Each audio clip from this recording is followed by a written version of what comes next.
Fox News Radio, I'm Dave Anthony. You have to get out and vote. Donald Trump in Florida will hold rallies in 3 cities today as early voting begins there. 1 million people have already voted by mail, according to state election officials, and Republicans are leading in ballot returns by 1.8%. Fox's Kristen Fisher. And the latest polls there show a very competitive race in that state. According to CBS News, Clinton is at 46%, Trump is at 43%. Hillary Clinton was out campaigning in North Carolina yesterday. Today, she will rally in New Hampshire.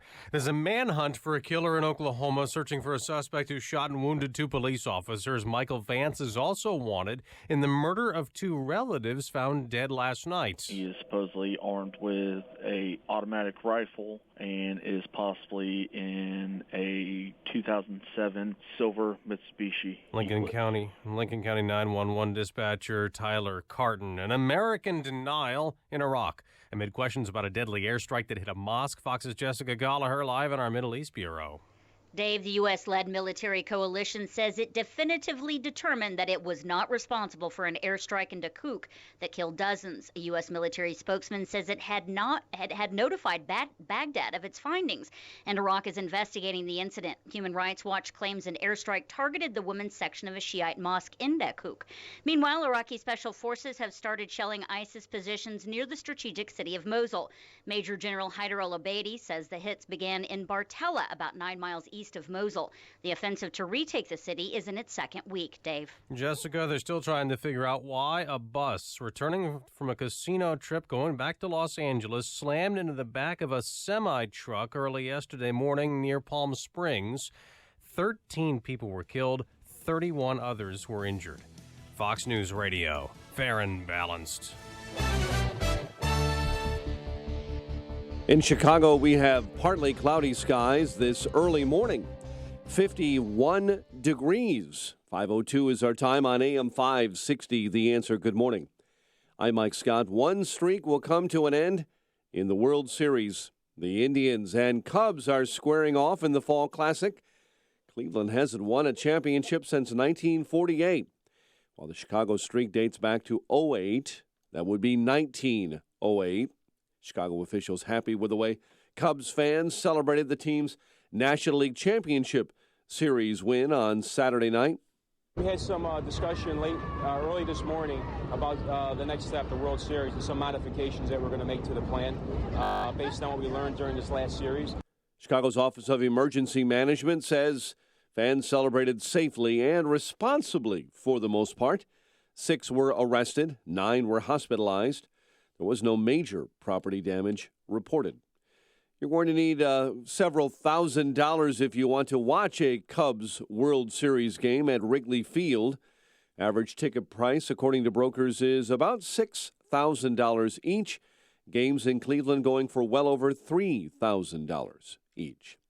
A man hospitalized following a police-involved shooting on Chicago's South Side.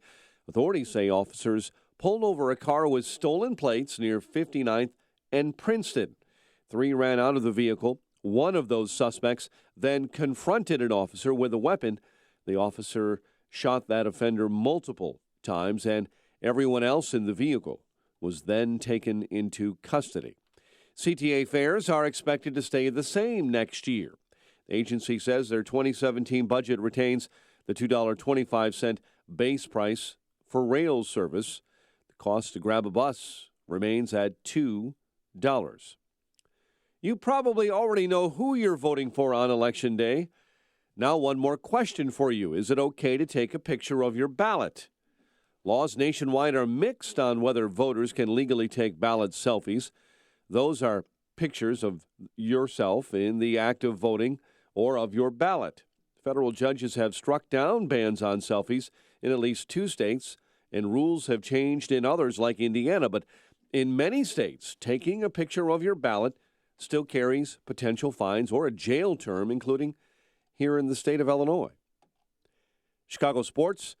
The MLS season is over. Toronto over the Fire, 3-2. There's hockey on tap tonight. Calgary and the Blackhawks. And Japan's Shomo Uno landed 3 quadruple jumps. He won the Skate America men's figure skating title yesterday. In Hoffman Estates, American Jason Brown finished second. This morning, your number one team in college football is Alabama. Michigan is number 2. The news service of Staples. Staples has low prices on ink, toner, and printers. The redesigned lightning-fast HP Office Jet Pro is now at Staples, and you can save up to $100 for a limited time. See store or staples.com for details. Restrictions and limitations may apply. Staples, make more happen. 5:05, a check of traffic and weather on the way next on AM 560. The mainstream media has a duty and an obligation to cover this election fairly. Does it seem fair to you? Or do we see more coverage about the problems of one side than the problems for the other side? When the so-called journalists put their thumb on the scale and attempt to influence the most important election of our lifetime, it makes you wonder, what do we have to do to win? There's only one thing left to do. Make sure you and like-minded people go vote. It's the only way to stop them from tipping the scales. The host on this station will keep reminding you right till the end. AM 560, The Answer. Balance of Nature's fruits and veggies. About 6 years ago, I was diagnosed with congestive heart failure. I went from being able to work 14, 16 hours a day with no problem to where I could barely walk a block to the store without having to stop and rest. I went on to the phytonutrients about 6 months ago, and within a couple of months, my medical doctor had cut my prescriptions down in a little bit smaller dosage. The next time I went back a month later, I walked into the doctor's office and he says, "My gosh, what's happened to you? You don't even look like the same person." He looked at my legs and the swelling had gone down, my blood pressure was down. The venous stasis ulcers that I had had on my legs for the last 4 or 5 years because of the poor circulation were all healed, and I'm feeling far better. Call now to find out how to get your free month's supply of Balance of Nature. Call 800-2468-751 or go online to balanceofnature.com. Use promo code CHICAGO. On AM 560 The Answer, we talk about the important issues that affect your world. Things like the economy, education, and foreign policy. There's always so much going on in the news that we don't always have the time to focus in and talk about the big ideas behind the important issues. Enter Upstream Ideas online at upstream-ideas.com. Upstream Ideas, in partnership with the Illinois Policy Institute, provides the kind of information that informs the policy discussions happening here on AM 560. At Upstream Ideas, you'll broaden the debate, move beyond partisan assumptions, and challenge accepted beliefs. Upstream Ideas goes against the current and thinks upstream. Go online now at upstream-ideas.com. That's upstream-ideas.com. You'll be armed with new information and fresh perspectives to help encourage you to make the state of Illinois and the United States of America a bit freer, a bit more just, and a bit more civilized. Upstream-ideas.com. Change in the market shouldn't be a surprise to anyone. In fact, since World War II, we've seen a correction on average about once every 18 months. That's why Arlington Capital Management developed proprietary tools that help them to see what's beyond your investment horizon. Like an experienced ship captain uses tools to avoid stormy weather, Arlington Capital Management uses tools to guide you through market corrections before it's too late and help us decide when to capitalize on opportunity. Call Arlington Capital Management today at 855-471-5796 to learn how their active management systems can help you. Each day, they actively explore the market, our economy, and all the variables that affect your investments. Stormy markets never cloud their vision. The professionals at Arlington Capital Management use their tools and experience to guide them. Call Arlington Capital Management today at 855-471-5796 for a financial review. The number again is 855-471-5796 or learn more at arlington-capital.com. 5:09, a quick check of the roads. AM 560 traffic center time. Good morning to Jim Talamonte. Morning, Mike. Inbound Bishop Ford Freeway traffic is stop and go from Stony Island to the raw end. The ramp to I-57 had been closed, just reopened. There's some ongoing work in that area. Other expressways and tollways are pretty good at the moment. Traffic is a service of Target. Here's a scary good Target deal just in time for Halloween. Through the 31st, get $2 off. You buy 2 14-ounce bags of candy. Get the coupon at your local Target store. Restrictions may apply.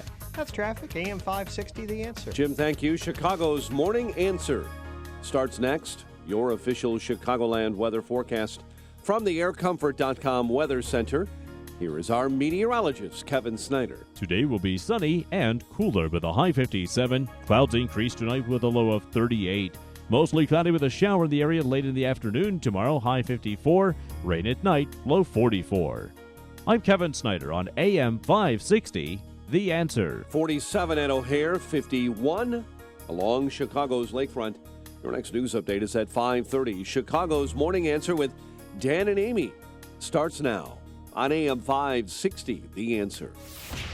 This hourly segment is brought to you by Radio Garden Sense, a show bringing your property's gardening needs alive. Radio Garden Sense, Sunday mornings at 11 on AM 560, The Answer.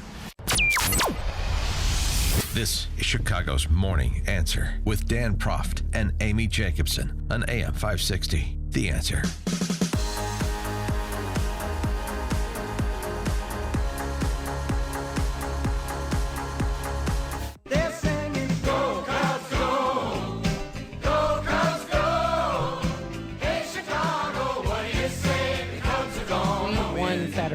Morning, Dan Proft, Amy Jacobson. Woo! How does it feel to eat crow?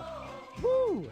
You said the Dodgers in 6. I got the number of games right. Oh, you did. You know what? You have that going for you. Yeah. But you got the team wrong. So how does it feel this morning knowing that the Chicago Cubs are going to the World Series? It's torture, but I have to tell you, every day I get up since Saturday night, so that would be 2. Yes. Sunday and Monday. And I just kind of want to check, see, is the sun still planning on coming up? Are communication systems operable? Do I see other human beings milling about? Just because I'm still uncertain, and there's still 24 hours, or 36 hours, actually. I'm still uncertain if God is going to let this Cubs-Indian series go forward. It's going to happen, Dan, okay? And this was, the final 2 outs of the game. Double play. Left side.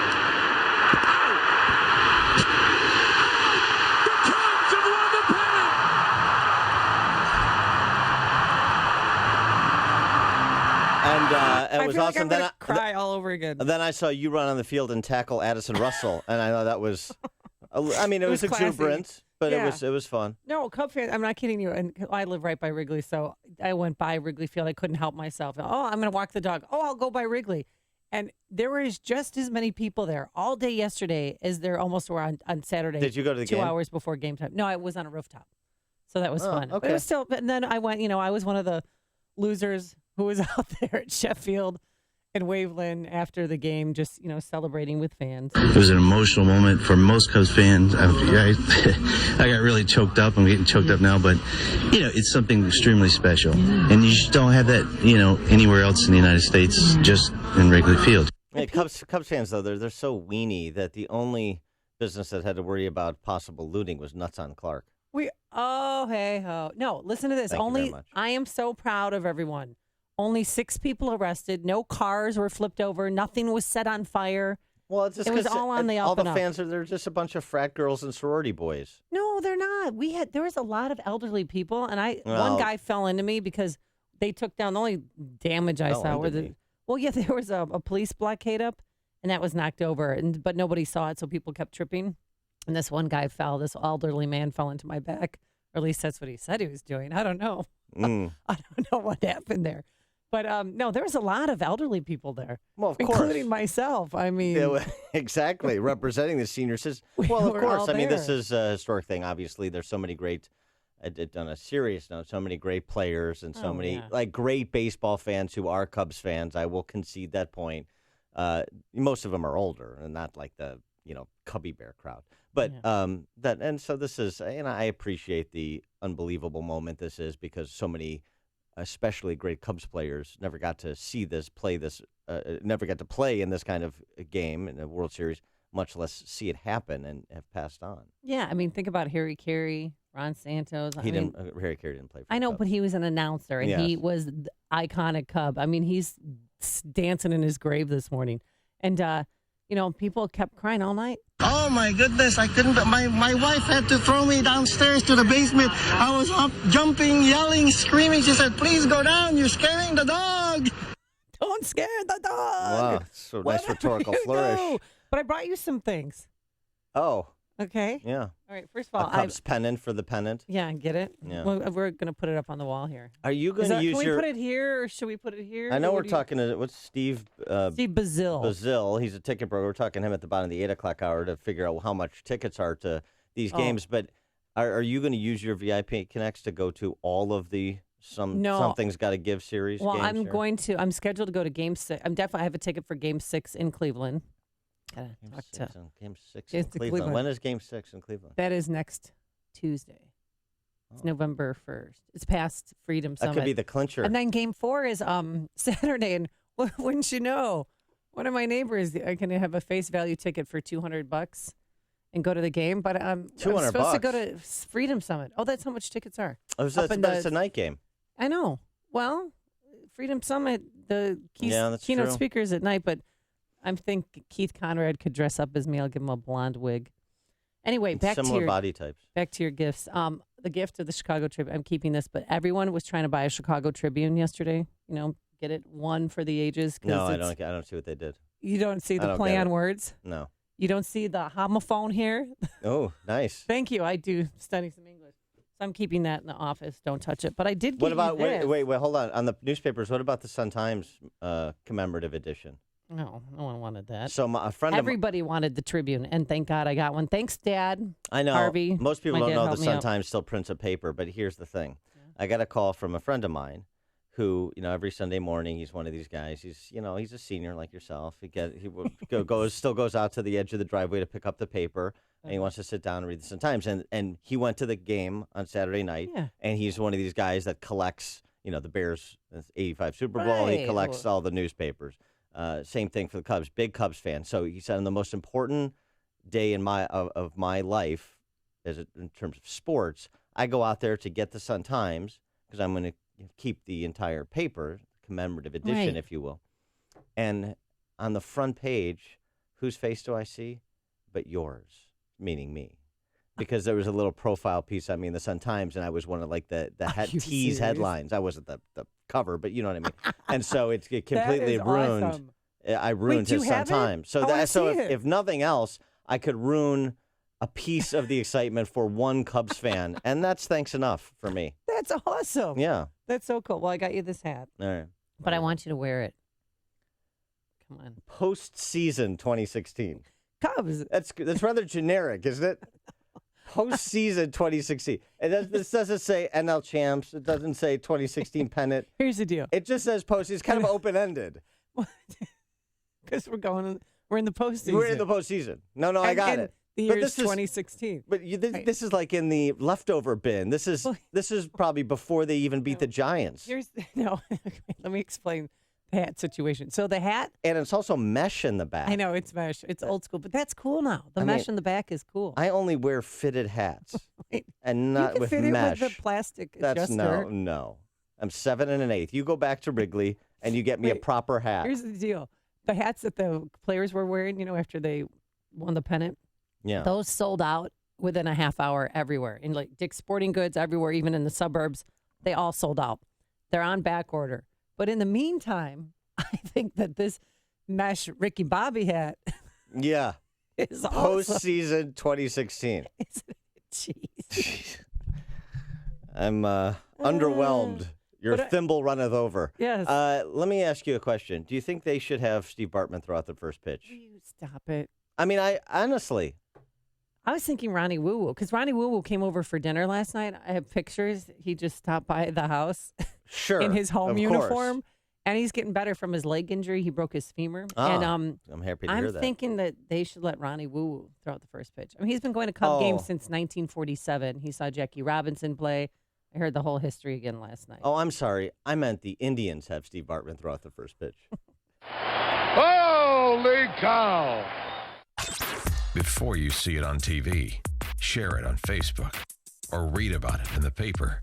Hear it here first. This is Chicago's Morning Answer on AM 560. The Answer.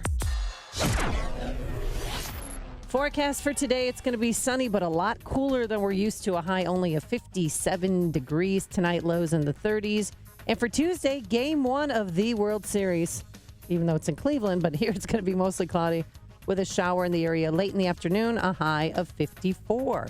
Let's get those travel times. Here's Jim Telemonte. Good morning, Amy. Good morning, Dan. On the inbound Bishop Ford Freeway, we're seeing delays thanks to overnight road construction. Slow from Stony Island to King Drive. The exit to outbound I-57 has reopened after the overnight work. It's 21 minutes, 8094 to the Ryan. No delays to report on the Edens to the Kennedy at 190. Okay, it'll get heavy soon with the Monday morning rush to the airport. Eisenhower and Stevenson looking good. The Ryan still good. No delays to report on the tollways, but on eastbound I-90, the Adams Tollway, got 2 left lanes closed from Roselle Road to Gulf Road till 6 this morning. That's pavement striping work. I'm Jim Talamonte in the AM 560 Traffic Center.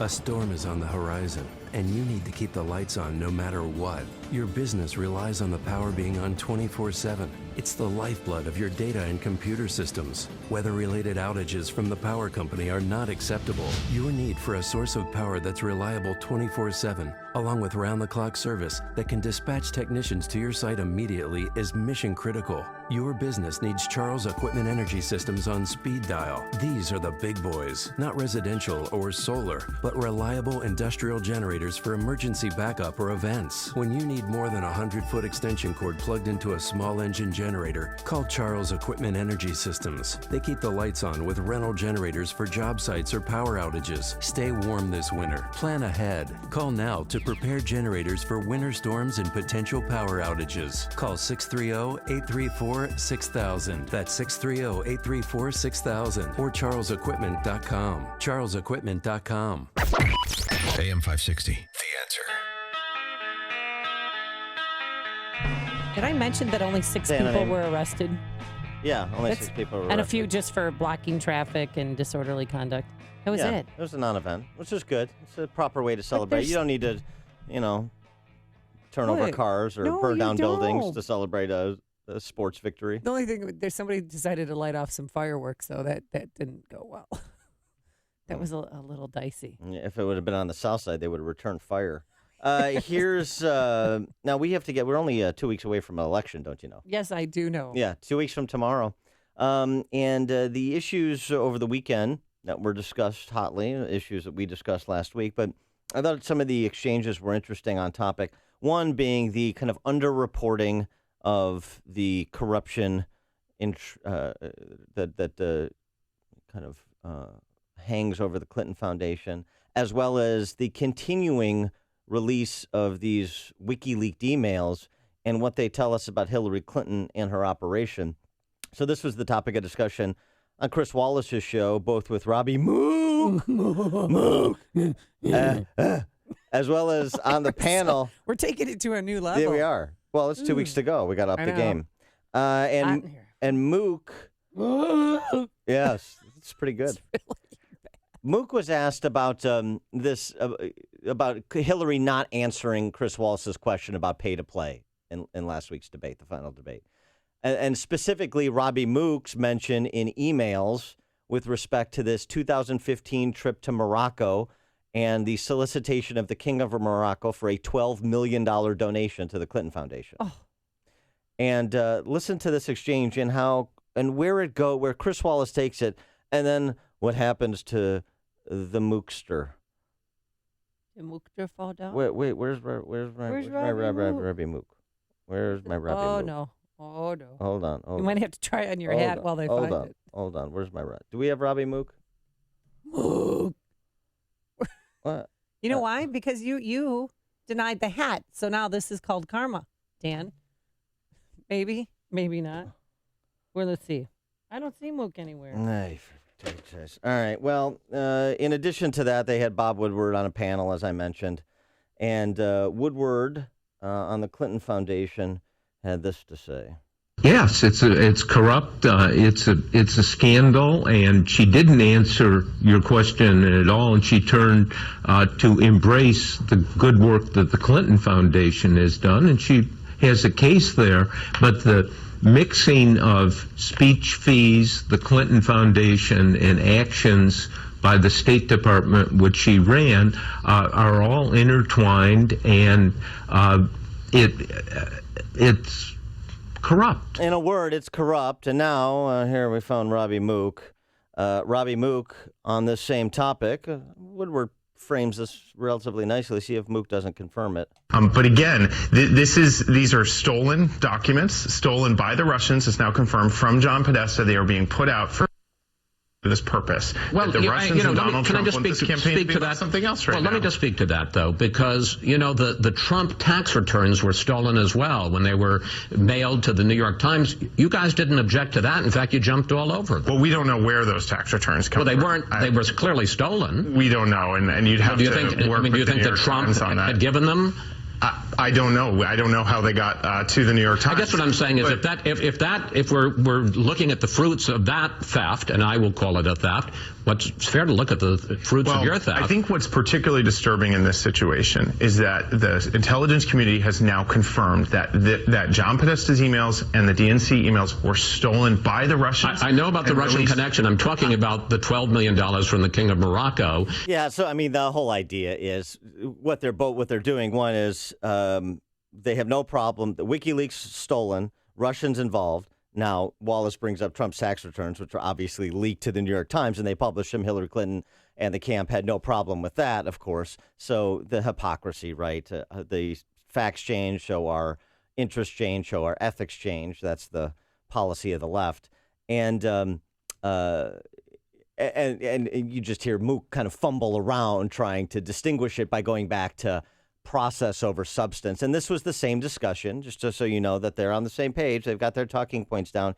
Even Tim Kaine, suburban dad on the down low, who was on Meet the Press with Chuck Todd and had to field the same question, gave a similar response. Out of 25,000 some emails released, I think there's only been a dispute about 2 or 3.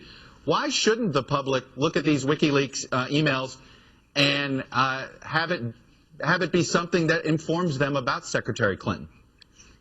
Well, Chuck, again, these are connected to a Russian government propaganda effort to destabilize the election, to affect the outcome of the election. Does that change what's in the? But does that change what's in the emails? The motive for them is very, very important for Americans to understand, because this is near historic. Well, the motive for the New York Times, and I'm not comparing the New York Times to the Russians, and I'm also not comparing them. But the motive for the New York Times to publish illicitly obtained Trump tax returns is also to influence the election. Oh, yeah. So, I just, I want to understand. I always kind of try to go back to this. I want to understand what the standard of disclosure is, or the standard of conduct. And then let's see if we can apply it equally. And also be good stewards of our own house to say, well, I set this standard for my opponent, so I'm going to abide the standard for myself. Now, of course, in this race between two individuals of low character, you're not going to get that. But it would just be nice, for, I don't know, the future of this representative republic, if we would do that. Tim Kaine dodging the issue again by talking about process over substance, even though we concede the Russians hacking private emails, not a good thing. Cybersecurity is a real issue. And I'm not flacking for Russian hackers. Fred K., if that's indeed the case, the intelligence community has confirmed this, and it's now beyond dispute. It's a little bit more hazy than Robbie Mook makes it out to be. We'll talk to Fred K., by the way, director of Center for Applied Cybersecurity at Indiana University, at the bottom of the 6 o'clock hour on this topic as well. So legitimate issue. 312-642-5600, turnkey.pro, answer line 64636DA, turnkey.pro, text line. By the way, just as a quick aside, Amy, over the weekend you saw this ABC News poll that has Hillary Clinton up 14 points. Oh, yeah. So a lot of people have been asked. And the national poll, yeah. Yeah, national poll, right. Because in Florida, they're still pretty tight. Right. And voting begins today, by the way, early voting in Florida. And a lot of people have been asking, well, how do you reconcile this? You've got Rasmussen, you've got the LA Times USC tracking poll that have Donald Trump tied. Really? Nationally, poll? Yeah. Okay. And then you've got outliers like ABC over here. Well, one on the ABC specifically, since that's the poll that made the most news, to continue the D.C. press corps narrative that this is over and it's going to be a blowout. I talked to a pollster friend of mine from D.C., and he said ABC, this is a professional pollster in D.C., he said ABC is known to cook their polls to suppress their GOP vote. In fact, the ABC poll here that we're talking about, this Dem sample was +9, which is beyond even the 2012 plus 6 Democrat model. They also didn't release all their questions, and how you word the questions is important in terms of analyzing the quality of the survey, in addition to the sample size, in addition to the methodology. So a plus 9 Dem sample, which is a exaggeration based on everything else I've seen of the likely turnout model, Dem versus Republican, is why you get that outlier result that was reported over the weekend. Connect with Dan and Amy on the AM 560 The Answer mobile app. Just text the word app to 64636 to download the app today. Hi, I'm Carl Deichler, the CEO of Beachbody, and I'm here to tell you about an amazing new way you can start losing weight for free right now. You've probably seen our workout DVDs on TV like P90X, Insanity, and 21 Day Fix. We just launched a beta trial of our new digital video platform, Beachbody On Demand. So while we're testing out this new digital video service, I'm inviting you to use it for free for 30 days. That means you can lose 10 pounds, 20 pounds, even 30 pounds without paying a dime. Text the word trial to 303030, and you can do 30 days of P90X, Insanity, or any of over 400 workouts for free. And here's the catch. In return, all I ask is you let us know what you think of the service so we can make Beachbody On Demand the best fitness and weight loss site ever created. Just text trial to 303030 and get started for free right now. Again, text trial to 303030. Message and data rates may apply. Membership fees apply after 30-day free trial. Cancel anytime. With your Jake Arrieta doll and read the...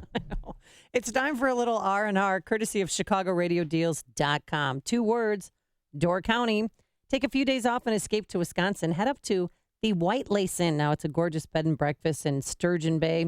The White Lace Inn features 18 inviting guest rooms and suites in 4 elegant turn-of-the-century neighboring homes. You can enjoy the gardens, gazebo, and the glory that is Door County.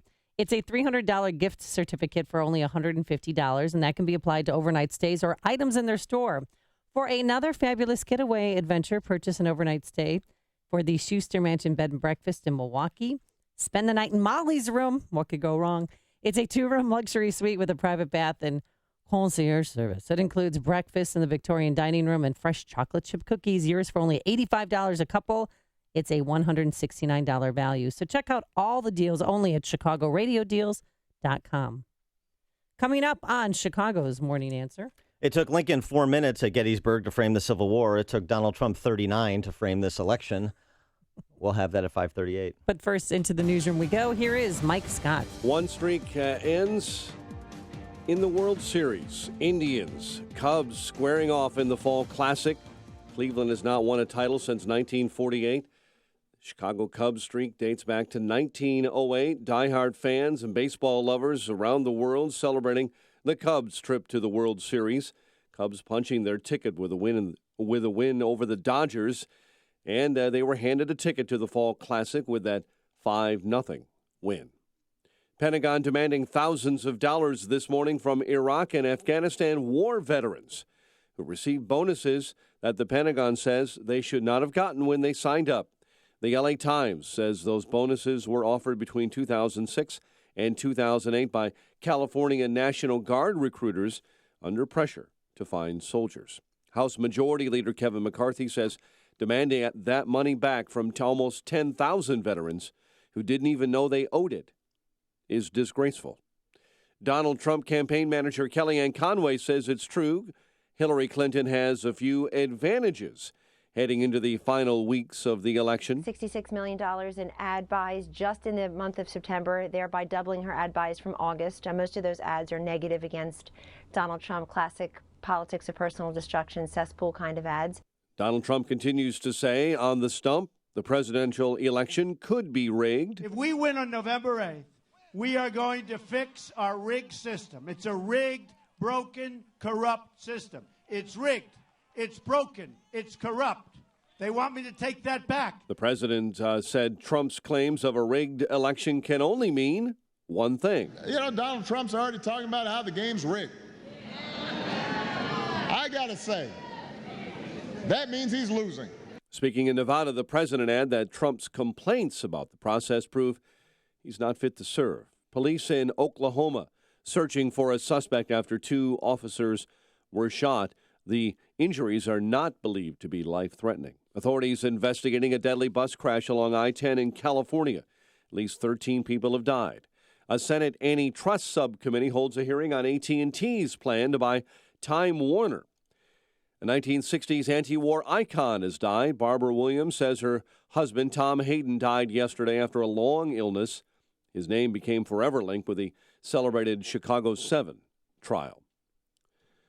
The family of a 14-year-old girl who killed herself is suing a local school district, arguing that it neglected to follow protocol that may have prevented her death.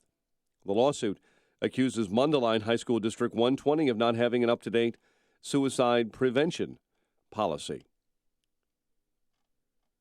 And actor Bill Murray honored for his lifetime achievement in comedy, accepting the Mark Twain Prize for American humor at the Kennedy Center last night in Washington, D.C. Murray, of course, says he typically does not like to be the center of attention. I'm not really excited to see anyone talk about me particularly, but I like just seeing them all because they're funny and they're fine people. It's really a nice bunch of people, and that's what's great. Murray awarded the 19th Mark Twain Prize. Previous winners include Richard Pryor, Neil Simon, and Eddie Murphy. Chicago sports. The Major League Soccer season is over. Toronto beat the Fire 3-2. There is hockey on tap tonight. Calgary and the Blackhawks. The news, a service of American Express. Hey, American Express card members, you don't want to miss this. Now through December 31st, there's a big reason for you to shop small at local stores in your neighborhood. Learn more and enroll your eligible card today at americanexpress.com/shop small. Terms apply. 5:36, a check of traffic and weather on the way next on AM 560. Mike Gallagher calls some Republicans to the mat. More and more Republicans are suddenly telling Trump to stop complaining about a rigged system in this election. You know why? Because of all the spineless Republicans who are refusing to help get this guy across the finish line and stop Hillary Clinton. And you know what? Frankly, I'd allege that's part of the rigged system, too. The Mike Gallagher Show, weekdays at 9, right before Dennis Prager at 11 on AM 560. The Answer. Half-price Wing Tuesdays now at B-Dubs. Any size order of traditional wings costs half as much, making Tuesdays twice as good. Buffalo Wild Wings. Wings, beer, sports. Valid at participating locations for a limited time. This is a life-changing message for anyone with sleep apnea who is on the go and tired of dragging around a big, bulky home CPAP device. Now there's finally a portable device that's as small as a soda can and weighs less than a pound. You can even add a battery that's as tiny as a deck of cards. It's the Transcend Mini CPAP, and if you're one of the first 100 callers, you can try Transcend risk-free for 10 days. So call now, 1-800-400-2199. Transcend is the world's first portable mini CPAP device. It gives you the freedom to sleep in total comfort anywhere you are. Our smallest and most advanced portable design ever, Transcend is so small and so light, you can fit it in your briefcase or purse to use anywhere you go. It's FAA compliant too, so you can even sleep comfortably while flying. To guarantee your 10-day in-home trial, you must be one of the first 100 callers to call minicpap.com now. 1-800-400-2199. Again, that's 1-800-400-2199. 5:38. Check of the roads, AM 560 traffic center time. And here's Jim Talamonte. Thanks, Mike. Westbound 190 at O'Hare, traffic is slow. The tri-state to Manheim. The Kennedy itself still okay. Eden's clear. The Eisenhower, 30 minutes. Thorndale to downtown. Outbound 5 at 29. Inbound Stevenson has a 3-minute delay. Harlem to Pulaski. Ryan, a 3-minute delay coming into downtown. I-57, 29 minutes. I-80 to the merge. Bishop Ford, 29 minutes as well. Traffic is a service of Target. Here's a scary good Target deal just in time for Halloween. Through the 31st, get $2 off. You buy 2 14-ounce bags of candy. Coupon at the local Target store. Restrictions may apply. Traffic answers when you need them most. I'm Jim Talamonte, AM 560. The Answer. Chicago's Morning Answer continues next. Your official Chicagoland weather forecast from the aircomfort.com Weather Center. Sunny and cooler today. High 57. Clouds on the increase overnight. A low of 38. 48 at O'Hare. 51 along the lakefront. Your next news update is at 6. Chicago's Morning Answer with Dan and Amy continues next on AM 560. The Answer. This hourly segment is brought to you by Military Mortgage Talk with host Tony Gatliff. Sunday mornings at 9 on AM 560, The Answer. You want more than just the headlines? Find out what's going on and what it means with me, Dennis Prager, this morning at 11, right here on AM 560, The Answer. Good morning, Dan and Amy. Are taking your calls, 312-642-5600, turnkey.pro answer line, 646-360, turnkey.pro text line. Just a couple of points of order, Amy. One is Bill Murray with the Mark Twain Prize over the weekend. He got it. He received it on Sunday night, but on Friday, he was doing some prep work at the White House, I guess, and he decided to storm the White House press briefing room. Yeah, and got up behind the lectern where, Josh Ernst normally speaks and spoke with reporters. Mr. President, do you think the Cubs will win? I feel very confident. I think Kershaw is a great pitcher, but we got too many sticks. Really? Yeah, and at home, with our crowd, the weather. Yeah. You also, you get a little bit of autumn in Chicago. You don't get that in Los Angeles. Trees just die in Los Angeles. In Illinois, they flourish. They perform. They show magic beauty. Best press conference of the last 7.5 years, I'll tell you that. Decked out in Cubby blue, had the hat on, said, declared the Cubs are going to win. And he's lucky because they did clinch in 6 games, so he was at the game Saturday night. And if it would have gone to Game 7, he would have had to decide between the Mark Twain Comedian Award or seeing his beloved Cubs. Can I tell you my favorite Mark Twain Prize story? Oh, yeah, please. Not a lot of people have a Mark Twain Prize story. I do. Yeah, how do you? I have a Bill Murray story. It's when Steve Martin was awarded the Mark Twain Prize. Yeah? And he came out in his acceptance speech said, "This reminds me of something Mark Twain once said." He said, "When I die, please, if you do one thing for me in my memory, do not name a prize after me." Okay. I thought that was funny. I'm going to go back to playing with my Jake Arrieta doll. I mean, I don't. Maybe it was the delivery. I don't know if Steve Martin's comedic timing. And the other point of order, Donald Trump's got a new campaign out. A campaign ad out that rivals something I said when I ran for governor. Oh, that it's not broken, it's fixed? No, he's not saying that, although he's saying it in different words. He's saying, I'm going to turn Washington upside down. That was my kind of corollary. You're going to turn Springfield upside down? Exactly. I've still got the billboards. If you want one, the 4x4s. It's better than a Jake Arrieta doll. If you want, I'll trade you your Game 3 tickets for turn Springfield upside down 4x4 sign with prof2010.com. No. You sure? I'll let you think about it. I got to ask the boss if I can even go to the game. Donald Trump was in Gettysburg, near Gettysburg, over the weekend, giving his closing argument, if you will, for the campaign, his last full measure of devotion, as it were. And in that, he covered a lot of ground, but then he also introduced a couple of things. It was essentially... wasn't it like what he's going to do the first 100 days. 100 days in office? And this is borrowing on the Gingrich Revolution foray, the contract with America. He offered a contract with the American voter and included in that 6 measures to drain the swamp, to clean up corruption and special interest collusion in D.C. A constitutional amendment to impose term limits on members of Congress, which he's proposed previously. Hiring freeze on all federal employees to reduce the federal workforce through attrition. Nothing particularly new, although not that it's happened. A requirement that for every new federal regulation, 2 existing regulations be eliminated. 5-year ban on White House and congressional officials from becoming lobbyists after they leave government service. Lifetime ban on White House officials lobbying on behalf of a foreign government. And a complete ban on foreign lobbyists raising money for American elections. Then he went on to talk about some policy, but I just thought, at least starting here, the contract with the American voter to unfix the fixed system in D.C.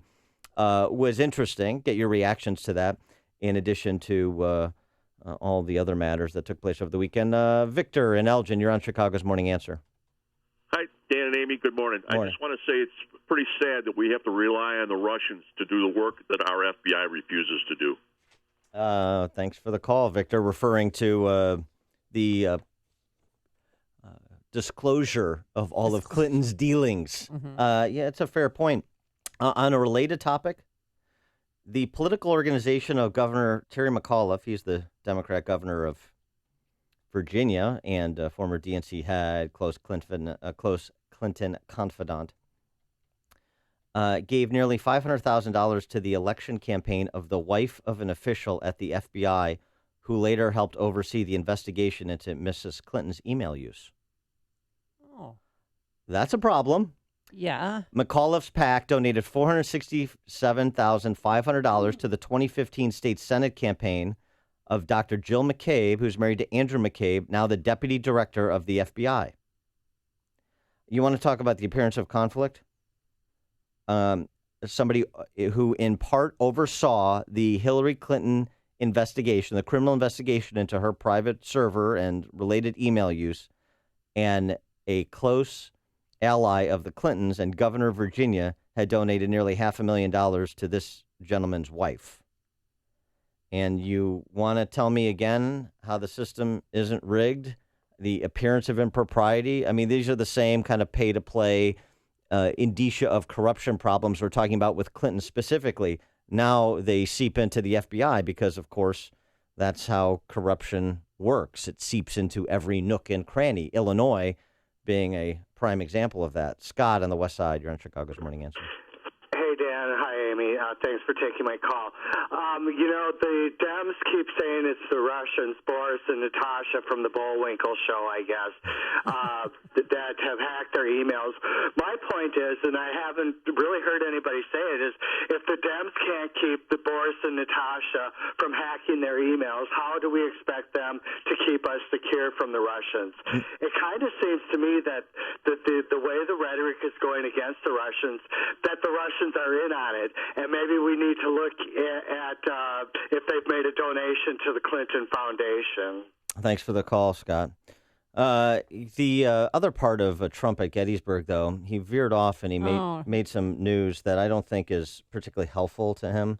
I think he could have just dispensed or just stayed with the accusations against me are untrue, but instead he took it to a new level. One step further. Every woman lied when they came forward to hurt my campaign.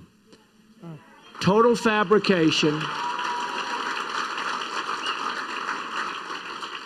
The events never happened. Never. All of these liars will be sued after the election is over. Yeah. That was the less Lincoln-esque part of his speech. Right, but that's what the mainstream media focused on. So everything has new plans about immigration and that if you're deported, then you re-enter, you're going to go to jail for 2 to 5 years, all of that, it was beautiful. It was a well-out plan. I loved it. But he muddied the waters with that. And then Gloria Allred, my girlfriend Gloria, was quick to respond like, oh, yeah, you want to go after my girls? Do it. Donald Trump, speaking at Gettysburg, Pennsylvania, stated that he will sue all of the women who have come forward publicly to accuse him of inappropriate sexual contact with them. If Mr. Trump thought that such bullying tactics would silence his accusers Why is it bullying? and prevent other women from coming forward, lame. he will be sorely disappointed. Yeah, okay. Tough talk from Gloria Allred. It's bullying tactics. Is it bullying when she sues on behalf of a client? That's the point. Is that bullying tactics? Gloria Allred is a crank. The point is what you said before. He muddies the water. He steps on his own headline. He's there to roll out his contract with the American voter. And instead, he gives the media fodder to continue the discussion about female accusers and the back and forth. And then more female accusers come forward. Well, yeah, a porn star. I could read her works.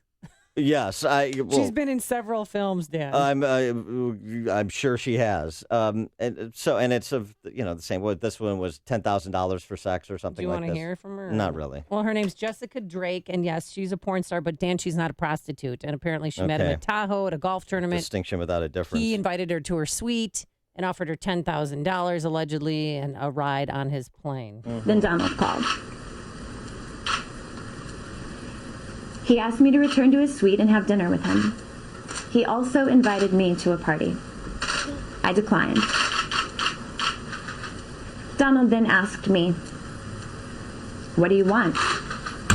How much?" So she's like, just because she's a porn star, she's not a prostitute. And he was married to Melania at the time. Doesn't she get paid to have sex? Isn't that what porn stars? But it's not illegal. Uh-huh. But prostitution's illegal. I know, but not in Nevada, though. But I mean, in Reno, but is fundamentally, whether it's legal or not, Right. the question is, what's the substance of the job? Yeah. Is it getting paid for sex? Yeah. Yeah, that's what I thought. But anyway, and the point is, he moves the discussion back to this rather than back to all the work that was done by his staff for his 7 actions he's going to take to protect American workers, 5 actions to restore security and the constitutional rule of law, and the passage of his legislative agenda, his 100-day legislative agenda that he outlined, in addition to his contract with the American voter, these 6 anti-corruption, pro-reform initiatives. Whatever the purpose of your policy rollout or your press conference is, maybe you should stick to it. I mean, it wasn't exactly 7 years ago. You're listening to Chicago's Morning Answer with Dan Proft and Amy Jacobson on AM 560. The Answer. Today, plenty of sunshine and cooler, a high of 57 degrees. And then tomorrow, we're going to have cloudy skies with a shower in the afternoon, a high of 54. Let's get those travel times and say good morning to Jim Telemonte. Good morning, Amy. Good morning, Dan. We're seeing some early delays on the Kennedy. Inbound heavy Cumberland to Harlem, 21 minutes. O'Hare to downtown. Up on 23 is the Lawrence to Sayre. And then westbound 190 has delays from the Tri-State to Manheim. Edens is clear. The Eisenhower is 2 minutes worth of delays. Manheim to First Avenue. Outbound still good. Stevenson, 38 minutes. 355 to Lakeshore Drive. Ryan, 20 minutes, 95 to downtown. The Express, there's a crash 31st in the left lane. I-57, 29 minutes. I-80 to merge. Bishop Ford, also 29 minutes. Northbound Tri-State, a little heavy at 290. The other tollways are fine. I'm Jim Talamonte in the AM 560 Traffic Center.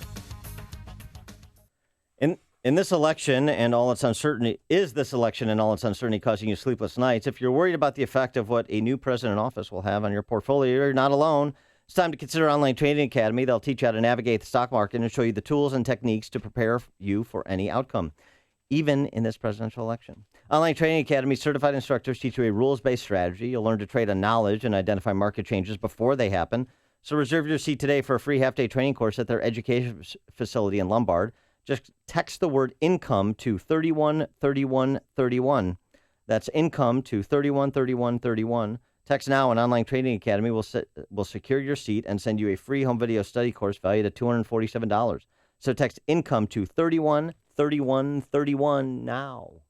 Ladies, you work hard. Whether you're a stay-at-home mom, work outside the home, or both, your sacrifices may have affected your appearance. Well, I have some great news. I'm excited to tell you about Bert and Will Plastic Surgery and Laser Center. Childbearing, breastfeeding, weight gain, weight loss, or just normal aging, I know, can affect our appearance. Unfortunately, dieting and exercise aren't always enough. Dr. Bert offers the Mommy Makeover. It includes a tummy tuck, breast augmentation with the new memory-shaped implants. Dr. Will specializes in Botox, neck lift, and other procedures.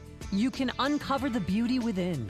Doctors Bert and Will are female board-certified plastic surgeons. Curious? Well, I met them and I love them. You'll receive a free consultation at any of their Chicagoland offices or register for an upcoming seminar. Call 630-930-3555 or visit uncovermybeauty.com. 630-930-3555 or uncovermybeauty.com. This is Dan Proft with 60 Seconds of Sanity. Per the WikiLeaks emails of Hillary Clinton's campaign chairman, we confirm that, paraphrasing football coach Dennis Green, Hillary and her Boond are who we thought they were. The emails verify the bigot baiters are the bigots. A Catholic woman who takes her faith seriously is a contemptible shill for dictatorship. The state is the church. Hillary is its high priestess. You shall genuflect. The emails confirm the Departments of Justice and State to be Hillary campaign appendages. Unprofessional, extra-legal contact was not limited to Bill Clinton and AG Loretta Lynch. While FBI Director Comey was doing his best Inspector Clouseau routine, Hillary's plumbers were busy gaming the investigation and subverting the public's right to know. The emails corroborate the D.C. press corps' collusion. Editors coordinate the timing of op-eds for maximum exposure. Reporters give Hillary veto power over quotes, and cable network pundits slip her debate questions in advance. Mostly the emails establish the big government, big media complex to be full of venal intellectual lightweights who do indeed find everyone outside of it unredeemable. The Herculean task to clean out the ruling class's Augean stables needs a beginning. November 8th is it. AM 560, The Answer.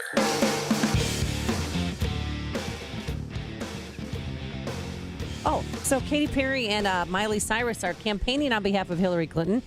Miley Cyrus was going to George Mason University, knocking on dorm rooms, telling guys, hey, get out and vote. And Katy Perry was trying to rally up the troops in Nevada. And I had no idea she was so dumb.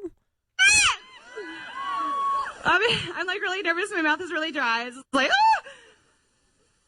Anyways, back to like being like serious because this is serious stuff. Stop. You know, it's important not just to vote for the president. It's important to know who you're voting for up and down the ballot. Like we got a crew, we got a clique, we all run together. We need to vote for the right senates, right?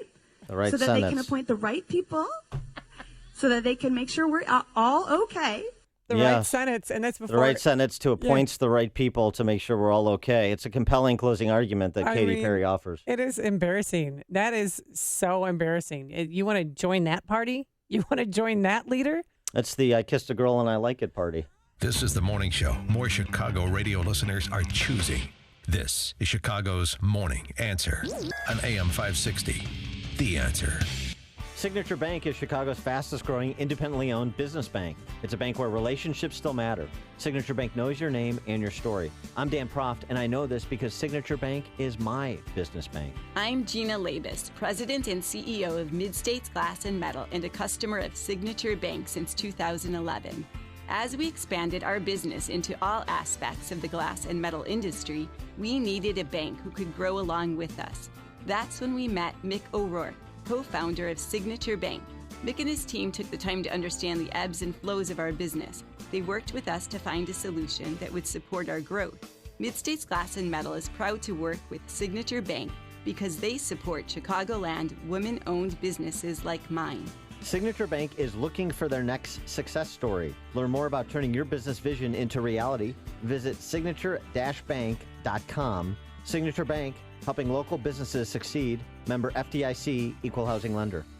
If you're serious about selling your home, now's the time. Supply is low, and it's a great seller's market in many Chicagoland neighborhoods. Now, I've done the research, and along with my Salem radio colleagues, Dennis Prager and Michael Medved, we all recommend that you call Saul. Saul Z and the Z team are so good that if they don't sell your home in 59 days, they'll sell it for free, guaranteed.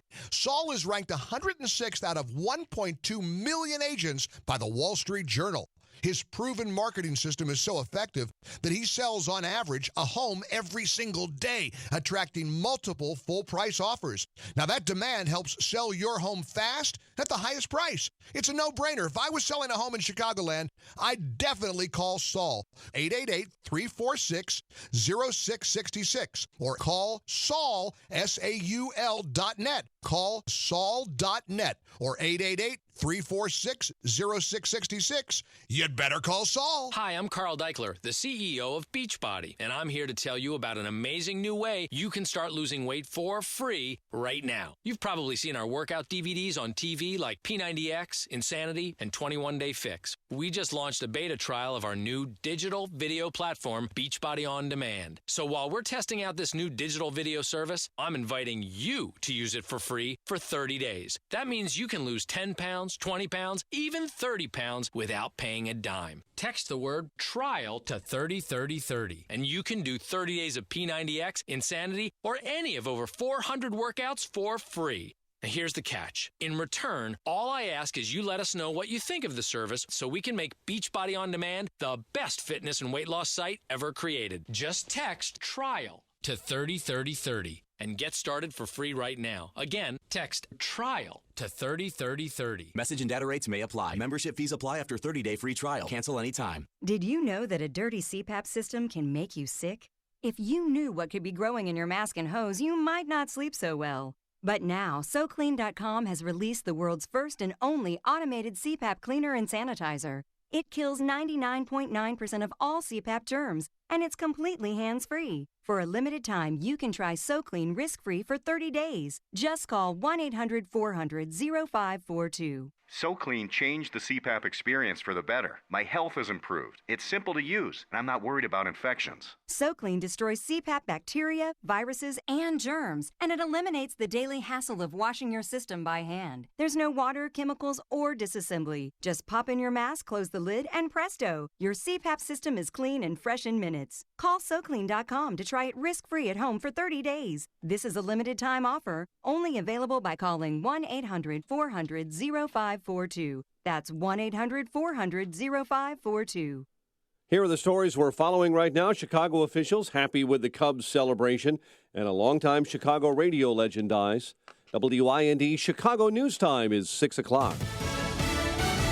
Fox News Radio. I'm Dave Anthony. Hillary Clinton keeps hitting Donald Trump over the same issue. To say you won't respect the results of the election, that is a direct threat to our democracy. She was in North Carolina today. Clinton goes to New Hampshire as Trump keeps calling her weak and ineffective, and he's focused on Florida. Fox's Rachel Sutherland live in Washington. Dave, people start voting today in battleground Florida, where Trump has been campaigning hard, asking voters at a rally in Naples over the weekend to get out the vote. That includes helping me re-elect Republicans all over the place. I hope they help me, too. More than 1 million Florida voters have already mailed in ballots. Trump is focusing on women and independent voters in the final stretch of the campaign.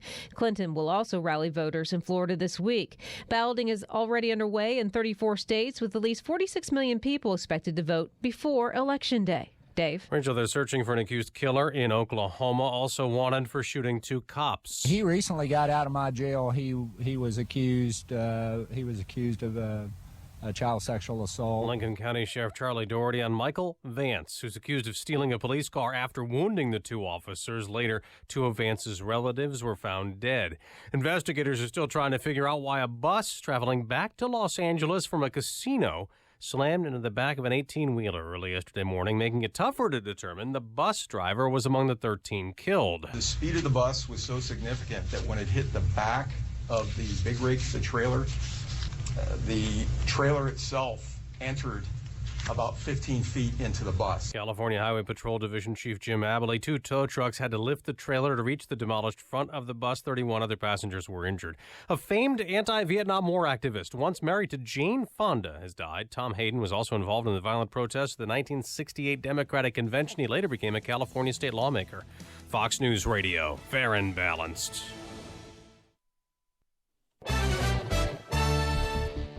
47 degrees. 6:02 is our time. On AM 560, The Answer. Good morning, I'm Mike Scott. Chicago officials bumping up security outside Wrigley later this week when the Cubs play at home in the World Series. The Office of Emergency Management says preparations are underway to deal with large numbers of people both inside and outside the stadium. We had some discussion early this morning about the next step, the World Series, and some modifications that we're going to make to the plan based on what we learned during this last series. The OEMC says they're happy with the way fans celebrated the Cubs' NLCS win on Saturday night. This morning, we're receiving word from Mississippi. Dozens of bullet holes riddle a sign marking the place where Emmett Till's body was found. Till was a 14-year-old African-American boy from Chicago, kidnapped and killed in 1955 for whistling at a white woman in a small Mississippi town. His body was pulled from the Tallahatchie River 3 days later. The Emmett Till Interpretive Center, which is across the street from the courthouse where the boy's killers were tried, has raised more than $15,000 to try and replace that sign. A man is hospitalized following a police-involved shooting on Chicago's South Side. Officers pulled over a car with stolen plates near 59th and Princeton. 3 ran from the vehicle. One of the suspects then confronted an officer with a weapon. The officer then shot that offender multiple times. All 3 who were in that vehicle have been taken into custody. The U.S. Army Corps of Engineers says Illinois so badly neglected a state park at a popular Carlisle Lake area, the agency is taking it back. The Army Corps of Engineers recently ended Illinois' lease for the nearly 300-acre South Shore State Park. The DNR says roadway maintenance inside that site has not occurred because the state doesn't have a long-term budget. In one of Chicago's earliest African-American disc jockeys Herb Kent is dead at the age of 88 after a 7-decade career.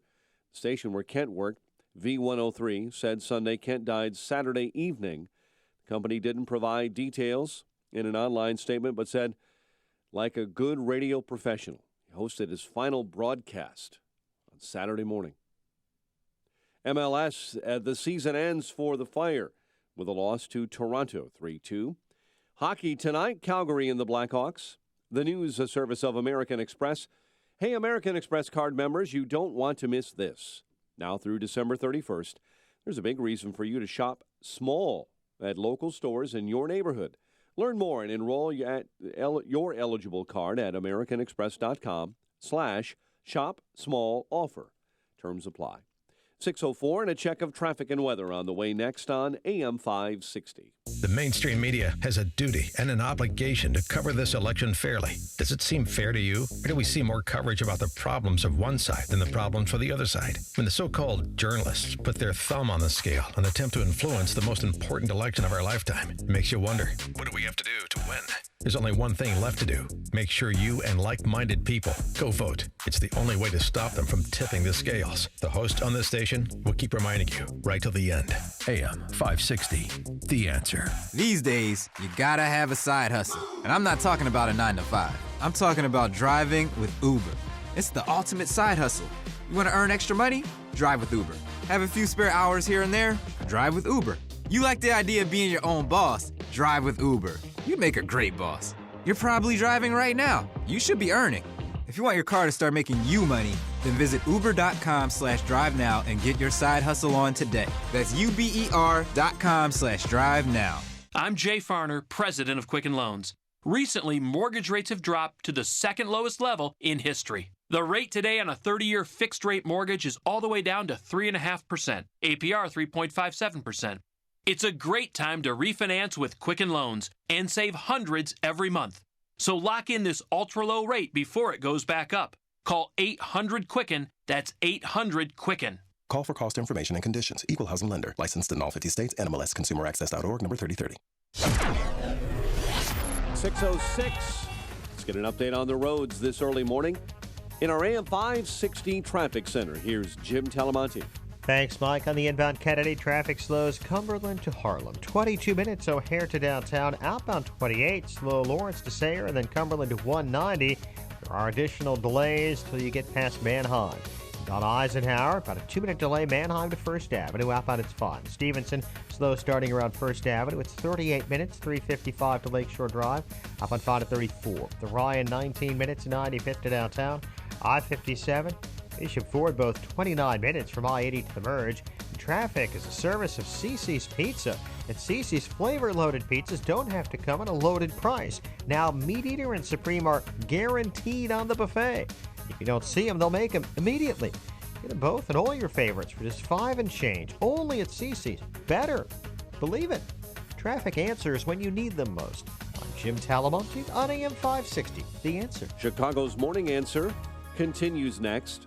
Your official Chicagoland weather forecast from the aircomfort.com Weather Center, providing the right climate for business since 1935. Here's our meteorologist, Kevin Snyder. Starting out sunny today, high 57, then clouds increase tonight, low 38. A late afternoon shower in the area tomorrow, followed by periods of rain at night. High tomorrow 54 and a low of 44. Breezy Wednesday with heavy rain developing, high 52.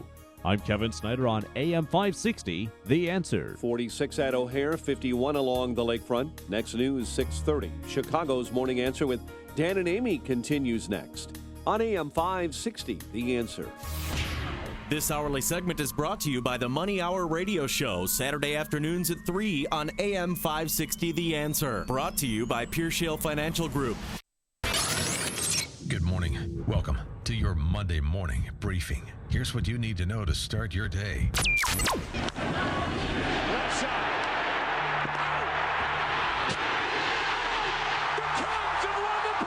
Oh my goodness, I couldn't. My wife had to throw me downstairs to the basement. She said, please go down, you're scaring the dog. This is Chicago's Morning Answer with Dan Proft and Amy Jacobson on AM 560. The Answer. 6:30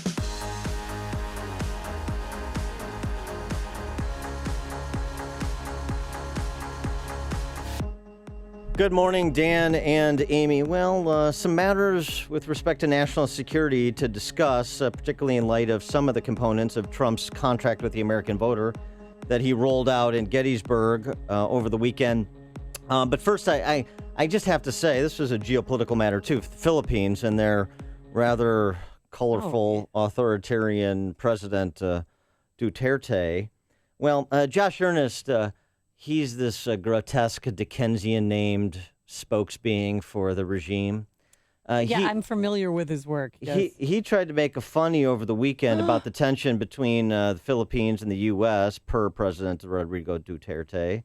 The Filipino Trade Minister, Ramon Lopez, trying to kind of walk back in some of Duterte's rhetoric with respect to separation from the United States and alliance with China. And this is Josh Earnest doing his Bill Murray impersonation. I've dubbed that person the Filipino Mike Pence.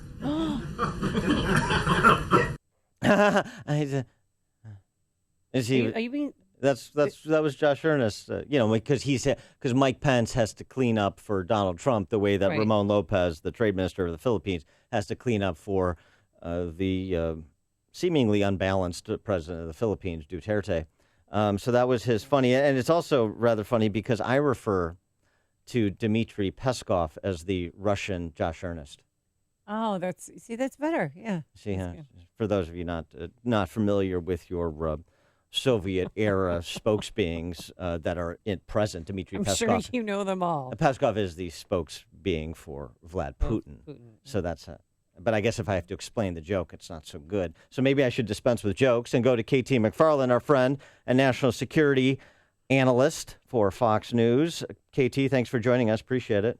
Good morning. Did you like my Peskov joke? I thought it was pretty funny. All right, thank you. If KT McFarland gives me the approval, the seal of approval, then I'm happy. That's all I need. So what about Trump's address at Gettysburg, where he talked about a number of issues that are geopolitical economically to protect the American worker, mostly about trade agreements and labeling China a currency manipulator.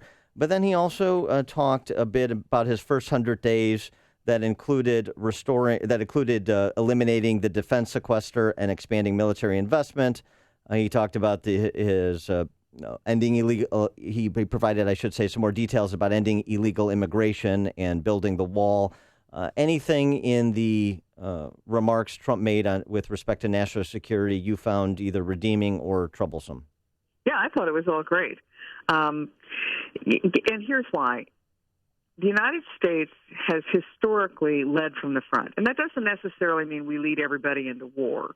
That's what the Obama administration and the far left would have you believe, that leading from the front just means going to war all the time. In fact, it means leading ideologically, economically, morally, politically, diplomatically, pick your way. It doesn't just mean leading militarily, but building up our defenses is a strong component of leading from the front. Not because you want to use the military force, but in fact the opposite, because you don't want to have to use the military force. That's what Reagan understood. And at first it sounds like, well, that's a conundrum. I mean, how does that make sense? You're going to build a really strong, expensive, high-tech military with a lot of capability, but then you're building it so you don't want to use it? Why are you wasting your money doing that? And the reason is it's much better, cheaper, et cetera, for the cause of peace to have a strong military and then use that as a deterrent force so nobody picks a fight with you. And then if somebody is dumb enough to pick a fight with you, then you have the military force to defeat them quickly, handily, and decisively. And that's what Reagan understood. Peace through strength didn't mean peace through going to war and beating the bad guys. Right. It didn't mean peace through subjugation or peace through conciliation. Didn't mean peace through conquest. It meant peace through strength, but the strength wasn't just military strength. It was all of the above. So I think Donald Trump is very squarely in that Reagan tradition. Now, it's very hard to hear it through all the cacophony of the mainstream media deciding he's the Antichrist and he's got to be destroyed at all costs. But in fact, his foreign policy is very Reagan-esque. What about, he's grown strength and numbers through promising to build this border, the wall against the American-Mexican border. Will that be successful? Well, Reagan Is had it really it was needed? actually, Amy, what Reagan did it was two things. In his second term, he was pushed about immigration, and so he said, "Okay, well, we're going to legalize everybody who's here, but we're going to build a wall so we don't have the problem to continue." And they gave amnesty to everybody who was here, but they never built the wall. And because his administration and Congress never authorized building the wall, I think is why we have the problem today. Nobody's saying no immigration, but what Trump has said before, if he hasn't said, he should have said, is build a wall, but let it have a big door in it so that people can come in, but come in legally. The interesting thing about Mexico and their reaction to it is about 3 weeks ago, the Mexican president announced that they were going to build a wall, too. Oh, really? On their southern border.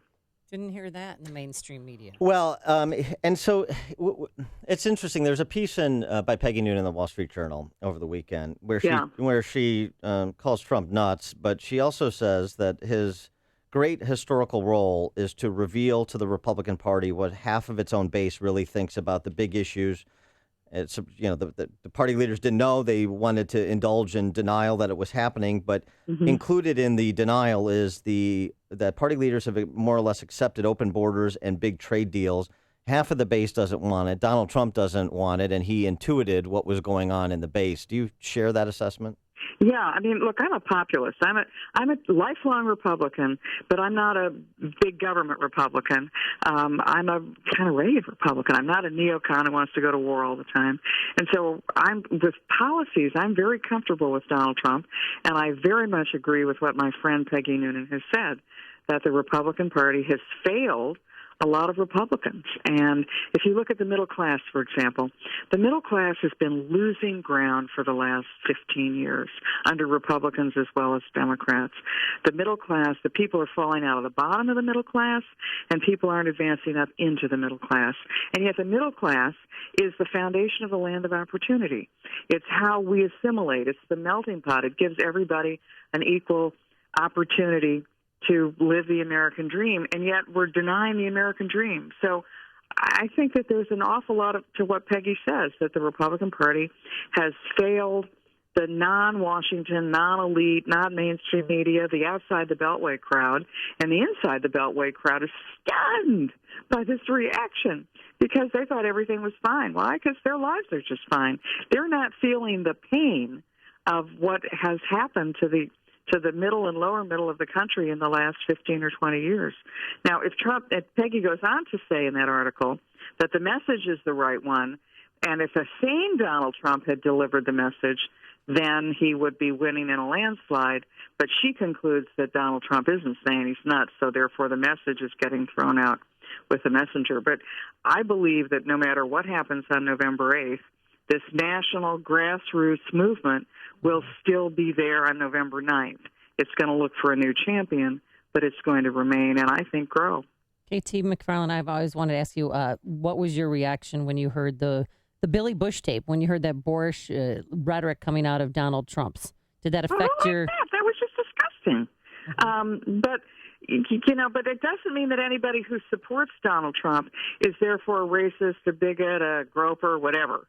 I think you have to sort of separate out and condemn what he said. I'm a woman who was at the early days of the women's movement, and I'm the mother of 2 daughters. And so I didn't like what he had to say. I thought it was terrible. I thought he should have apologized more than he did, although he did apologize. On the other hand, I'm separating that out from the policies because for the same way that if the people who like Hillary Clinton, would you be asked, well, do you support what Hillary Clinton did when her husband was having affairs? I just think you have to separate it out and not say that because you like the policies of strong immigration, a strong national defense, a pro-growth economy, that somehow you're also in favor of discriminating against and fat-shaming, et cetera, women. Yeah, right. I mean, you're responsible for everything that somebody you're voting for has ever done. I'm responsible for everything my husband says. Right. Well, so to that, moving beyond character to policy, Ross Douthat in the New York Times has an interesting piece as well, talking about the dangers of Hillary Clinton, since so much time has been spent on the dangers of a Donald Trump presidency. And one of the things he said, I think Donald Trump has said from time to time during the campaign, I think he should have made it more central, But he talks about every crisis that's come upon the West in the last 15 years has its root in this establishmentarian type of folly and thinking inside the Beltway. And he writes, indeed, what is distinctive about Hillary, more so than even Bush or Obama, is how few examples there are of her ever breaking with elite consensus on matters of statecraft. And he goes through Iraq and Russia and Merkel and so forth. And that seems to me an argument that Trump should have made more central when it came to discussions of national security and geopolitics, that she is just kind of part of the groupthink crowd inside the Beltway that has gotten us into all of these messes. Yeah, I think you're right. You and I have talked about this before, Dan, in many forums. I think the Republican Party and the Democrat Party have, for the last 15 years in foreign policy, failed the country. We've had two terrible foreign policy presidents back to back, and we're about to get a third if Hillary Clinton wins, because she will continue the legacy of Barack Obama, the confused, lead from the back, but somehow think you're setting the rules. It's also this notion of globalism, that we need a rules-based international order because all of our problems transcend national borders, and anyway, the major problem is global warming. It's this group think that says we need these global rules. Oh, and by the way, the rest of you're not smart enough to figure out what these rules should be, so we've got to govern for you, because after all, the average American doesn't know enough, isn't smart enough, is a low information voter, so we elites are the only ones who can make the decisions, and we plan to make the decisions not just for America, but for the world. Now, the problem with that is, besides the fact that it's snobby and snarky, is that the rest of the world, the Russians, the Chinese, the Iranians, they don't want to play by some rules-based international order. They want to break that order. They want to play by their own rules. And that is, I think, if Hillary Clinton wins, that's the world we're going to see for the next 4 years. Certainly part of the closing argument. KT McFarland, Fox News national security analyst. Thanks so much for joining us. Appreciate it. Bye. Bye-bye. And she joined us on our turnkey.pro answer line. Listen to Dan and Amy on your smartphone. Download the AM560 mobile app today at 560theanswer.com/mobile. Can KT McFarland be my philosophical soulmate like John Tillman is yours? You get to choose, yes. Yeah. She can be. Everybody should read the Sun-Times article. That was a nice article on you in yesterday's Sun-Times. Yeah. And why don't you bring it in? Because it's also a historic edition because the Cubs won the pennant. Damn prop. That's the rare non-hatchet job on me. Yes. Well, here's your forecast. Sunny, but a lot cooler than we're used to. A high only of 57 degrees today. Then tonight, it's going to be cloudy and a low of 38. And for tomorrow, for Game 1 of the World Series, it's going to be mostly cloudy with a shower in the area late in the afternoon, a high of 54. But, I mean, really, the weather doesn't matter because the game's in Cleveland. Let's go to the roadways now and say good morning to Jim Telemonte. Good morning, Amy and Dan. Tri-State northbound, we're seeing delays from Plainfield Road to the Hinsdale Oasis, and from the Reagan Tollway to the Grand Avenue curve. Eastbound Adams Tollway slow bussy to the Des Plaines Oasis, and the Tri-State to the Kennedy. Eden's 21 minutes, Lake Hook to Montrose, outbound 19. The Kennedy 28 minutes, O'Hare to downtown, outbound 44. On North Avenue to the airport, tack on additional delays on westbound 190. The Eisenhower's 40 minutes, Thorndale to downtown, outbound 30. Stevenson 40 minutes, 355 to Lakeshore Drive. Ryan is 19 minutes, 95th to downtown. Jim Talamonte in the AM 560 Traffic Center. Why don't you put your hat on that I bought you?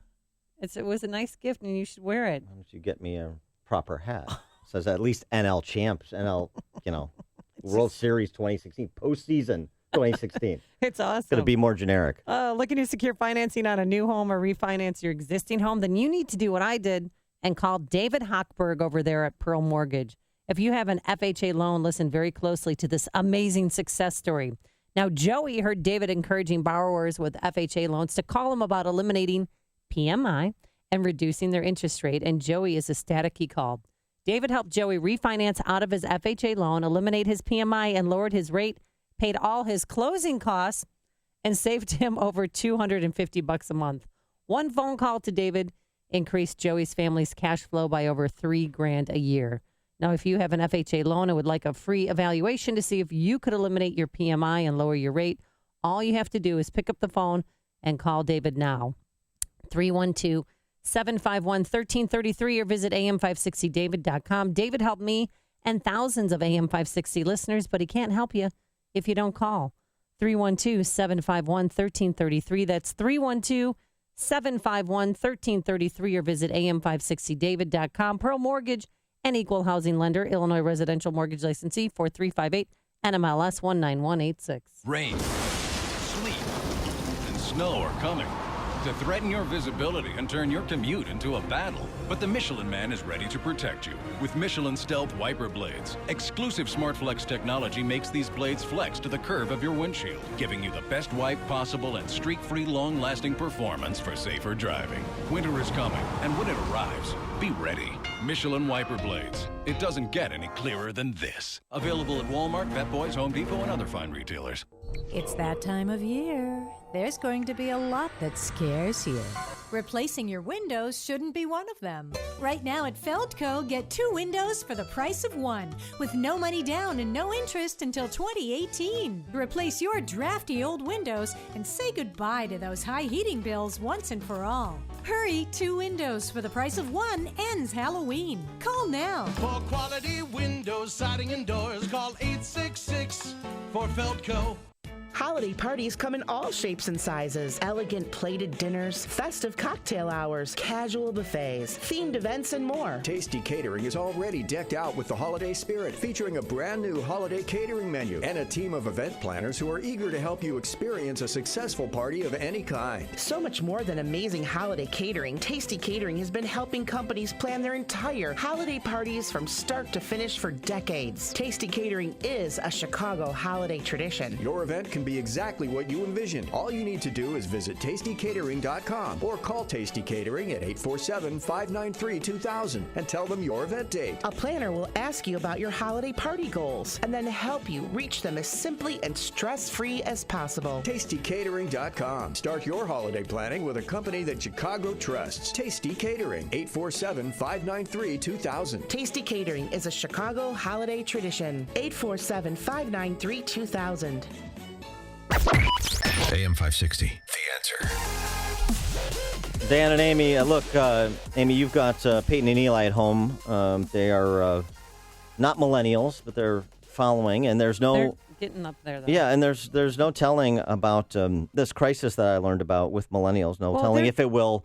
It will down to successive generations. Excuse me, I'm sorry. They should be referred to as hipsters. Remember that? I met millennials and they corrected me. They said, that's not, you're labeling us wrong. We're called hipsters now. I want to get beyond the labels into the need. Okay.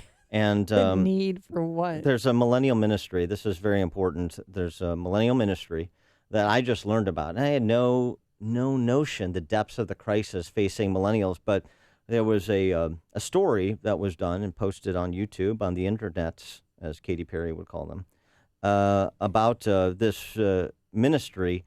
And, you know, I think, look, I have not heard an appeal like this since Sally Struthers' appeals for the Christian Children's Fund, emotional appeal that touched me. And I want to participate. And I think for our friends and listening audience, after you hear the story and the good work this ministry is doing, you'll want to participate as well.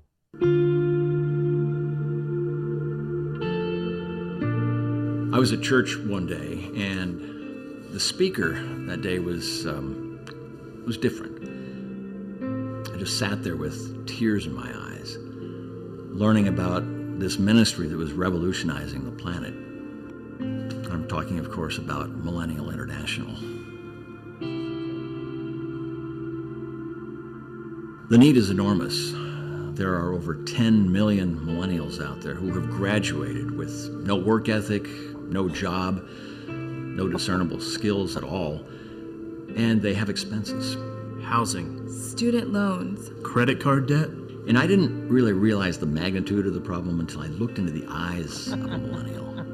And I saw that face with the dead, nothing's happening up here kind of thing. So I went out to the booth after the service and I talked with the guy, and he really informed me about the devastation that's not being able to fund a millennial lifestyle. Core Power Yoga, Birchbox for Men. I looked over all the envelopes and my heart was really touched when I saw this one particular fellow that I just had to get more information about him. He was Declan from Beverly Hills. Meet Declan from Beverly Hills. I can't wait. I am an aspiring photographer. I graduated college with an art degree, so obviously that puts me at a disadvantage. His sponsor's last letter from Declan. In his last letter, he wrote to me and said that his weekend was, how did he put it? Totes lit fam. Literally have no idea what that means. Here's how the program works if you want to get involved and sponsor your own, Declan. A typical sponsorship program costs $29 a month. Millennial International is actually $2,900 a month. Yeah, it seems expensive at first, but when you see the need, it is so worth it. Trunk club subscription. Essential oils. Annual pilgrimage to Bethel Church. It's the same as a traditional sponsorship program, except instead of getting, say, a soccer ball for his birthday, he's getting an Audi. Here's his wish for his sponsoree, Declan. Through the sponsorship program, they actually set up a chance for us to meet each other in person. I brought him an apple pie that my wife had baked for him, but I totally forgot he's gluten-free. Oh, my God. I couldn't eat it. I mean, obviously, I've seen Food Inc., so I don't eat the traditional meals like everybody else. For breakfast, I usually do like some kombucha juice. He really didn't have much energy that week, and it turns out, he was on a juice cleanse. And I wanted to respect that. My wish for Declan, that he would realize his potential in life, that he would be better, achieve more. I've been getting blue ribbons and participation trophies my whole life. What do you expect? For me, if it wasn't for the program, I'd have to get a job. Or worse, start a GoFundMe.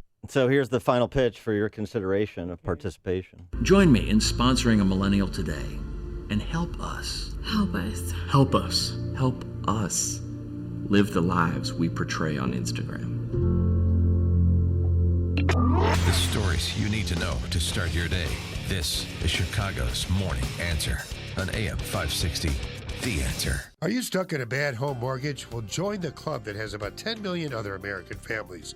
But I may be able to help you. My name is Lou Bridges. I'm an attorney with the law firm of Lou Bridges and Associates.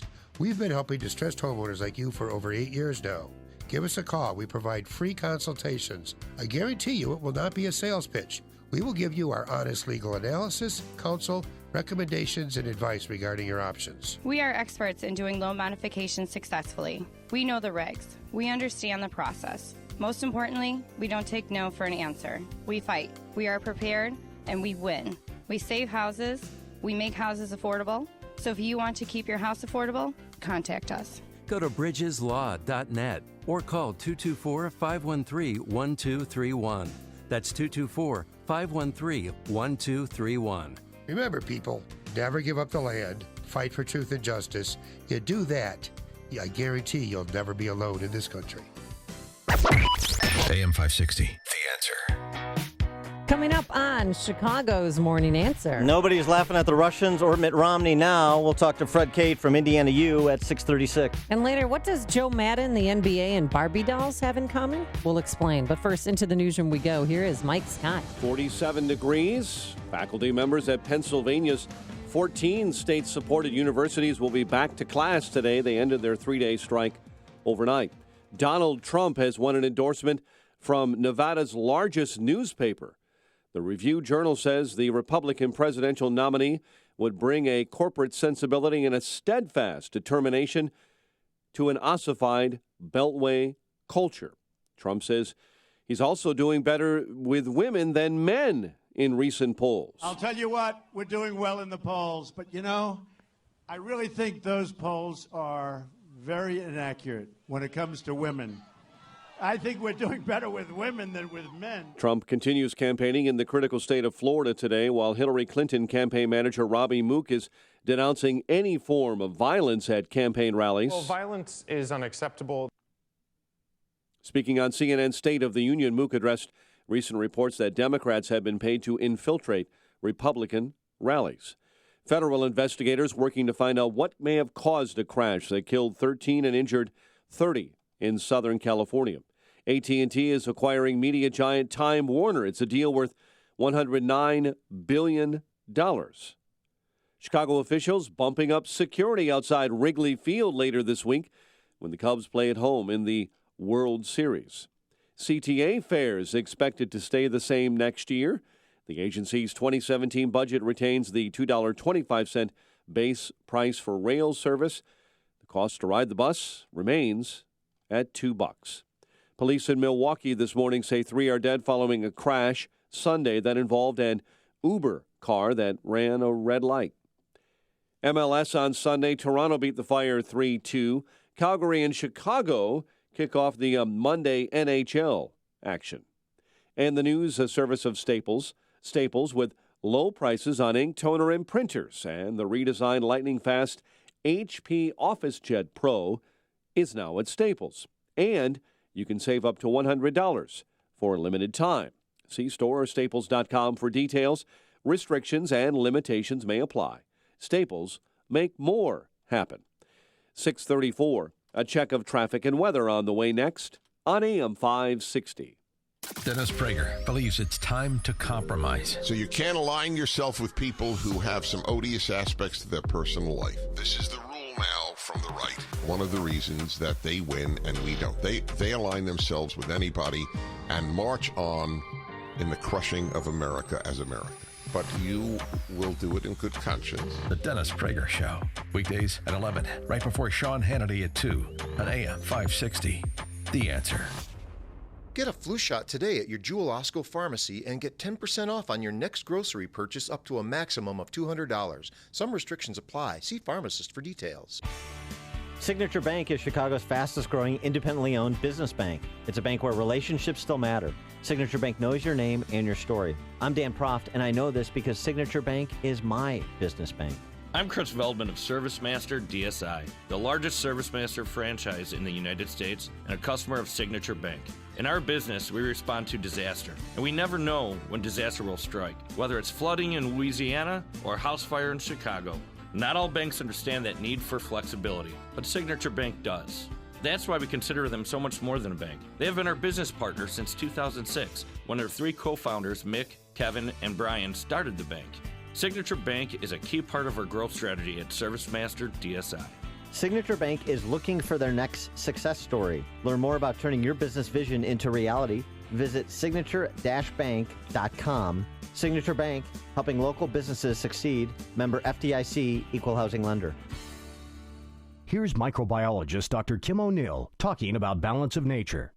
Scientific research has shown that many cancers and lifestyle diseases can be prevented with a diet rich in fruits and vegetables. This prevention comes from the phytochemicals in the plants. They fight against oxidants that damage the cell's DNA, causing mutations that lead to disease. I don't take any supplementation, but I take Balance of Nature because I know, I've seen it in my lab, and I know that it works. I've seen the immune response increase, I've seen your DNA repair capacity increase, and I've seen DNA protection. And that, to me, as a scientist, rings so true, and it's only natural. Call now to find out how to get your free month's supply of Balance of Nature. Call 800-2468-751. That's 800-2468-751. Or go online to balanceofnature.com. Use promo code CHICAGO. 6:37. Let's get a check of the roads. AM 560 traffic center time with Jim Talamati. Thanks, Mike. The Edens has a 2-minute delay inbound, Devon to the junction. Outbound clear. The Kennedy, 28 minutes. O'Hare to downtown, outbound 44. The Eisenhower's 47 minutes. Thorndale to the post office, outbound 43. Stevenson now 56 minutes. 3:55 to Lakeshore Drive to find outbound. Ryan, 18 minutes, 95th to downtown, quicker in the locals. Tri-State delays, 111th to the 83rd Street toll. The Stevenson to 31st. Reagan tollway to Grand Avenue. Adams tollway slow 59 to Barrington Road, and very slow from the Tri-State to the Kennedy. Traffic service of American Express. Hey, American Express card members, you don't want to miss this. Now through December 31st, it's a big reason for you to shop small at local stores in your neighborhood. Learn more and enroll your eligible card today at americanexpress.com/shop small offer. Terms apply. Traffic answers when you need them most. Jim Talamonte, AM 560, The Answer. Chicago's Morning Answer continues next. Your official Chicagoland weather forecast. From the aircomfort.com Weather Center, providing the right climate for business since 1935. Sunny and cooler today, high 57. Currently 46. Your next news update is at 7. Chicago's Morning Answer with Dan and Amy continues next on AM 560, The Answer. Listen to AM 560 on your mobile device. Now available on iHeartRadio. Online at iHeartRadio.com. Your money. Find out how to keep more of it and live debt-free. Tonight on The Dave Ramsey Show, starting at 7 on AM 560. The Answer. Good morning, Dan and Amy. So on Friday, there was a bit of a cyber attack. So popular social media and Netflix share economy sites were down. And so the question is, for Robbie Mook and others, is this the Russians' handiwork too? How about we get a serious answer from a non-politico who actually knows what he's talking about? He is our friend Fred Kate, and he's the director for the Center for Applied Cybersecurity Research at Indiana University. Fred, thanks for joining us again. Appreciate it. My pleasure. So we've talked to you before, and you've talked to us about how vulnerable our networks, whether private or government, are to cyber attacks. And this is a burgeoning area of concern and discussion, including in the context of the presidential election. And so how did you react to the cyber attack on those social media and share economy sites on Friday? Well, without surprise, I have to say, this was an attack that we've been watching sort of develop for some time now. It's what we call a distributed denial of service attack, often called a DDoS attack. And it's an attack in which you get thousands or millions of internet-connected devices to all go after one specific target. In this case, that specific target, rather than being a specific website like the New York Times or Twitter, was instead the provider of all of the translations of words into numbers online. So when you type in Google, your computer actually gets that translated into numbers, the IP address, to know where to go. And what this attack did was really shut down that translator run by a company called Dyn. Well, how many people were affected by this, and how long did it last? Well, we were all affected by it. In other words, anyone in the United States, and it was felt as far away as Australia, trying to access a site that went through this Dyn DNS domain name server system. We saw 3 waves of attacks on Friday. They each lasted a couple of hours before Dyn was able to beat them off. And this is really just a taste of things to come, because there's a very famous security researcher, journalist, Brian Krebs. He was the first known target of this network of compromised devices. They shut him down completely a month ago. Now they're going for bigger fish. And, everything I know, as I told you before, about cybersecurity, I learned from watching Mr. Robot. So my working knowledge is limited. So let me ask you this. I mean, we focus so much attention on the Russians and the Chinese in particular. And and with the Chinese, especially as it relates to intellectual property. And I wonder, how varied is the threat in this area? I mean, could we have, rogue groups of computer geeks combined with, with hackers sanctioned by the state, combined with nations that we may not think of normally as threats to our national security? Trying to get a handle on the magnitude and depth of the problem. Yeah, both are huge. So what you have when you have a big network of compromised machines that are being used for these distributed denial of service attacks is you have code that controls that network, and that code is made available. Sometimes it's sold, sometimes it's leased, sometimes it's made available for free, so that others can use it. So in a way, it almost doesn't matter who started this, like who built this infrastructure for this attack. It could be used by anyone. It could be used by an individual. It could be used by a country. It could be used by a company. In this case, maybe the most astonishing and worrying thing is that the compromised computers weren't like your laptop or your desktop. They were things like baby monitors. They were like set-top DNR DVRs that, record your video programs for you. All of those things are connected to the internet. They're all not secure, so they're easy to compromise. And then rather than steal something from those actual devices, like who really cares if I get a picture of your baby, I instead just use its connected capability to launch this attack. So in reality, our own devices were turned against us in this attack. Well, how soon do you think it happens again? I mean, is this going to be the new normal? It is absolutely going to be the new normal. And again, remember, there are a lot of vulnerable places on the Internet, sort of choke points where some essential services provided. In the case of a domain name server, which, converts those typed-in addresses into IP numerical addresses, that was an obvious choke point we've been talking about for a long time. But there are lots of other choke points. And again, if you flood even the most popular websites with billions of times the amount of traffic they're used to getting, you're going to shut them down or you're going to block access by legitimate users. And it doesn't matter whether it's Twitter or a local hospital, you can have the same effect. Now, over the last couple of months, a story that's kind of bubbled below the surface, but mainly because of the presidential campaign and related issues, is this question of the U.S. control of ICANN, the Internet corporation that controls the World Wide Web root zone and domain names and the like, and its status as a legal monopoly, and the question of its antitrust exemption, or the question of America relinquishing control of this enterprise to the UN. Can you walk us through the reports on this and the potential impact as it pertains to cybersecurity? Well, it could have an impact. I mean, no one in their right mind would say it could not have an impact.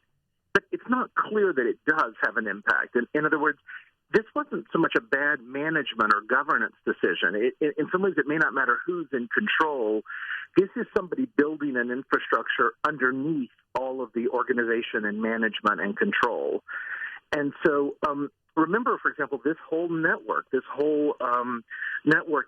launched this DDoS attack was built even while the U.S. had its veto authority in the ICANN system. And so it's not at all clear that putting that out to a more, and we've been slowly moving towards a more internationalized, everyone in the world uses the Internet. It's not clear that the U.S. any longer has a legitimate claim to exercise a veto. It's not clear that transition is going to have any effect on this whatsoever. To be honest, the vulnerabilities really are they're both by users. If you connect your baby cam and you don't set a password, then you make it possible for anyone to compromise it just by using the default password, which is like password or 1234. And it's also by the design of the Internet, which was, of course, intended to be friendly and easy to use and to work well. And those things are again, a godsend for people who want to abuse it. So, Fred, Kate, is there anything we can do to protect ourselves and our devices? Yes, we don't want to be John Podested. No. Yes, exactly. Well, there are some things. I mean, so one thing is we should be setting strong passwords and updating them regularly on every single thing in our lives that connects to the Internet. So your cell phone, your laptop, your tablet, but also your baby cams, your DVRs, your Nest thermostat, all of those things that we go out and buy and immediately connect online, and then we totally forget about. It's worthwhile going back, and making sure you've got a strong password and you change it every now and then. Write them down. It's not a problem to write it down. Just don't carry the list with you in your wallet. And that would be the single most effective thing that all of us could do to help protect ourselves. And frankly, as this attack showed, to help protect others as well. All right. He is Fred Kate, the director of the Center for Applied Cybersecurity Research at Indiana University. They're the Hoosiers, Amy, not the Indianans. I understand that. Thank you. Professor Kate, thanks so much for joining us again. Appreciate it. My pleasure. Thank you. And he joined us on our turnkey.pro answer line. You've made the switch, and it feels so good. You've switched to Chicago's Morning Answer on AM 560. The Answer. Yeah, Northwestern played Indiana this week. How'd you do? Did you win the game? I don't play for Northwestern, but Northwestern won. It's a huge accomplishment, similar to beating the Hawkeyes.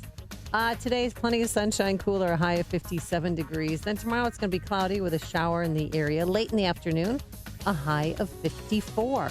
Let's get those travel times. Here's Jim Telemonte. Thanks, Amy. Wicker Park had a building collapse. Schiller is blocked at Wicker Park Avenue. A lot of crews in that area responding.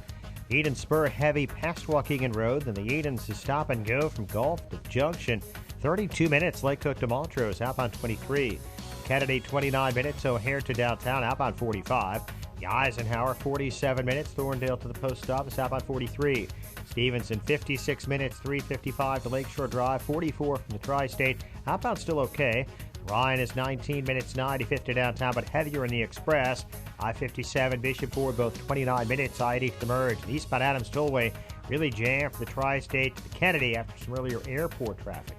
Jim Talamonte in the AM 560 Traffic Center. I'm Lou Dobbs. Unemployment up in 3 battleground states. Tesla to join the ride-hailing business. Those stories next. Bill Bennett here to tell you about Augusta Precious Metals. The stock market crash of 2008 wiped out as much as 50% of IRA or 401k accounts. Can you afford to lose again if the next crash comes? What if you could store your IRA or 401k where you can see, touch, and hold it in your hands? Well, with the Augusta Gold and Silver IRA, you can transfer retirement savings into physical coins and store them where you can actually hold them in your hands, where you can get your gold fast in a disaster. Call Augusta Precious Metals today at 855-222-6993 and receive a free gold and silver IRA guide. There is no obligation. It's rated A+ with the Better Business Bureau. Augusta Precious Metals enjoys a 98% 5-star customer satisfaction rating with TrustLink.org.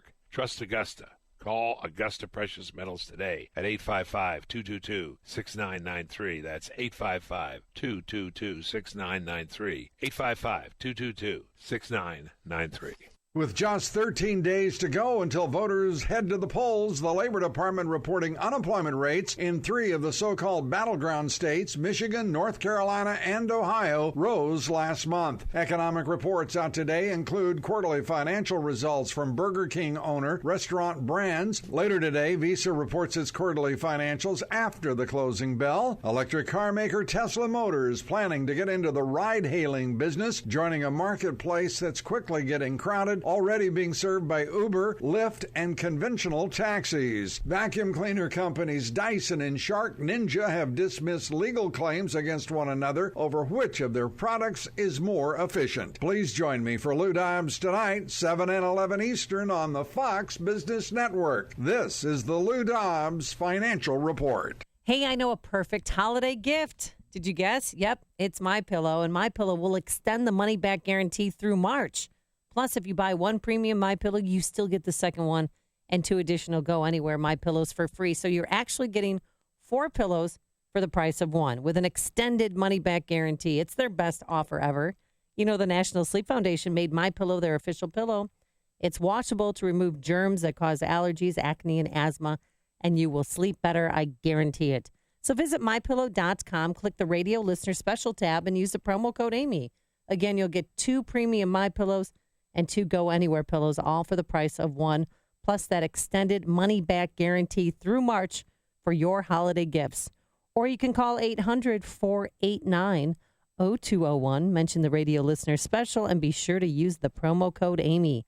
That's MyPillow.com or 800-489-0201. Hi, I'm Tom Sadeka, President and CEO of Precision Payroll of America. We're the 33-year-old company whose first employee and first client are still working together. We have so many wonderful clients, but with me today is someone very special. Hi, I'm Charlie Kirk, founder of Turning Point USA. We are a nonprofit student organization battling the bias and indoctrination in America's high schools and colleges every day. We are on over 1,000 campuses and continue to grow. Precision Payroll has been there since day one and has helped us immensely as we grew to a truly national organization. No one in the business is better than Precision Payroll. Thank you, Tom. Thank you, Charlie. What you're doing is so important. To learn more and help, go to tpusa.com. That's tpusa.com. And for your business, let Precision Payroll make a difference for you. Call Tom at 630-242-1507. That's 630-242-1507. Or online at precisionpayroll.com. Thank you, Charlie. AM 560, The Answer. Dan and Amy, so SNL spoofed the final debate over the weekend on Saturday night, because it's Saturday Night Live. And Chris Wallace was given the high honor of having Tom Hanks portray him and set the debate.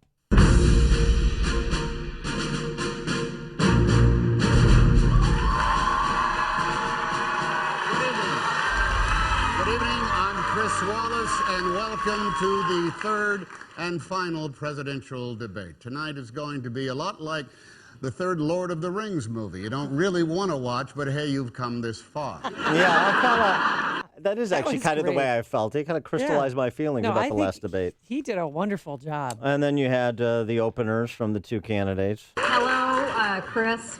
Thank you for having me. In the first debate, I set the table. In the second debate, I fired up the grill. And tonight, I feast.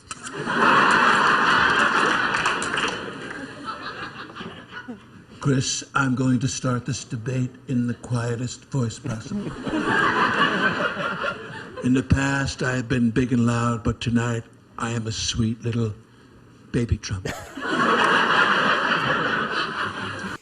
Newt Gingrich, big Trump and little Trump. And baby Trump. I'm baby Trump. No, of course, this was mostly to elevate Hillary and to denigrate Trump, but that's built into Saturday Night Live. It's just an appendage of the leftist media, but there's still some funny lines. This was pretty good where both people got it a little bit. This was on women's issues and how these are the two most ideal candidates to address those issues. Listen, Chris, I'm glad you raised this topic because what two better people are there to talk about women's issues? Me, a woman who has had a child and has taken birth control, and him, a man who is a child and whose face is birth control. That was good, but my favorite part was the email. Yeah, when they talked about the emails and how she pivoted. And at least, right. Gosh, it was gorgeous. At least they got the dodge in her not answering Wallace's pay-to-play question regarding the Clinton Foundation and emails. WikiLeaks has been releasing your campaign emails, many of which raise some serious questions. Thank you for bringing up my emails, Chris, and I'm very happy to clarify what was in some of them. I'm sorry, what, Carol? What? I'm sorry, I thought I heard my friend Carol. Anyway, back to your question about the way that Donald treats women. And that is how you pivot. And then she did that robot dance. Yeah. And that she was literally good. pivoted. And they got both on the nasty woman comment, too. Yes, but only on the very wealthy. For example, my contributions will go up, as will Donald's, assuming he doesn't figure out a way to get out of that. Such a nasty woman. Whoa, Mr. Trump. Now, Mr. Trump, that was incredibly rude to Secretary Clinton. Thank you, Chris. That's exactly the kind of language that has poisoned and debased this election. And if you agree, go to HillaryClinton.com and buy a limited edition Nasty Woman mug. Thankfully, no more debates and no more SNL spoofs of said debates. Connect with Dan and Amy using the AM 560 mobile app. Download it today at 560theanswer.com/mobile. A couple years ago, I had a severe accident which disabled my right hand and caused chronic pain and complete suffering. It took many years before really we figured out exactly what it was or how to treat it. My whole goal was I did not want to be on high levels of pain medicine. After some time, I went to see Dr. Kenneth Candido to try to figure out the source of the pain and a solution and how to solve it. He listens. I'm going to cry because it's so real. I've been through so much, and he wants to help his patients, and he's there for me whenever I need him. This is Ken Candido of Chicago Anesthesia Pain Specialists. I have a simple message for you. If you or someone you love or someone you know has chronic pain, contact us. Treating chronic pain issues is what we do. We can make it better. Get an appointment and let's talk. MyPainChicago.com, MyPainChicago.com. All the info is available at MyPainChicago.com. Let's make you pain-free. The following is a paid political announcement. Oh no, here it comes. Oh no! Oh, it's the property tax bill. Rising property taxes can be scary, but thousands of homeowners have done something about it by appealing their assessments. Hi, I'm Dan Patlak, your commissioner at the Cook County Board of Tax Review. As the only Republican on the board, I've kept my promise to serve full-time and be a watchdog, making sure that property owners appealing their assessments pay no more than their fair share of taxes. As the only candidate who is a certified Illinois assessing officer, graduate of the Real Estate Institute, and a former township assessor, taxpayer advocate Dan Patlack has been the featured speaker at over 200 assessment appeal seminars, teaching thousands of property owners how to appeal their assessments. Dan Patlack is endorsed by the Chicago Tribune, the Chicago Sun-Times, the Daily Herald, and the Illinois Committee for Honest Government. Vote for Dan Patlack for Cook County Board of Review. Paid for by citizens for Dan Patlack. Are you a responsible person who finds yourself growing deeper in credit card debt? Then get ready for a toll-free number that will put you on a path to financial recovery. Trinity Debt Management will consolidate your accounts and work with your creditors. You'll save thousands and become debt-free for keeps. If your debt has you down, we should talk. Call Trinity at 1-800-758-5360. 1-800-758-5360. 1-800-758-5360. Flu season is here, but there's something else going around that can be even more contagious, and that's hope. Rite Aid is committed to spreading hope, not the flu. In honor of all our customers who get a flu shot, the Rite Aid Foundation is donating over $1.8 million to more than 350 KidSense charities committed to the health and well-being of children in our communities. So come in today and get your flu shot. No appointments necessary, and it's free with most insurance. Rite Aid. With us, it's personal. Flu vaccines available while supplies last. Age restrictions apply in some states. See pharmacy for details. Coming up on Chicago's Morning Answer. Amy recites the Gettysburg Address from memory at 7:07. But first, let's go into the newsroom. Here is Mike Scott. Amy and Dan, Chicago officials happy with the Cubs fans' celebration in the NLCS. CTA fares likely to remain the same in 2017. WIND Chicago News Time is 7 o'clock. Fox News Radio, I'm Dave Anthony. The polls are opening now in Florida as early voting begins in another state. Folks, it's a rigged system. Donald Trump also says the polls are very inaccurate, and despite all the allegations of mistreatment of women, he wants to set records with female voters. And I hate to tell the men this, but if I could swap, I'd swap you out so fast. Trump also went on the attack in Florida. Hammering Hillary Clinton for the what he calls the latest pay-to-play example, trying to get $12 million from the King of Morocco in order for the Clinton Global Initiative to hold its big meeting in Marrakesh, and they would donate all that money to the Clinton Foundation. That's Fox's John Roberts in St. Augustine, one of the 3 Florida cities Trump will rally in today. Hillary Clinton will campaign in New Hampshire the day after attacking Trump again for questioning the validity of the election. Look, some people are sore losers, and, we just got to keep going.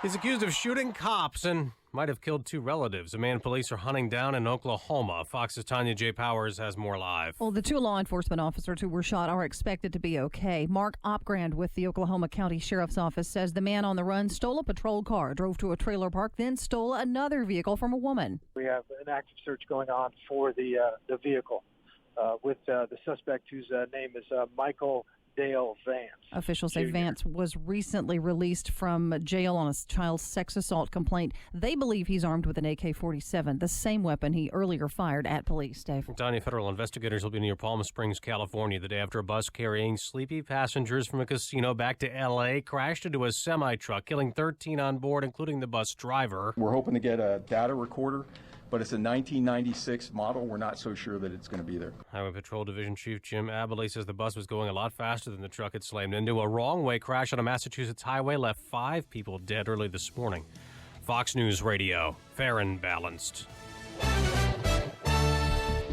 49 degrees at 7:02 on AM 560. The Answer. Good morning. I'm Mike Scott. Chicago officials bumping up security outside Wrigley Field this morning. And they'll do it again later this week when the Cubs play at home in the World Series. The Office of Emergency Management says preparations are underway. We had some discussion early this morning about the next step, the World Series, and some modifications that we're going to make to the plan based on what we learned during this last series. Cubs have arrived in Cleveland for games 1 and 2 of the World Series. A person is in custody following a fire inside a church on Chicago's northwest side. Police say they were called out this morning on reports of a break-in at St. Genevieve Church on West Altgeld. Officers then spotted someone coming out of the window and smoke pouring from the building.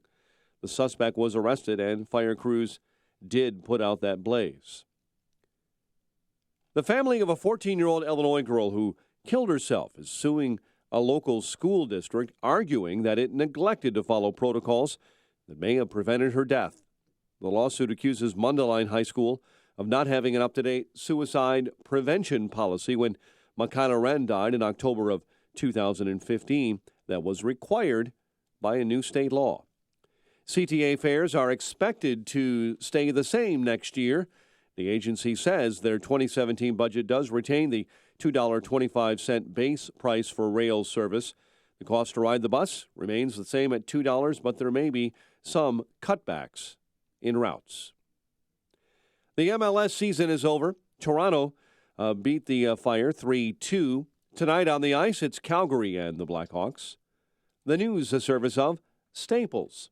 Staples has low prices on ink, toner, and printers, and the redesigned lightning-fast HP OfficeJet Pro is now at Staples. And you can save up to $100 for a limited time. See store or staples.com for details. Restrictions and limitations may apply. Staples, make more happen.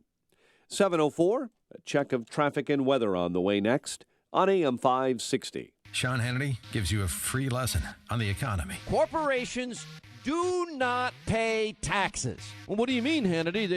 They got to pay something. Everyone's got to pay their fair share.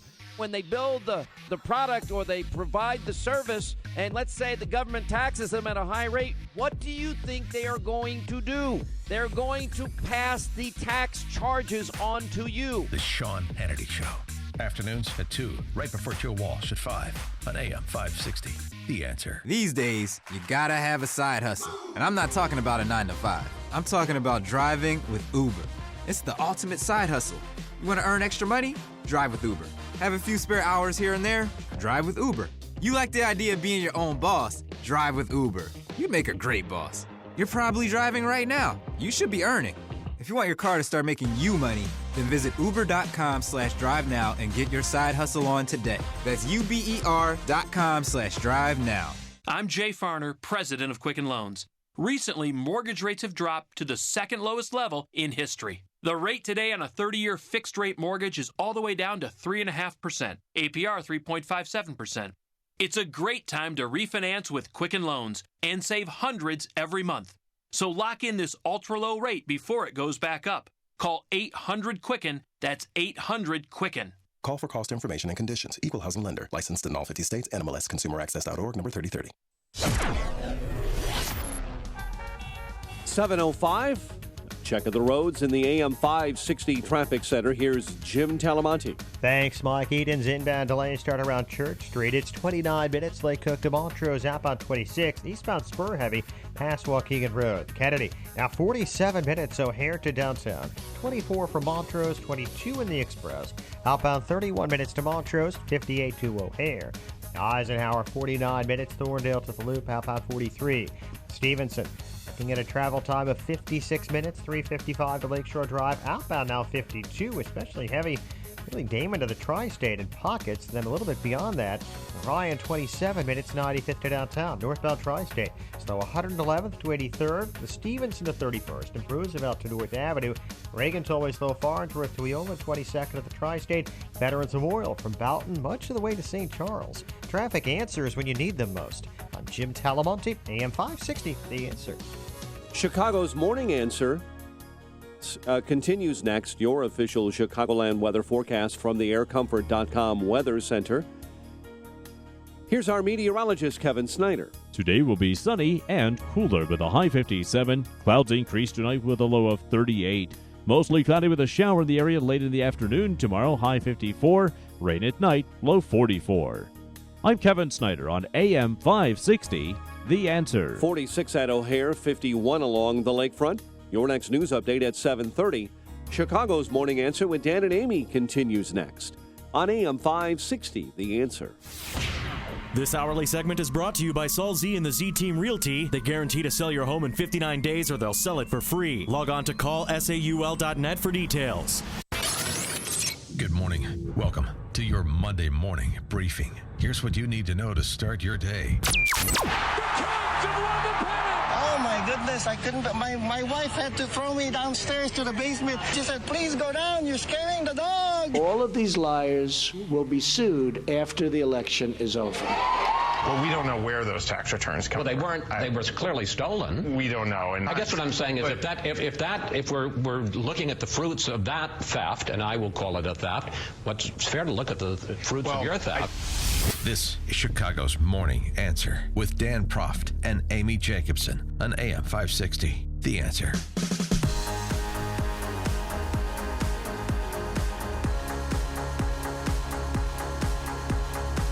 Good morning, Dan and Amy. I was just made privy to an Amy Jacobson tweet that is beyond heretical. What was your tweet about the Bears and the Cubs? Saturday night after the big win, after we clinched the pennant, first time in 71 years? Yeah, you know the numbers. Yes. I tweeted out, hey, 85 Bears, you've just been big-footed. No. What's wrong with that? And then I've had my current boss, Marcus, said, oh, now we have the curse of the Jacobson. Uh-huh. Right? No, I tweeted out, sorry, 85 Bears, but you've been big-footed. Uh-huh. And then Larry Wirt, my old boss at Channel 5, tweeted out, Amy, a little early. Amy, we don't need any more jinx karma! ! Is Larry Wirt a 14-year-old girl? What a joke. But he's a Sox fan. Yeah, whatever. He's one of you. The one issue, of Mike Scott's. The issue people. is the What's issue the is the 1985 Bears. Yeah. You cannot invoke them except in sacred, hallowed tones. I wasn't. First of all, they haven't gotten enough attention. No, I over don't the last 30 years. No, they really have. We should remind people that the Bears won the Super Bowl in 1985. Yeah, in 85, 86. Yeah. Well, right. I know, but. So should we? I think we should now. For your penance, I think you should recite every player on the 85 Bears. Oh, really? Yeah. And apologize to them individually. Oh, Dave Duerson, Walter May rest Payton, in peace. May rest in peace. Refrigerator Perry, Jim May he- McMahon, Keith Van Horn, blah, blah, blah. Yeah. So, you don't compare the 85 Bears to anything or anybody. Oh my gosh. Except the Steel Curtain from I the 70s. repent. I repent. But they're still partying in Wrigleyville.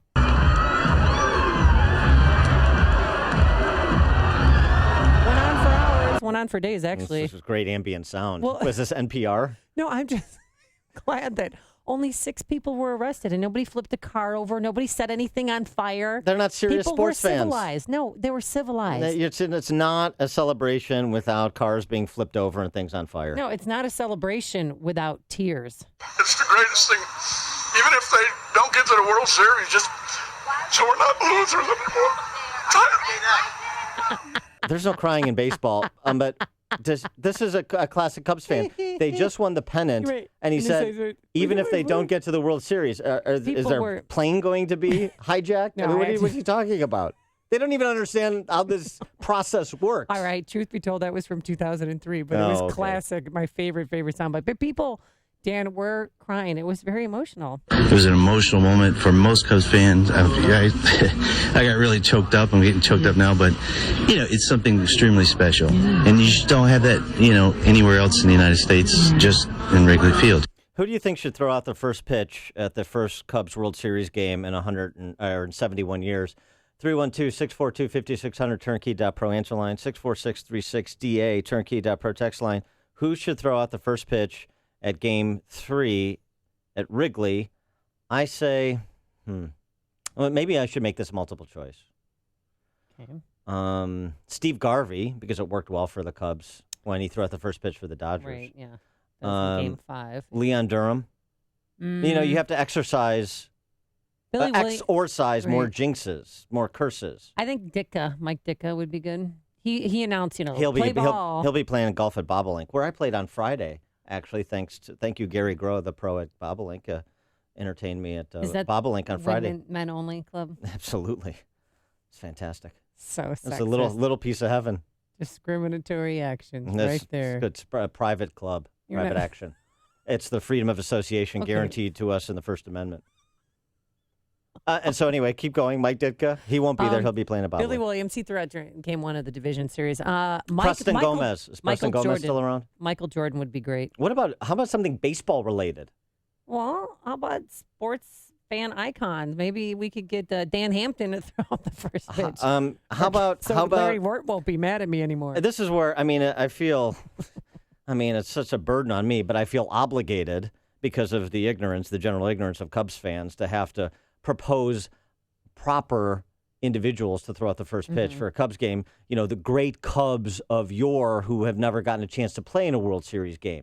Think Ryan Sandberg, Amy, perhaps. Mark Grace. Oh, wouldn't that be wonderful if Mark Grace came back? Mark Grace over Ryan Sandberg? Yeah. One's a Hall of Famer. And one's not. And the other one is Mark Grace. But it's Mark Grace. I love Mark Grace. Derek Lee. Derek Lee. That's kind of a deep dig. Moises Alou. Oh, Maybe he Moises can Alou. get his hands moist again, if you know what I mean.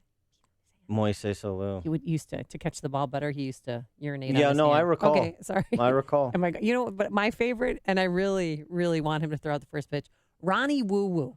I don't think he's gotten his the respect that he deserves. He's been a Cub fan since 1947. Saw Jackie Robinson play. You know, he came from an abusive home, so to escape, he would sneak into Wrigley Field, and then he became one abusive home to the other. So he became right, and he's had to endure decades of losing Cub organizations, and now that he should be celebrated, especially since he broke his femur. How about Dave Kingman? King Kong. Oh, yeah. Ronnie Woo Woo, by the way, stopped by for dinner last night in his home uniform. How about not Mark in his away uniform? How about Mark Pryor and Kerry Wood simultaneously throw out the first pitch? Kerry Wood and Ryan Dempster sang seventh inning stretch in Game 1 of the division. That's series. not what I'm asking. All right. I'm asking about the first pitch, Game 3. What about Mayor Emanuel? Oh, come on. How about all of the aldermen who got tickets at face value at the expense of Cubs fans and creating externalities in the marketplace for tickets? How about they throw out the first pitch collectively so we can identify all who are there? That is a good idea. All the ruling class Pauls who get the special deal for tickets. Do you know that they're going to stop that next year? Good.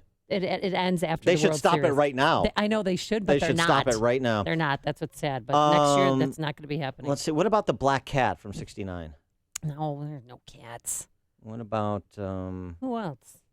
Is Hack Wilson still around? Tinkers, Evers, or Chance from any of them? Are they still around?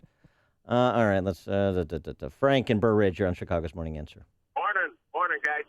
I think we should go back to the late 60s, the team that played and lost to the Mets. Billy Williams was there Saturday night. I would avoid anybody from the Bulls, football, or any politician. Should be baseball, absolutely. Billy Williams, you say, Frank? Yes. Yes, thanks for the call. So Billy Williams would be an honorable choice, a great Cub who never had the opportunity to do this, great baseball player, Hall of Famer, Mark Grace. Mark Grace was loved by this community. You don't put somebody out there to first pitch in the first World Series in 108 years just because you got the hots for him. That's not the standard. I have a special place in my heart for him. bet Don't you worry, do. I never made out with him. We were just friends, I swear. We were. No comment. Mike in Naperville, you're on Chicago's Morning Answer. Lee Elia. Oh, yes, with the rant. Thanks for the call, Mike. Former manager Lee Elia with the famous rant about these Cubs fans that don't have jobs in the bleachers. Oh, we got to get that audio up. I want to hear that. That and Earl Weaver, those are like the two of the most classic rants ever. Lee Elia on Cubs fans, but we have to bleep out every other word. Wayne in Valpo. Good morning. These Cubs fans are amazing. They haven't won a World Series since 1908. Right. Now they're all riled up. You know what? We got one on the South Side in 2005. Yes, I recall. And my understanding is this. Steve Bartman was spotted at the Cleveland International Airport this morning. Oh, boy, is it going to be fun. You guys have a great day. Thanks, Wayne. I suggested Steve Bartman throw out the first pitch for the Indians. Game 1. Right, for Game 1. But Not gonna happen. I don't want to pile on Steve Bartman because he's a Cubs fan and he was treated so badly. It would actually, on a serious note, it would be great for the Ricketts to coax Bartman into coming out and throwing out the first pitch. I think it would be a great moment, actually. No, Why? That would not be a great. You're As a so, Cub you're fan, so superstitious. No, we're not, I am very superstitious. It's I've irrational. been wearing this jacket. I don't know if you know. It's for the division series, the championship series. It's going to L.A. and back. It's going to Cleveland and back because I'm going to Game 6. And I'm going to wash it to get ready for tomorrow's That game. jacket gets around. You know what the real curse of Steve Bartman is? You know why the Cubs will never until they make right by Steve Bartman. for how badly he was treated unfairly. Oh, he had death threats. It was awful. I spoke to his attorney all the time. Moises Alou much later saying, I wouldn't have caught the ball anyway. Until you make it right with Steve Bartman, you're not going to win. That's why I think you should bring him. I think you have to exercise those demons. I'm telling you. I don't know. I will say this, though. There's a lot at stake for both ball clubs. I mean, Indians. Thanks for that. The Indians haven't won the Super Bowl. Yeah, I know. I mean, the World Series in 68 years. Typical Cubs fan. 68 years. Yeah, I know. I guess this something's got to give series. We all get it. Thank you. Thank you, ESPN. Mark and Valpo. Yeah, I was saying Harry Carey's wife. Dutchie Carey. Thanks for the call, Mark. Dutchie Carey should throw out the idea. first pitch. Oh, does she have the arm strength to get it to home plate? I think she does. We warm her up. If Grant Porter stretches her out, they're such good friends. He could teach her. Dutchie. That would be good. Dutchie's not bad. That's a pretty good suggestion. No, 7th inning stretch. But everybody was so crazy in Wrigleyville. I mean, literally hundreds of people were there yesterday all day during the day taking pictures. Yeah, they got nothing to do. No, they have to run for their wives. Oh my goodness, I couldn't. My wife had to throw me downstairs to the basement. I was up, jumping, yelling, screaming. She said, "Please go down. You're scaring the dog." Don't scare the dog. Yeah, he's very excited. But so you watched the game, right? No, I was at a function. You were keeping tabs on the game, though, right? You were watching the progress. Yeah. How did it feel when I tweeted to you that you need to start processing this? That the Cubs are going to the World Series. I knew when they scored 2 in the bottom of the first, and the Dodgers outfielder muffed that catch that it was done. So I mean, for those of you who are Cubs fans and don't like the fact that I am not a Cubs fan and I'm supporting and rooting for the Dodgers and now rooting for the Indians, just know you can take some solace in the fact that every day is just a little bit more torture as we celebrate the Cubs pennant. I'll tell you one thing. I hope we get hotter than just to stuff it up them 3,000 people that show up every day. Because if they're the real Chicago fans, they can kiss my right downtown and print it. What a mouth on that guy. Hear about the big stories of the day, then talk about them right here on Chicago's Morning Answer on AM 560. The Answer. That was awesome. Thank you, David Stribling. Oh, my gosh. Plenty of sunshine today, but cooler than we're used to. A high only of 57 degrees, and tonight cloudy, a low of 38. And for tomorrow, mostly cloudy skies. I got another suggested first pitch thrower. Okay, what? Carlos Zambrano.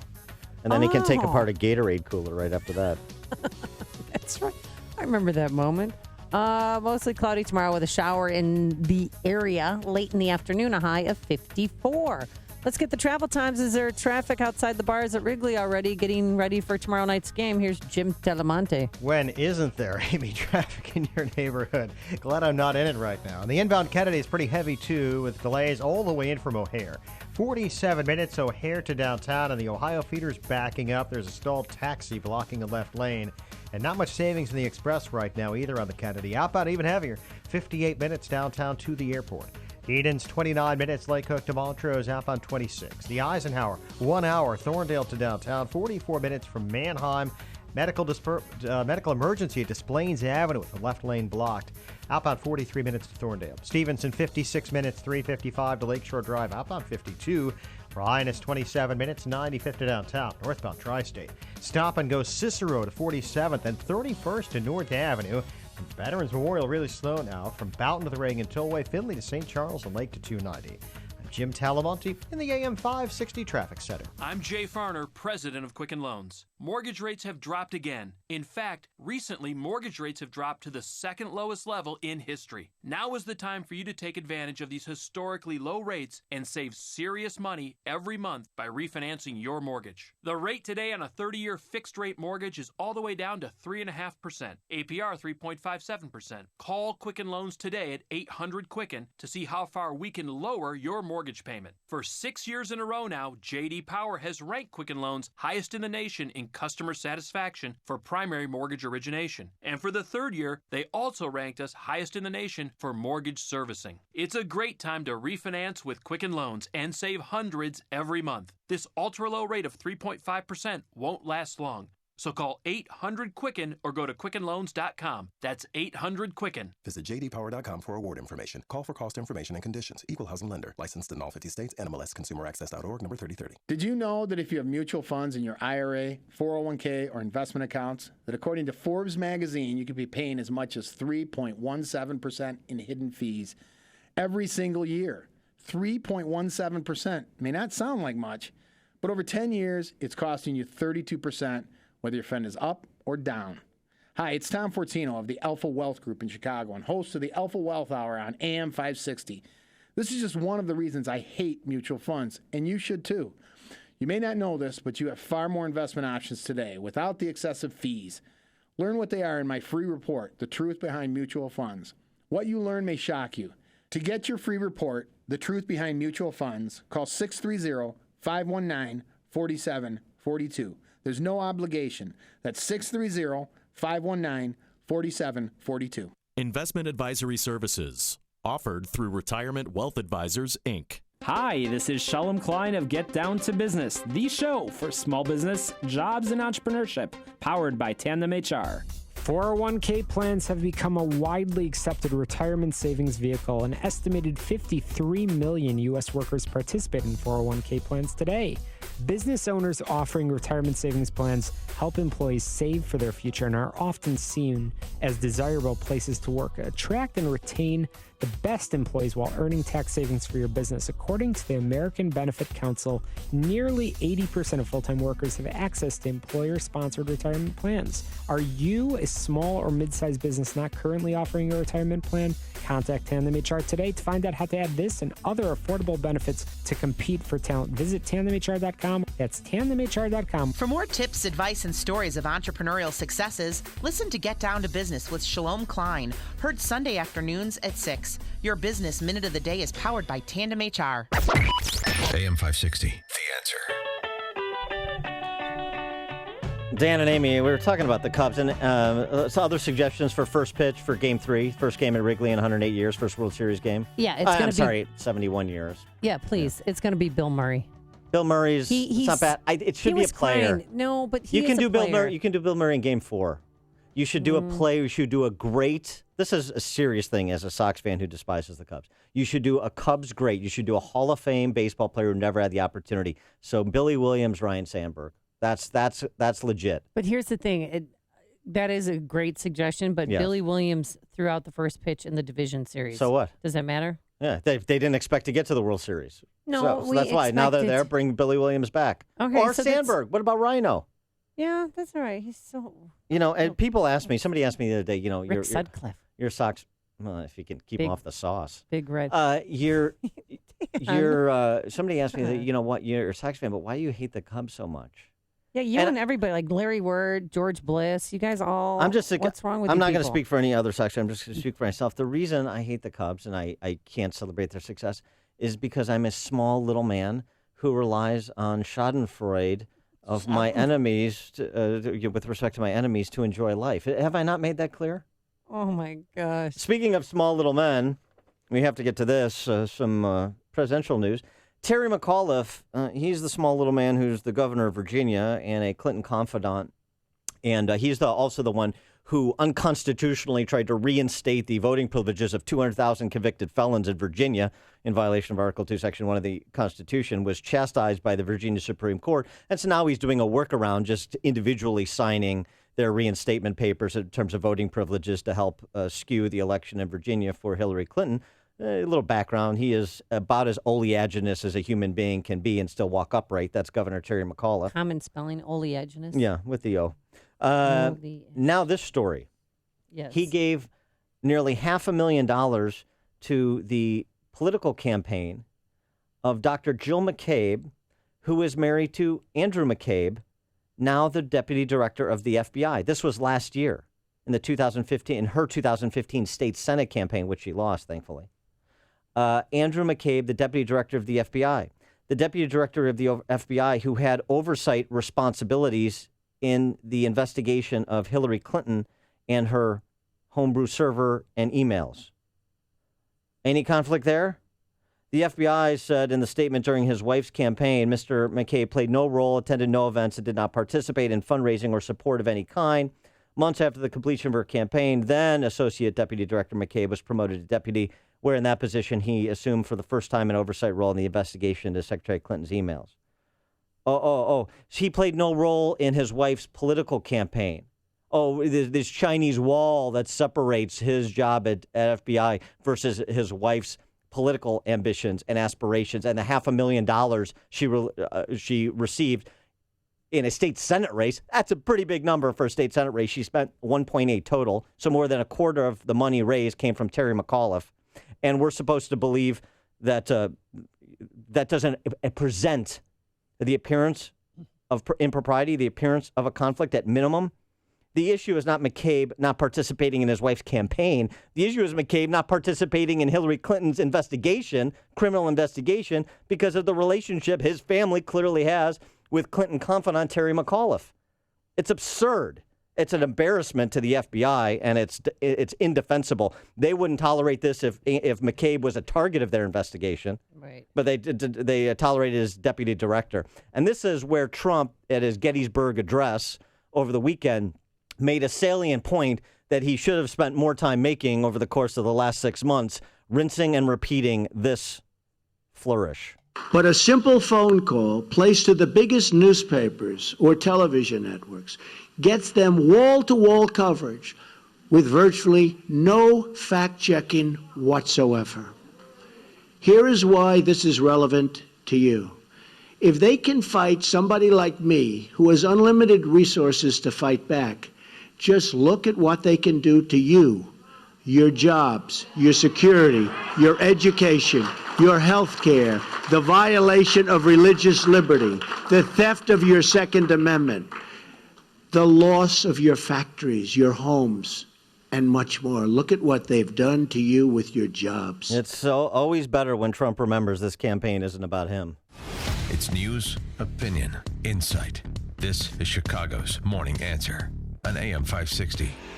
The Answer. Are you behind in your mortgage, facing foreclosure, being given the runaround on a loan modification application by some bank or servicer? Well, you're not alone, but I may be able to help you. My name is Lou Bridges. I'm with the law firm of Lou Bridges & Associates. We've put together a team to help distressed homeowners like you. Give us a call. We give everyone who's eligible a free consultation. I guarantee you it will not be a sales pitch. We will give you our honest analysis, counsel, recommendations, and advice regarding your options. We are experts in doing loan modifications successfully. We know the regs. We understand the process. Most importantly, we don't take no for an answer. We fight. We are prepared, and we win.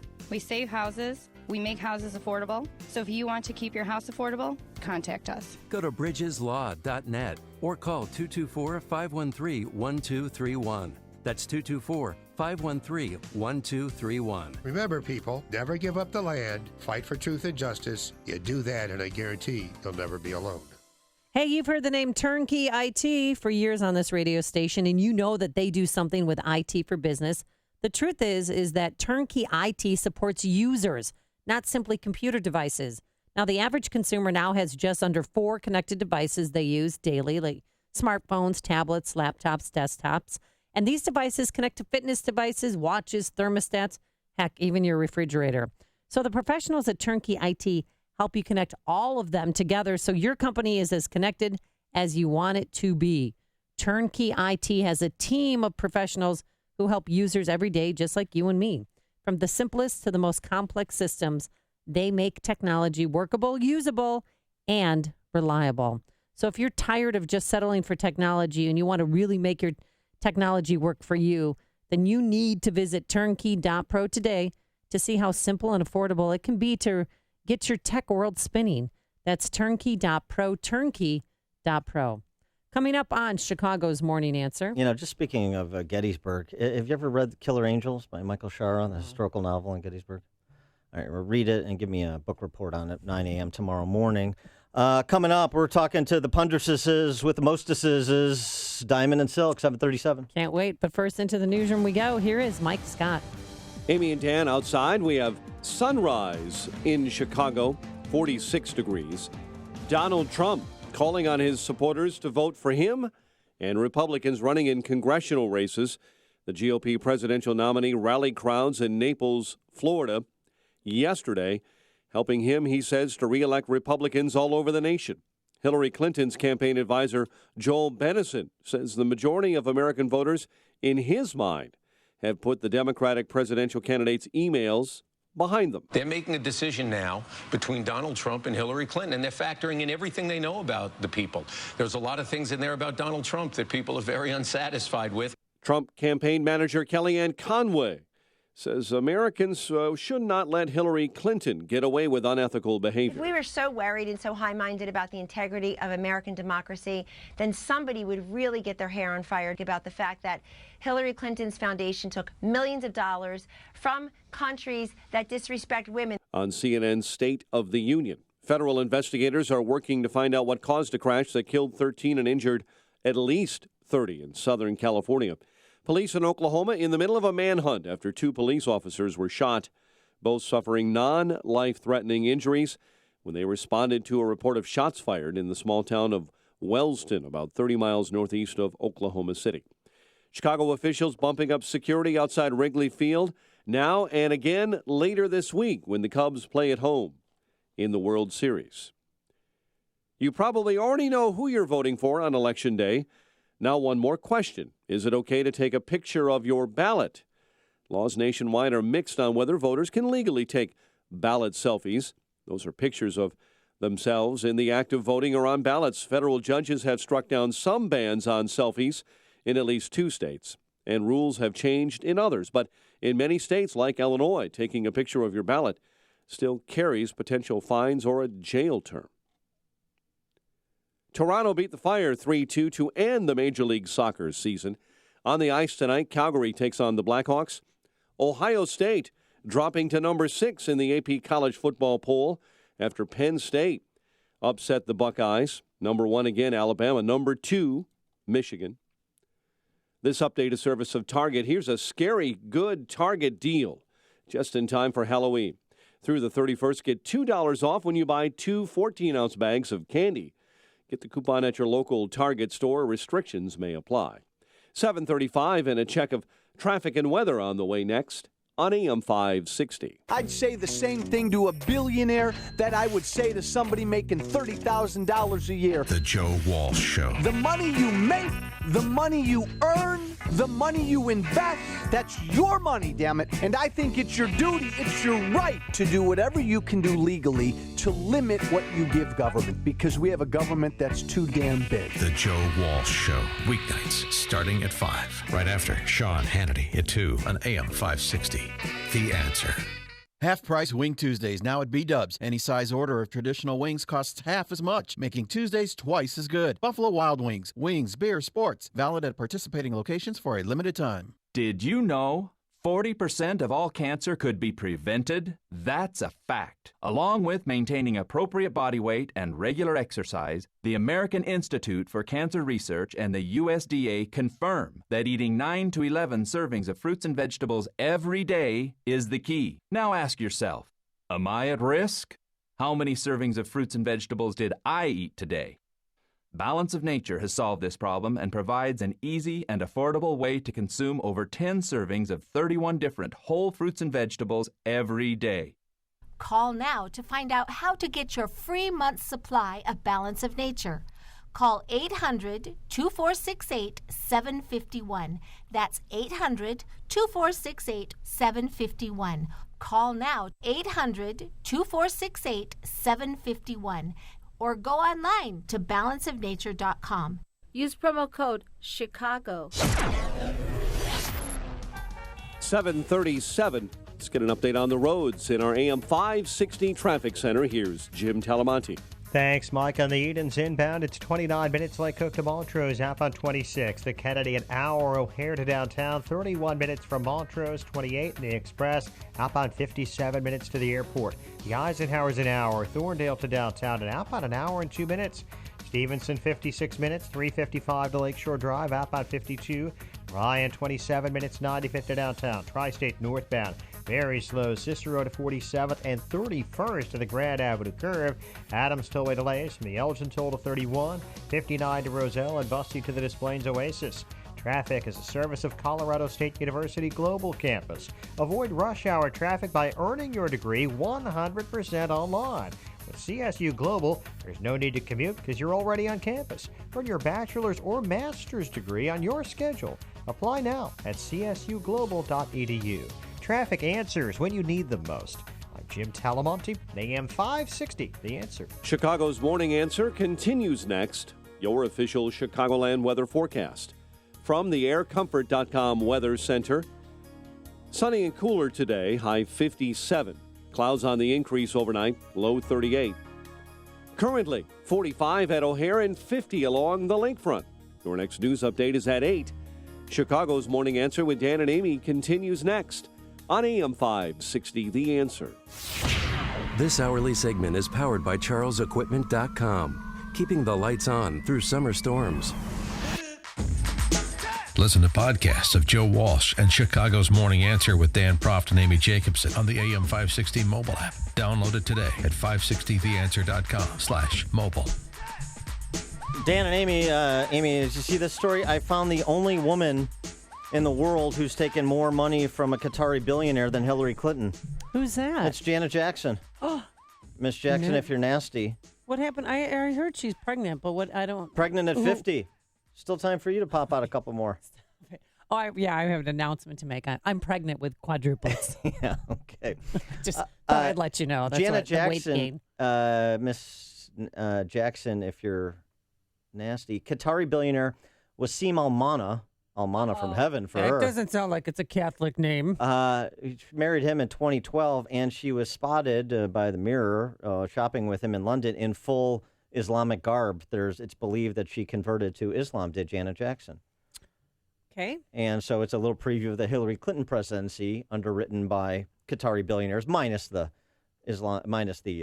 pregnancy, of course. Yeah, and the garb. Yeah, okay. Well, no, I don't know about that. I mean, if she goes to Doha, she's gone. When in Doha, as the saying doesn't go. For more on this and Donald Trump's contract for the American voter that he unveiled in Gettysburg over the weekend, and the closing argument with just over 2 weeks to go before Election Day, we're joined by the punditresses with the mostesses, Diamond and Silk. Diamond and Silk, thanks for being with us again. Appreciate it. Thank you for having us. And, of course, you can see them on the Viewer's View on YouTube. There they've become internet sensations. So what of the accusations made by so many women still coming forward, sponsored by Gloria Allred, against Donald Trump? How should we understand those accusations? We should ignore that. That's what we call media bias. People strutting accusations, allegations, speculations. We're tired of that. Listen, Donald Trump has been in the public eye for over 30, 40 years. We've never heard any type of stories like that until 20 days before the election.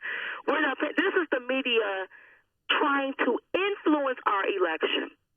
That's what they're doing. So they're trying to do Donald Trump like they did Herman Cain, but it's not going to work because I think that the American people are just tired of the media. The big difference, though, is Herman Cain didn't come out and say that his accusers are ugly and not worthy of his attention anyway. Wait a minute, and Donald Trump didn't say that either. Oh, Donald come Trump on. didn't say that either. Don't be seriously. Listen, yes, he You're not going did. to get the American people to believe that foolishness, okay?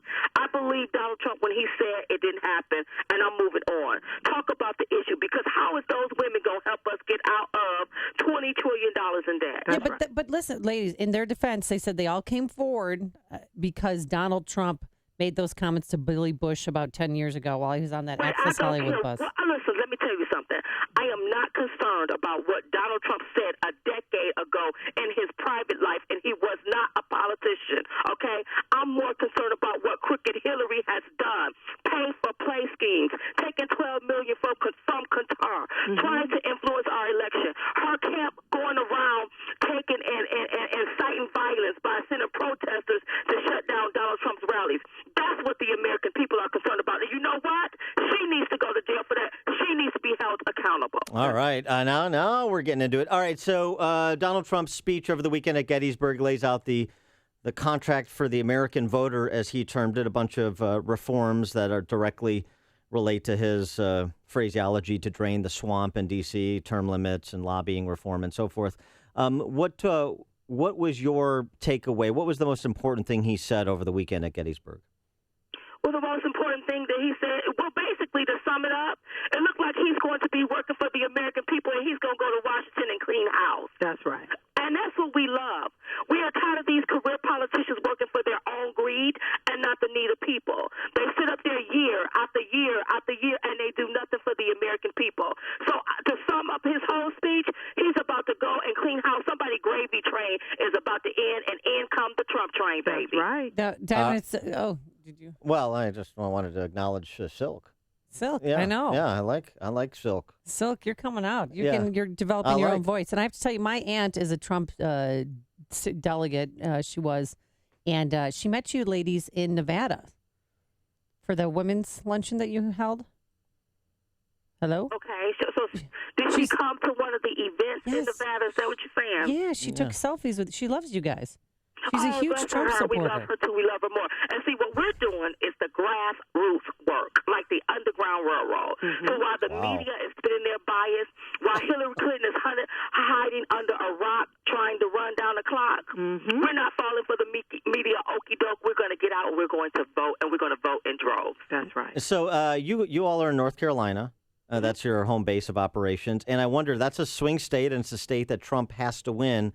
What's your sense of what's happening in your home state of North Carolina? I think that Donald Trump is going to win North Carolina, unlike Hillary Clinton. And you know what? She committed a violation yesterday when she even visited a poll yesterday campaigning, because you're not supposed to do that. So she broke the law. I hope they call her out on that.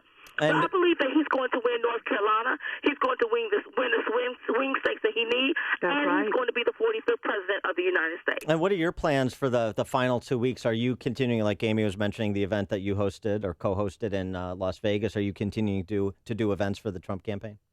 We are going to continue to do the grassroots work, talking to people, motivating them, and getting them out to vote. That's what we're going to continue to do. And while the media is over there talking about groping, Donald J. Trump supporters will be out voting. That's right. Oh, I like that. I like nice. See, this voting. is why Diamond and Silk are the best. They come up with those catchy catchphrases. So here's 60 Minutes had an interesting piece yesterday. They interviewed kind of a cross section of voters from different places in Iowa. Some Trump supporters, some Hillary supporters, and they interviewed one African American minister who wouldn't bite on the idea. What do you have to lose? That Trump has the overture he's made to the black community. What do you have to lose? Big government, liberal policies, particularly in urban centers, have not afforded you very well. And one woman who's a grassroots activist doing the same kind of precinct work that you're doing for Trump, but she's doing it for Hillary, and she said she hasn't seen the same enthusiasm that certainly she did for Barack Obama in 2008 or 2012. And I wonder, with your grassroots activity and particularly in the black community, if you think there is some resonance or there's a lack of enthusiasm, what are the dynamics there that may either aid or inhibit Donald Trump? Well, I could just tell you this here. From what we're hearing in the black community, they are not enthused by Hillary Clinton. She's a crook. Oprah telling people, well, she don't have to come to your house. Well, fooling around with Hillary, you ain't going to have a house. That's right. So black people are not enthused. I think you have a lot of closeted African Americans that's going to be voting for Donald J. Trump, or they're not going to be voting at all. A lot of young people don't really care about the election. So Hillary Clinton, you can look at her rallies and tell that people are not enthused. And I think that the American people are appalled by the fact that they are trying to put in the media that, she's so many points ahead. We don't believe the polls, baby. We're focusing on the goal, and that's to get Donald J. Trump elected. We think it's full of lies. If people were that enthused, why don't they show up at her rallies? At least when Barack Obama was running, people was at his rallies. Well, do you think not at her rallies? And what she's doing is they're trying to manipulate the American people and think that they can suppress Donald Trump supporters, but it's not going to work. We're going to get out and we're going to vote. We got to memorialize that. Don't focus on the polls. Focus on the goal. Right. That's right. We don't focus on the polls. We focus on the goals, and they will not suppress our votes. Donald Trump is winning this thing hands down, and I think that they're going to be in for a shot. I cannot believe that Hillary Clinton is already talking about transitioning. If she want to transition, she can transition to her own house, but not that White House. There you go. Not so fast. We still haven't voted. right. So yesterday, while campaigning in your home state of North Carolina, Hillary Clinton had mothers of the movement with her. They're, African-American moms who've lost their kids to gun violence. Sandra Bland, Trayvon Martin's mom. Does that offend you at all that they're supporting her? Or, they're trying, obviously, she's trying to bid for the black vote. It offends me because she's exploiting and using those women to get to the black vote. That's right. It's so sad that she has to stoop so low. How low can she go? She's a low blow. Yes. To stoop that low to do that. And if you look at the emails that WikiLeaks leaked, that's in their playbook to do little stuff like that to turn out the black vote. That's what we call pandering. She's not going to do nothing about that, about those people issues, those black women issues with their sons. Because where was she at when this stuff was happening? That's right. Hillary Clinton is a pandering liar. She is a liar. She is a crook. And anybody that votes for her, you are an accomplice to her crime. You are aiding and abetting her is what you're doing. And she had 30 years. She had 30 years to make a difference for those black women. And their sons. I fought the black women for being stupid enough to believe her that she's going to do something different for another 4 years. She's not. She's going to do the same thing. All those people got killed in Chicago. Obama didn't do nothing. Hillary Clinton ain't going to do nothing. She's saying she is following Obama legacy. Black people are not going to get up in droves and vote for her. They know that she ain't nothing but a liar. We're talking. We only have one choice, baby, and that's Donald J. Trump, and that's who we're voting for. We're talking to Diamond and Silk, as if you didn't know, host of The Viewer's View. And Diamond and Silk, let me ask you this. You mentioned criminal activity with respect to Hillary. The James O'Keefe videos that surfaced last week detailing efforts by Democrat grassroots operatives to incite violence at Trump rallies as well as to commit voter fraud. There's so much talk from the left and Democrats about disenfranchising people and trying to suppress the vote, quote unquote. What was your reaction to what you saw in those videos? I was appalled. Somebody should go to jail for that because people were hurt. And there, for the grace of God, somebody could have gotten killed. And you mean the Hillary Clinton camp and the left conjuring up all of this? They orchestrated this foolishness. That's right. They orchestrated it, and they need to go to jail. And guess what? I heard some more tapes are going to be coming out. Let's see. Come on, bring out the proof. Show the American people how corrupt Hillary Clinton, the left, the Democrats, how they are, and how dirty, how low down and dirty that they are. People need to get out and vote for Trump just for that reason. That's right. Because this system is rigged. This system does not work for all people, and these people ain't nothing but crooks. We got racketeers and gangsters running things. That's right. All right, Diamond and Silk. These are two ladies who have not lost their enthusiasm for Donald Trump or this election. Diamond and Silk, thanks for joining us. Always a pleasure. Appreciate it. Thank you for having us. And they joined us on our turnkey.pro answer line. Listen to podcasts of Dan and Amy from the AM 560 mobile app. Download it today at 560theanswer.com/mobile. Thank you for having us. That's great. Pleasantries at the end. Forecast is pretty pleasant because we have plenty of sunshine, but it's cooler than we're used to. Yesterday was spectacular, and today pretty nice, but a high of 57 degrees. Tonight a low of 38. And for Tuesday, mostly cloudy skies with a chance of shower in the area late in the afternoon, a high of 54. Any high travel times? Here's Jim Telemonte. Tell me more, Egg. All righty. Good morning, Amy. It is heavy on 355 southbound Veterans Memorial Army Trail to St. Charles with a crash in the right lane. Northbound, it's jammed I-55 most of the way to St. Charles. The Kennedy is an hour, O'Hare to downtown. The Ike an hour from Thorndale to downtown. And the Stevenson, it's an hour also from 355 to Lakeshore Drive. That's traffic. AM 560, The Answer. Did you know that a dirty CPAP system can make you sick? If you knew what could be growing in your mask and hose, you might not sleep so well. But now, SoClean.com has released the world's first and only automated CPAP cleaner and sanitizer. It kills 99.9% of all CPAP germs, and it's completely hands-free. For a limited time, you can try SoClean risk-free for 30 days. Just call 1-800-400-0542. SoClean changed the CPAP experience for the better. My health has improved. It's simple to use, and I'm not worried about infections. SoClean destroys CPAP bacteria, viruses, and germs, and it eliminates the daily hassle of washing your system by hand. There's no water, chemicals, or disassembly. Just pop in your mask, close the lid, and presto! Your CPAP system is clean and fresh in minutes. Call SoClean.com to try it risk-free at home for 30 days. This is a limited-time offer, only available by calling 1-800-400-0542. That's 1-800-400-0542. Your area rugs and carpets take a lot of abuse. Imagine if you were walked on every day. All the dirt from pets, kids, and spills pushed into your poor rug and carpet fibers. It's a tough job being a floor covering. It's even tougher to get them cleaned properly. Get the job done right the first time. Call Matthew Klugian & Sons, awarded the best carpet and rug cleaner in Chicago. Since 1938, Matthew Klugian & Sons' nationally recognized state-of-the-art cleaning plant and service center have been cleaning, repairing, and restoring area rugs and carpets to the highest quality possible. Klugian & Sons will clean and sanitize your dirty rugs like no other. They clean museum-quality rugs and will treat your rugs and carpets with the same exceptional care. Visit Matthew Klugian & Sons showroom at 1421 West Devon Avenue when you're searching for new or antique area rugs or custom carpeting.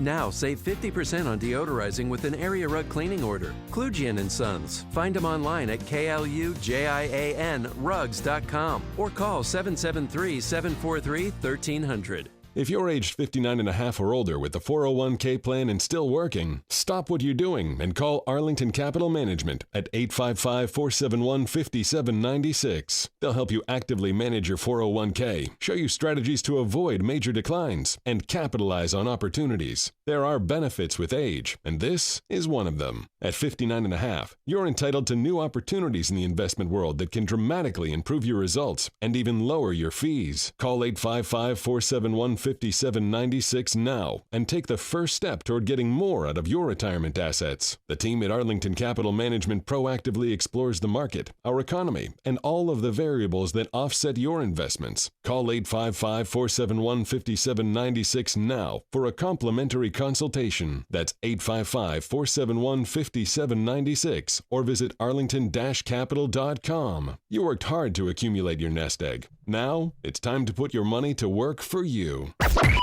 AM 560, The Answer. Dan and Amy, maybe the NBA will go the way of the NFL in terms of taking punishment from fans by not watching, not attending games for the attendance is way down. Anti-American conduct. This from Miami on Friday night. NBA preseason game in Miami on Friday night. The individual who performed the national anthem, Denasia Lawrence. Who's that? I don't know. She performed the national anthem. She performed the national anthem. She did so kneeling at mid-court and then opened her jacket to show a shirt with the phrase, Black Lives Matter. Heat players and coaches stood side by side for the anthem with their arms linked, as has been their custom during the preseason. Many had their heads down, as Lawrence sang. The team released the statement saying it had no advance knowledge that she planned to kneel. NBA Commissioner Adam Silver, all I can say is we've seen in multiple preseason games so far, players standing for the national anthem. It's my hope they would continue to stand for the national anthem. I think it's the appropriate thing to do. So we'll see how this plays out. But, I mean, is there anything more tiresome than this, really? And it continues. It continues. Yeah, but you notice baseball players don't do it. And God bless them. No one would ever dare take a knee. They have respect for this country. And the other thing. And for the flag. And that, you know what? That woman, I'm done with her. The other thing, too, she's not making regular season. If you're a Heat or Sixers fan, I mean, isn't watching them play basketball punishment enough? And now, a moment of objectivism with your Ron Brook and the Ayn Rand Institute. In the wake of each new terrorist attack, like the Charlie Hebdo massacre or the Orlando nightclub shootings, anyone who points to the role of religion is inevitably accused of being Islamophobic. I find the term Islamophobia offensive. It packages two types of people that don't belong in one category. It lumps racists and those who act with horrible bigotry towards Muslims with people like me who offer reasoned, thoughtful criticism of religion, especially Islam. We need honest discussions on religion and a deeper look into the role that Islam plays in the lives of terrorists. The term Islamophobia shuts down that important discussion. From the Ayn Rand Institute, I'm Ron Brook. This has been a moment of objectivism from the Ayn Rand Institute. To learn more, listen to the Yaron Brooks Show, Saturdays at 4 on AM 560, and visit ariradio.com. If you enjoy Yaron Brooks' Moments of Objectivism, consider making a gift to support content like this from the Ayn Rand Institute. ARI fosters a growing awareness, understanding, and acceptance of Ayn Rand's philosophy of objectivism to create a culture guided by the principles of reason, rational self-interest, individualism, and laissez-faire capitalism. To support this work, go to ariradio.com and click on the donate button. Your tax-deductible gift will help to spread the message of Ayn Rand to the next generation. The following is a paid political announcement. Oh no, here it comes. Oh no! Oh, it's the property tax bill.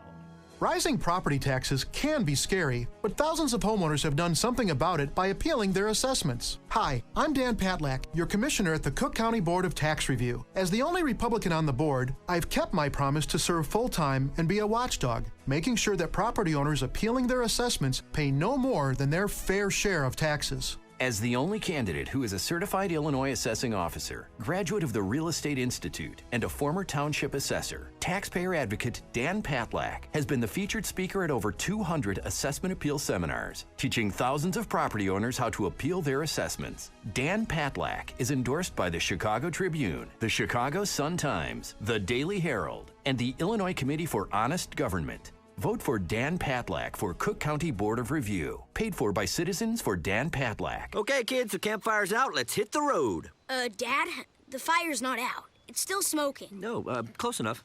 Come on, Dad, do your homework. If it's too hot to touch, then it's too hot to leave. I knew that. You're never too young to get your smoky on. If you see someone in danger of starting a wildfire, step in and make a difference. Brought to you by Smokey Bear, the U.S. Forest Service, your state forester, and the Ad Council. Learn more at smokeybear.com. Only you can prevent wildfires. Coming up on Chicago's Morning Answer. Let me tell you something. If you don't stand for the anthem when Wayne Messmer or Jim Cornelison sings it, then you deserve to be kneecapped. Exactly. That's how it should go down. So it's a message to you, Cleveland Indians. Godless Cleveland Indians. Coming up, after all of the sound and fury, has anything really changed with 2 weeks to go before Election Day? Take your calls at 808. And then later, Steve Bazile joins us. He's the founder and president of SitClose.com. Just how much are Cubs Cleveland's World Series tickets? He'll explain. But first, into the newsroom we go. Here is Mike Scott. Amy and Dan, Chicago officials are apparently happy with the Cubs' first celebration after the NLCS and are prepping for the World Series. Bears quarterback Brian Hoyer out at least 8 weeks. WIND Chicago News Time, 8 o'clock. Fox News Radio. I'm Dave Anthony. Donald Trump says he knows some people want him to stop saying this, but he won't. If we win on November 8th, we are going to fix our rigged system. It's a rigged, broken, corrupt system. Hillary Clinton keeps attacking him for that. That is a threat to democracy. She was in North Carolina. Today, the Democrat will go to New Hampshire while Trump holds rallies in 3 Florida cities as early voting starts in that state and Alaska and Arkansas. Fox's Evan Brown is live at a polling place in Miami Gardens. Now, Dave, early voting is a popular thing in all different parts of Florida, from rural ranches to the inner city. Angela Lewis is out here volunteering for a local candidate, but she hopes all of her neighbors come out and vote. If you don't get involved, you are saying that you are not important. So I have no way of rationalizing that because I was born in Jamaica. I am a naturalized citizen and I vote. Too many people die for my rights. While election signage is plentiful here for things like county court judge and school board, there are no signs here for either Hillary Clinton or Donald Trump, Dave. Evan Trump's come out against AT&T's proposed Time Warner buyout, saying it would destroy democracy. The Clinton campaign's also expressed concern about the $85 billion mega merger federal regulators will scrutinize. The companies call it a perfect match and a fresh approach to media.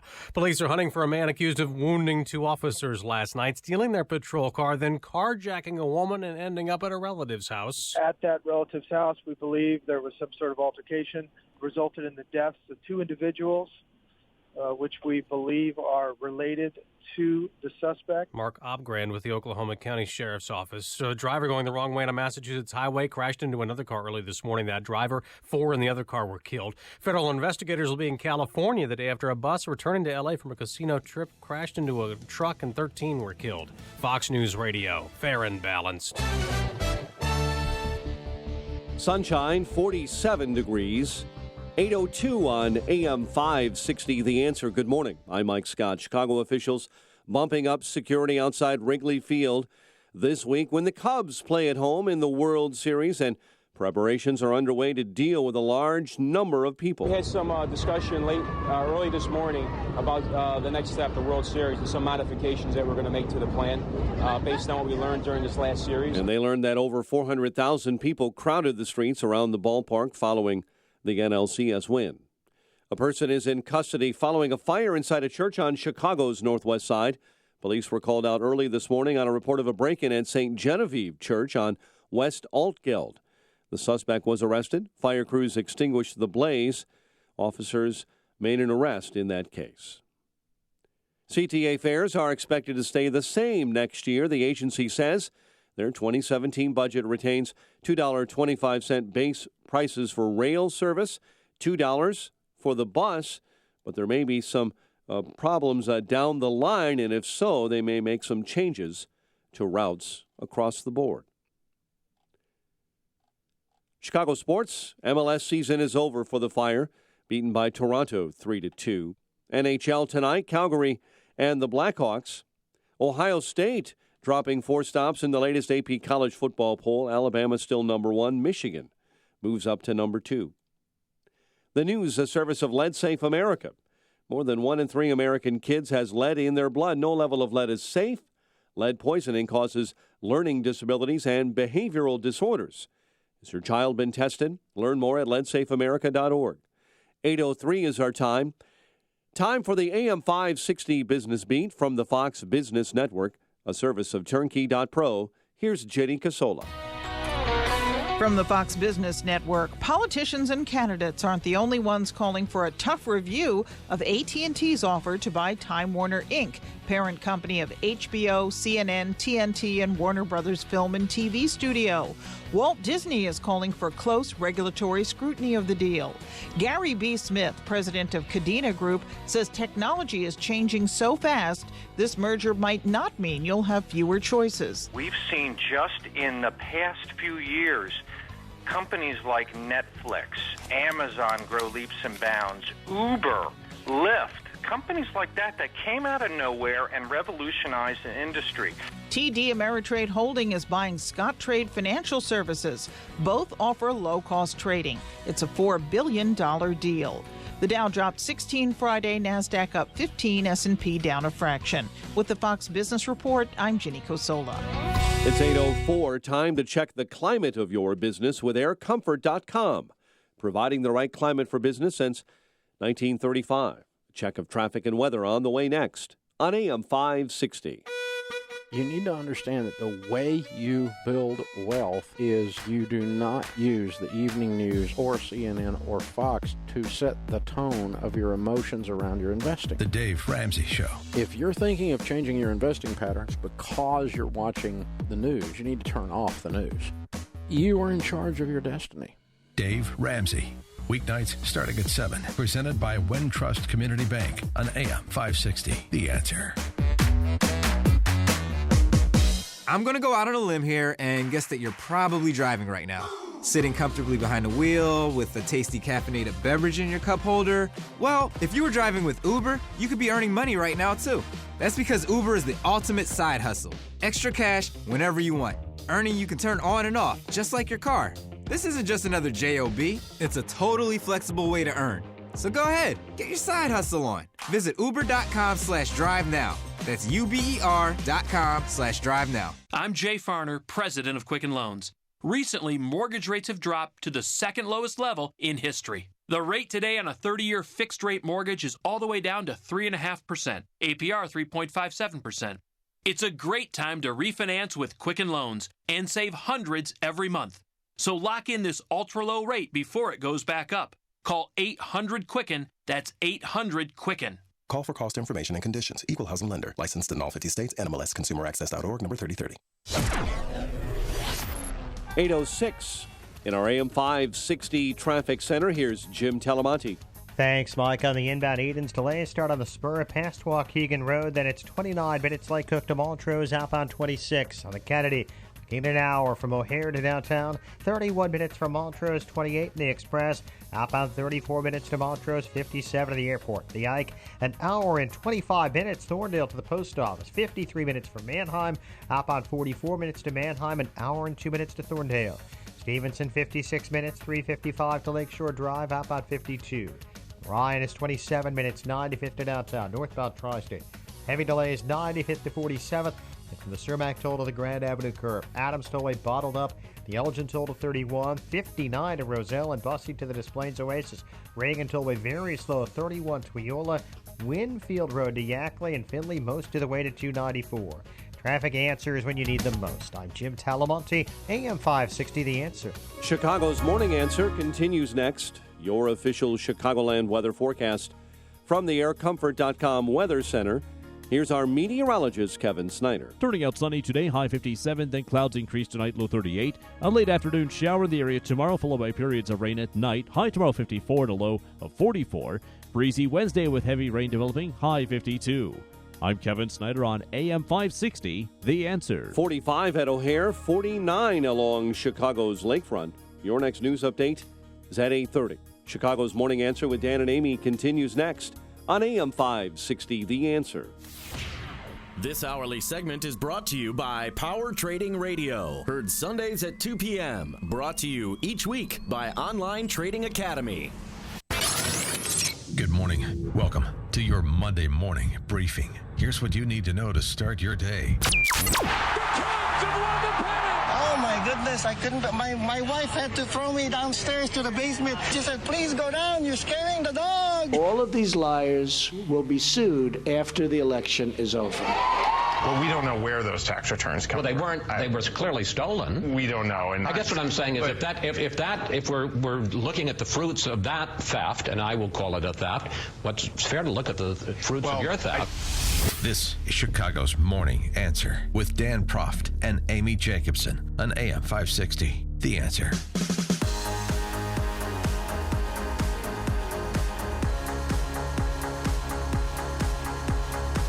Good morning, Dan and Amy. And I just want to start, I want to get to what Charles Krauthammer said about the election, but I want to start by addressing this ABC News poll that came out over the weekend showing Trump up 14 points.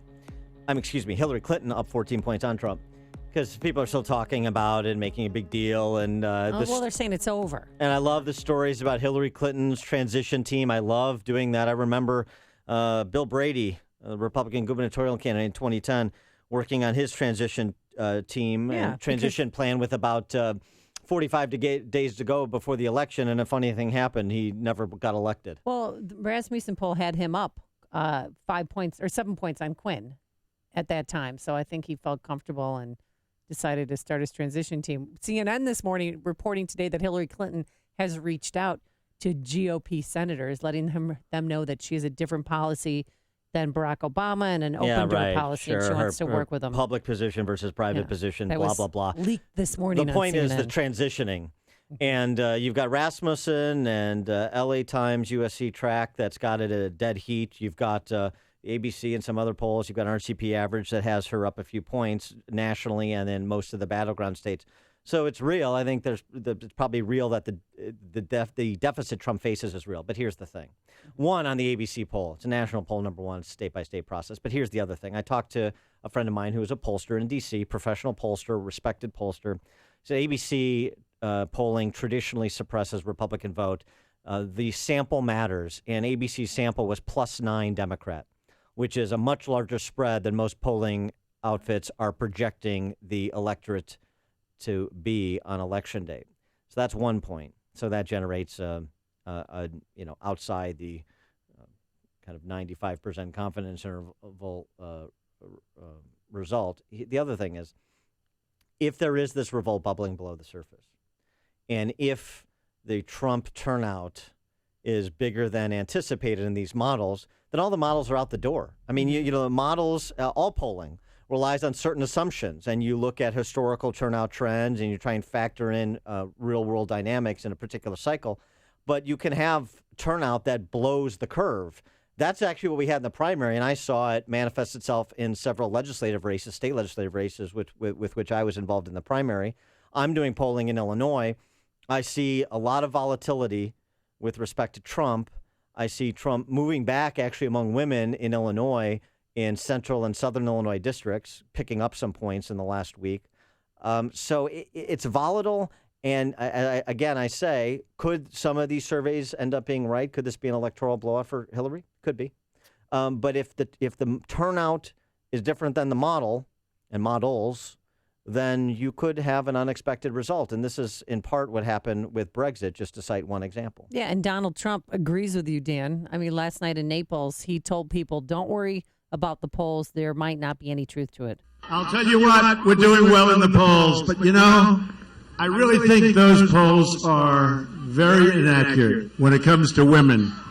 I think we're doing better with women than with men, frankly. No, you're not. Is there any no, truth you're not. to that? You're not. That's absurd. But it's what politicians say. I get it. But that's absurd. It's not even close. That is wrong.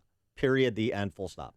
But I think he's right to say, essentially, what I want to say, which is, voters should stop being political prognosticators and just act in furtherance with what they would like to see happen. Stop just being being another pundit making predictions as the means to rationalize non-engagement, and just act in furtherance of it. If you work in furtherance something, you may be surprised. Even if you think you're going to lose, you may turn out to be victorious. And what the D.C. press corps, and it's the same thing here, kind of the staid establishment press corps, as well as a lot of these operatives, they make their money by obsessing about the horse race and trying to kind of funnel everybody into just a discussion about who's winning and who isn't. It's so boring. It's so unproductive.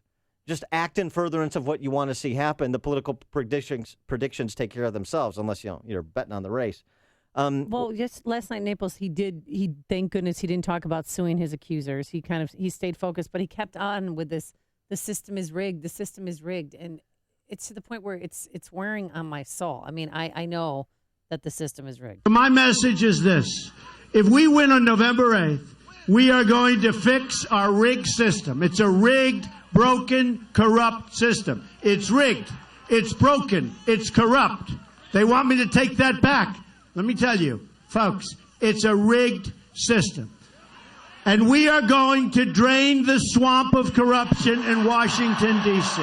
It's not broken, it's fixed. And if you're sick of hearing him say it, then I don't know why we're playing the clips. I know that he's said the system is rigged. Here's the question, though. Here's the question where we stand a little more than 2 weeks out. Mm-hmm. Are you still supporting Trump, particularly if you're a conservative, or are you going to be a conscientious objector like Charles Krauthammer? And I understand the never Trump conscientious objector position. I understand it. It's not my position, but I understand it. Here's what Krauthammer said with Megyn Kelly over the weekend about where the election stands 8 months after the primary, effectively, basically in the same place as when the general election started. I think this has been one of the worst years for American democracy in general. It's been one of the lowest, least elevating campaigns ever. And we have not been enriched or enlightened by it. I think the reason things are the same is because we've never had two candidates who were better known at the beginning. Name recognition way up there, probably in the 90s before they started.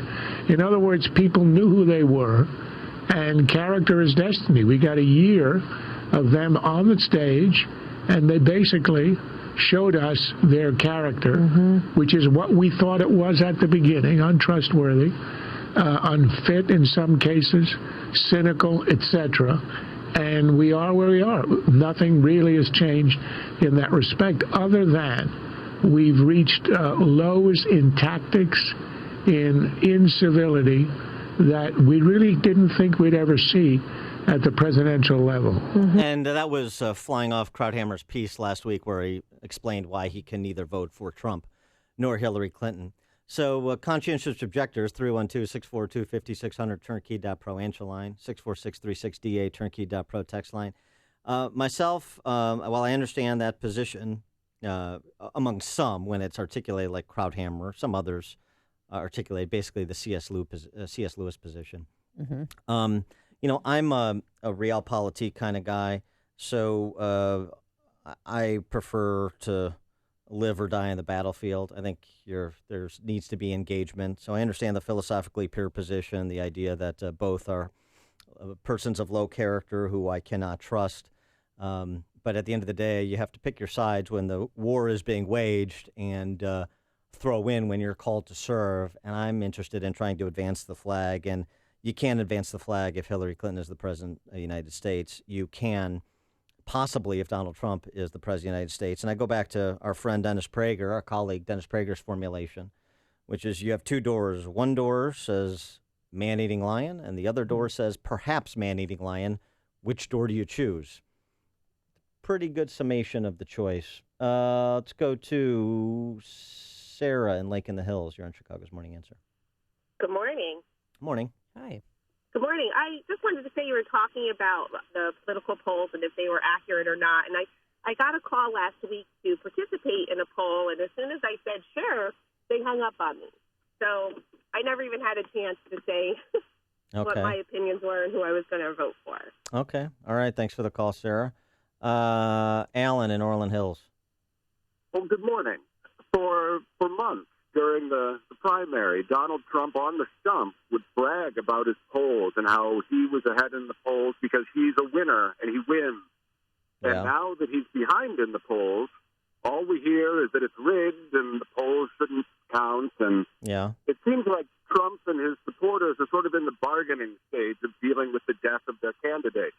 They've realized that just saying you're a winner doesn't make you a winner, and he's losing badly. And it seems like now all of a sudden he doesn't want us to talk about the fact that he's a loser.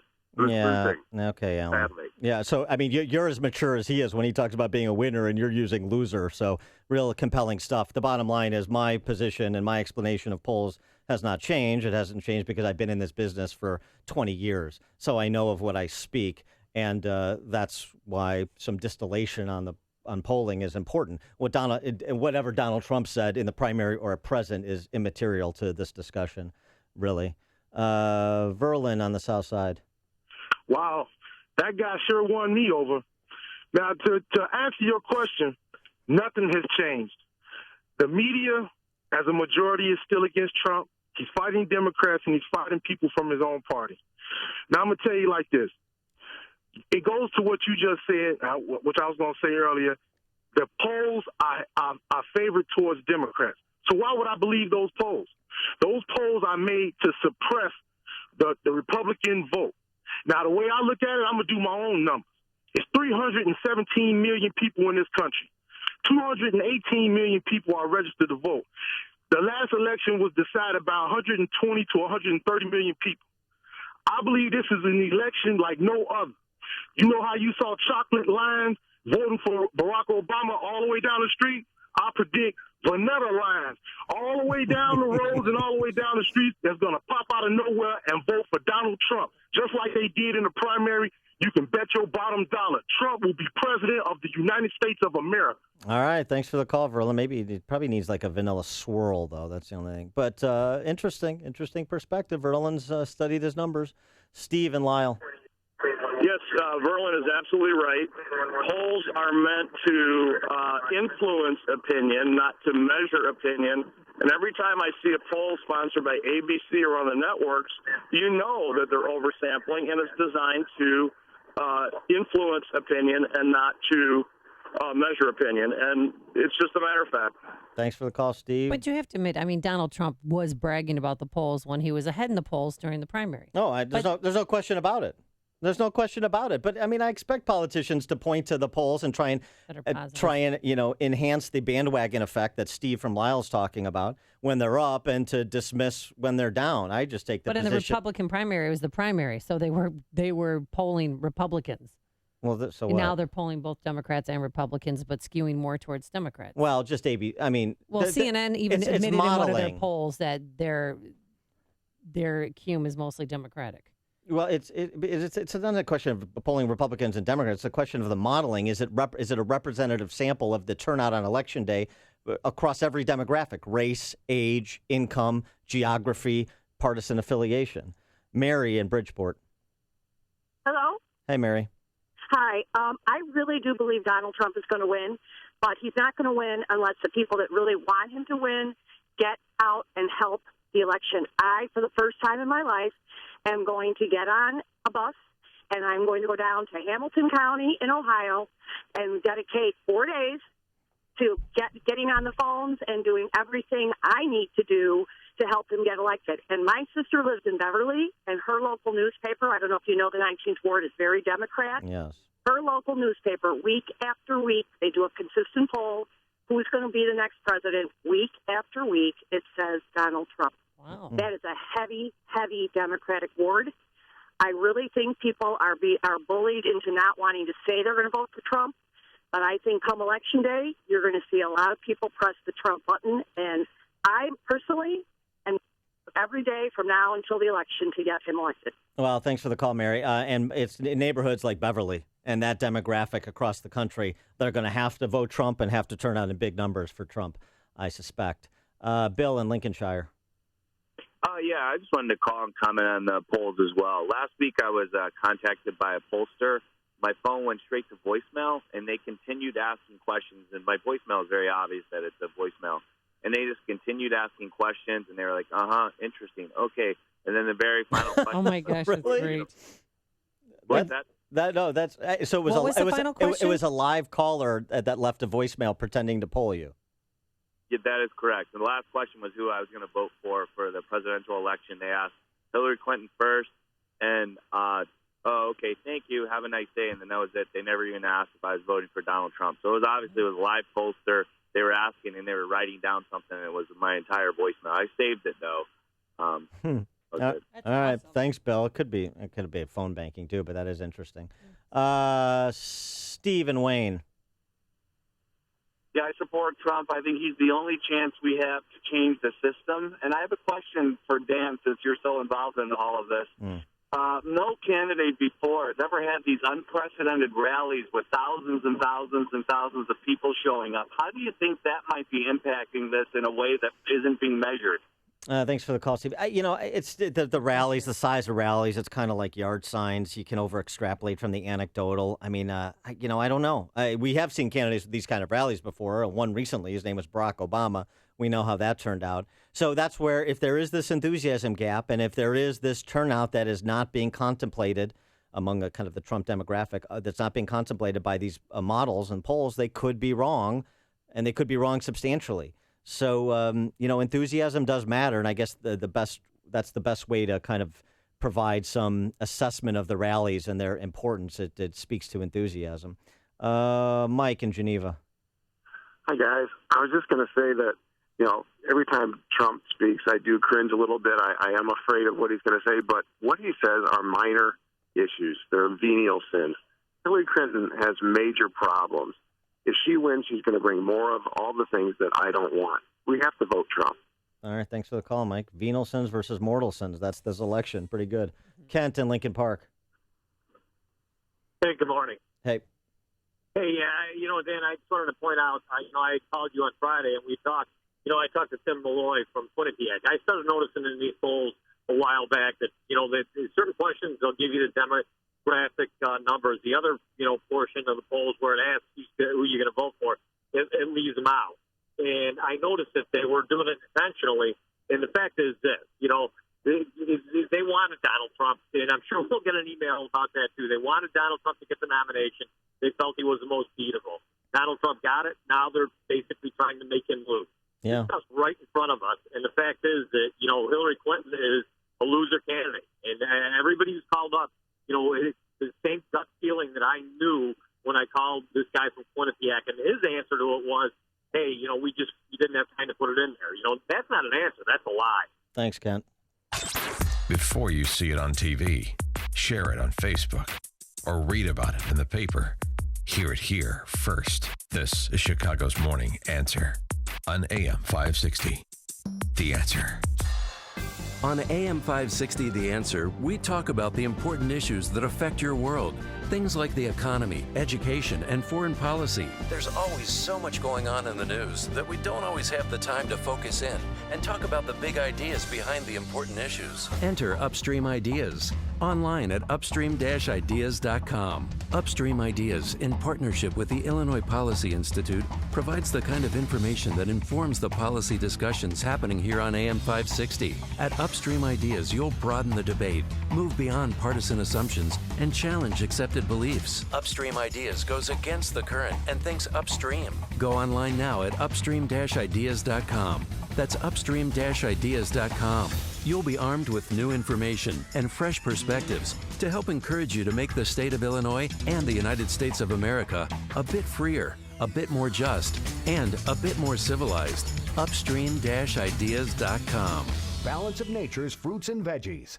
I had gout in both my knees, and it's gone. Well, I'm pretty stupid. I should have ordered it 15 years ago. Best thing I ever got in my. It's the most effective product that I've ever bought in my life. He had eczema on his hand, and it cracked for years. He did anything from doctor, every cream, everything. And 3 months on the veggies and fruit, it was gone. They're just awesome. They keep asking me, what am I doing? I told them what I did with my cholesterol. I had the blood test, right? And it went down 100 points. 262, now it's 162. Everything is just perfect.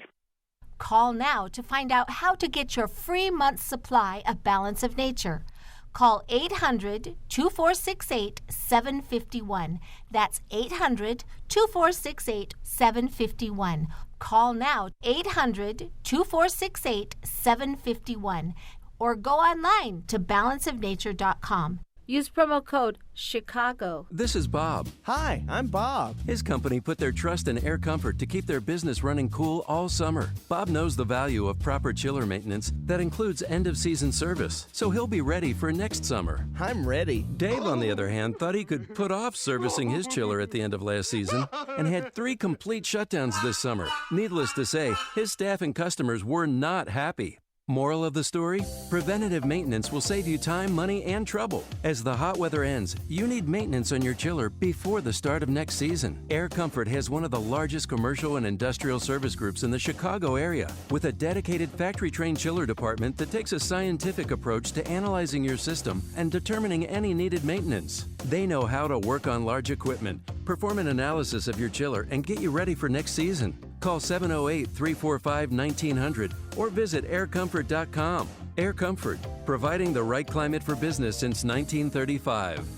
Have you racked up more than $10,000 in credit card debt? Are you barely getting by, making minimum payments? You should know the credit card companies are tricking you into thinking there's no way out. Credit card companies would rather you didn't know that there are ways you can become debt-free and you don't have to pay the entire amount you owe. There are debt relief programs that help people like you escape overwhelming credit card debt. National Debt Relief has helped tens of thousands of people just like you reduce more than $500 million of debt. National Debt Relief has helped so many people they're A+ rated by the Better Business Bureau. You don't have to declare bankruptcy or take out a consolidation loan. You have the right to settle your debt for a mere fraction of what you owe. Reduce a large portion of your debt now. Call National Debt Relief at 800-518-4020. 800-518-4020. 800-518-4020. My name is David Hochberg, and I'm Vice President of Lending at Pearl Mortgage.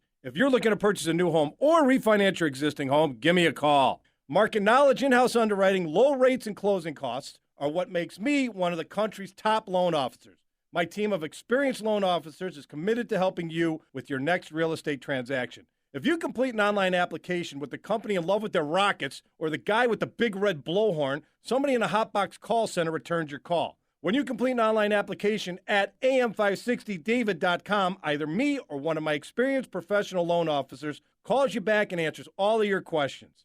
If you want to work with a loan officer who appreciates and values your business, give me a call at 312-751-1333 or visit am560david.com. I've helped thousands of AM560 listeners, but I can't help if you don't call 312-751-1333 or visit am560david.com. Pearl Mortgage and Equal Housing Lender, Illinois Residential Mortgage License 4358, RMLA, NMLS 19186.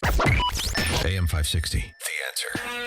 Coming up on Chicago's Morning Answer, how much are you willing to spend to go to a Cubs World Series game? And how Sith Lord Michael Madigan is anti-Cub at 8:38. But first, let's go into the newsroom. Here is Mike Scott. Partly sunny and 47 degrees. Donald Trump calling on supporters again this morning to vote for him, and Republicans running in congressional races.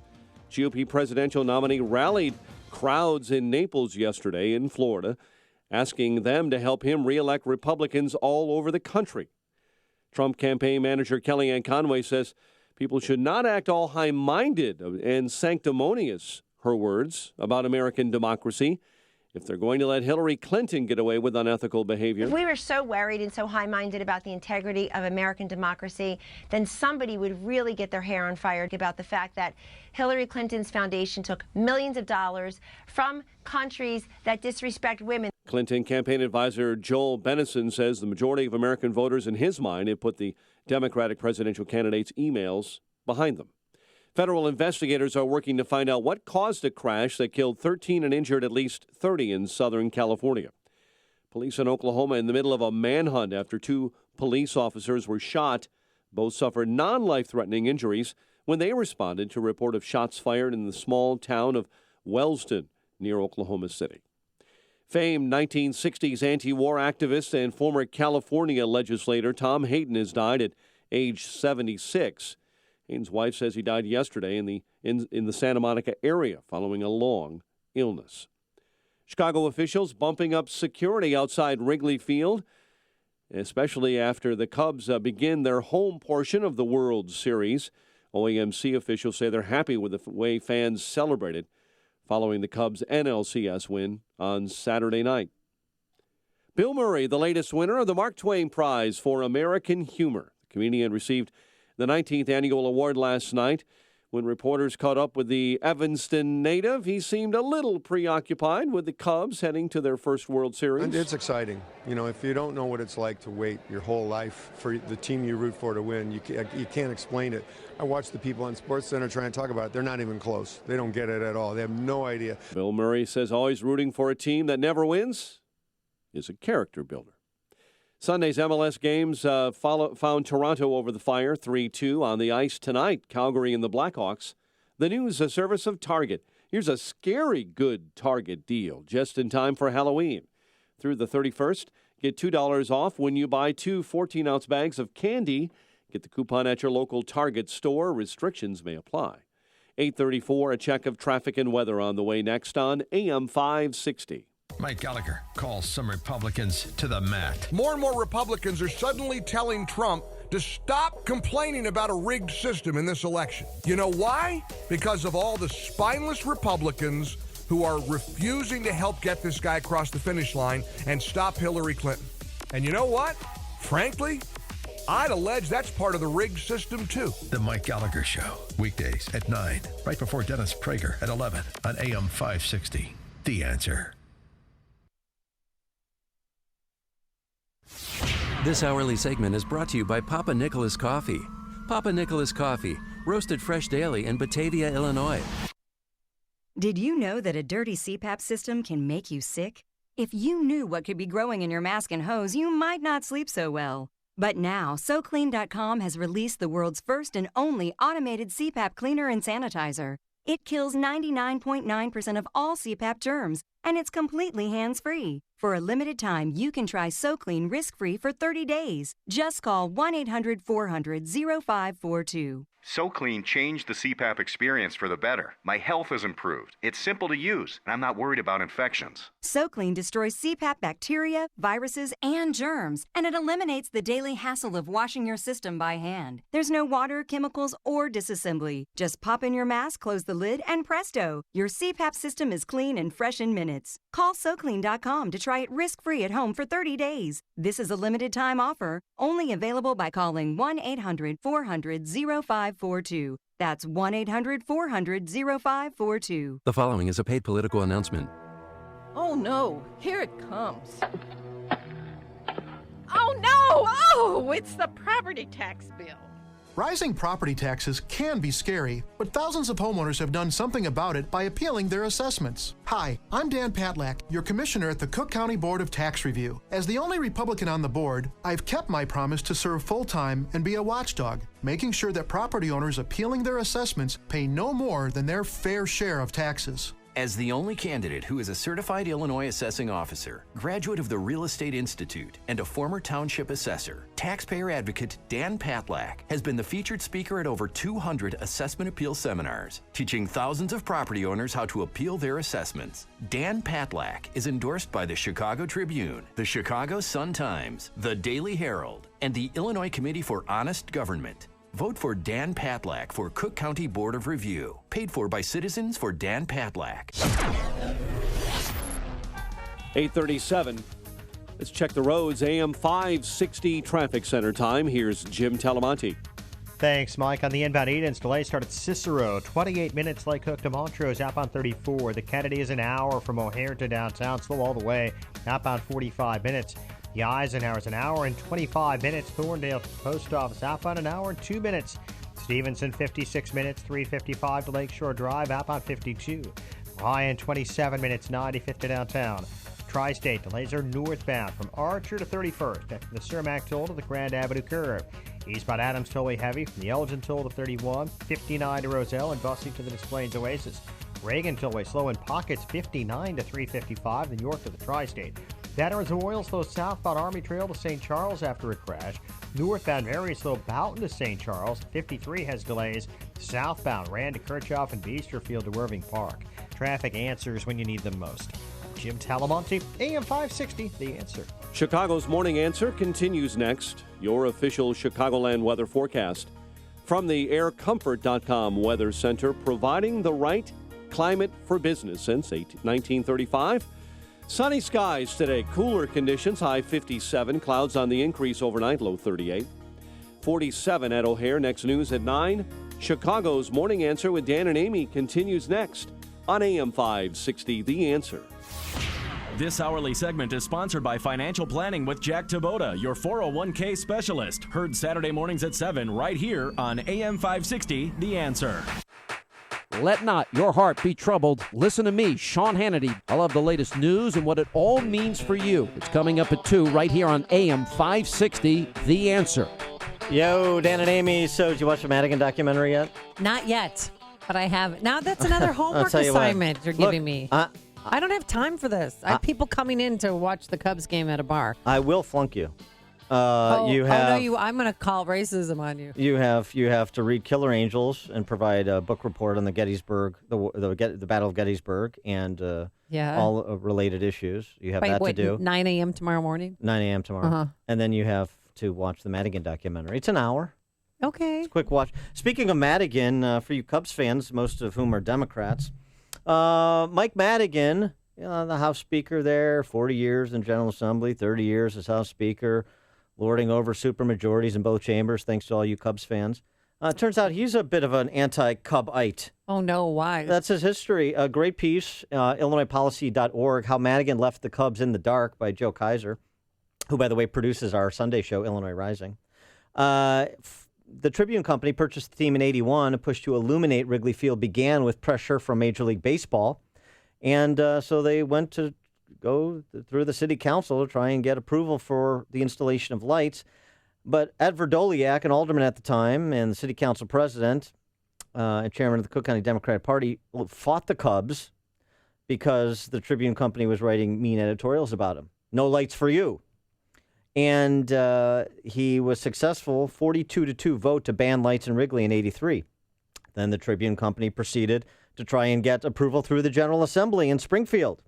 And guess who rode to Ed Verdoliak's aid? Let me guess, Mike Madigan. One House Speaker, Mike Madigan.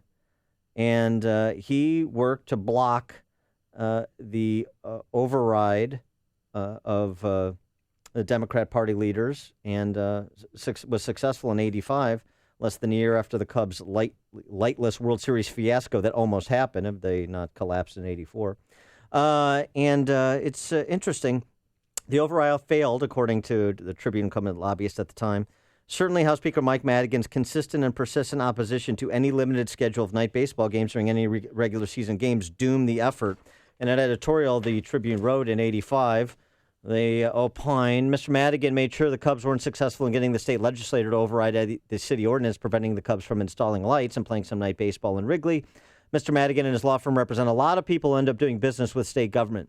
Largely because of the vacuum of leadership in Springfield, Mr. Madigan has obtained a position of extraordinary power in the legislature. You come by him or you don't get by, and if your cause happens to conflict with that of someone closer to him than you are, forget it.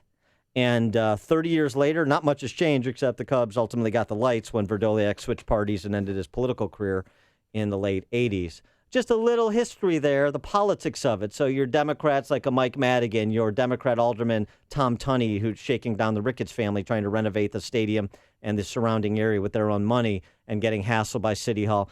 I just want to make sure all you Democrat Cubs fans know how the Democrats have treated your beloved Cubbies.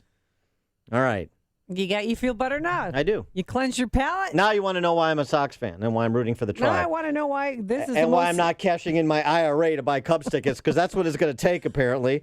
For more on the price of tea in China and seats at Wrigley, we're now joined by Steve Bazil. He is the ticket broker, the founder and president of SitClose.com. Steve, thanks for joining us. Appreciate it. Thank you. Thanks for having me. All right, so I'm angling for the $1 million seat if it's still available. But give us a little thumbnail sketch of the prices if you want to try and get to one of the Cubs World Series games at Wrigley and you don't have a lot of VIP friends like Amy. Well, she's a nice friend to have, by the way. Thank you. The prices right now are way too high. They're 30-40% above where the market should be. People are asking $2,500 for standing rooms. That market will come down and start trading at about $1,500, $1,000 to $1,500. You'll be able to buy seats at $2,000, $2,500. You know, something upstairs. Bleachers are probably going to be $3,000, $4,000. Club boxes are going to be $7,000 to $10,000. The club boxes are the first 10 rows. Nobody's paying $15,000, $20,000, $30,000. Unless they're complete goofs.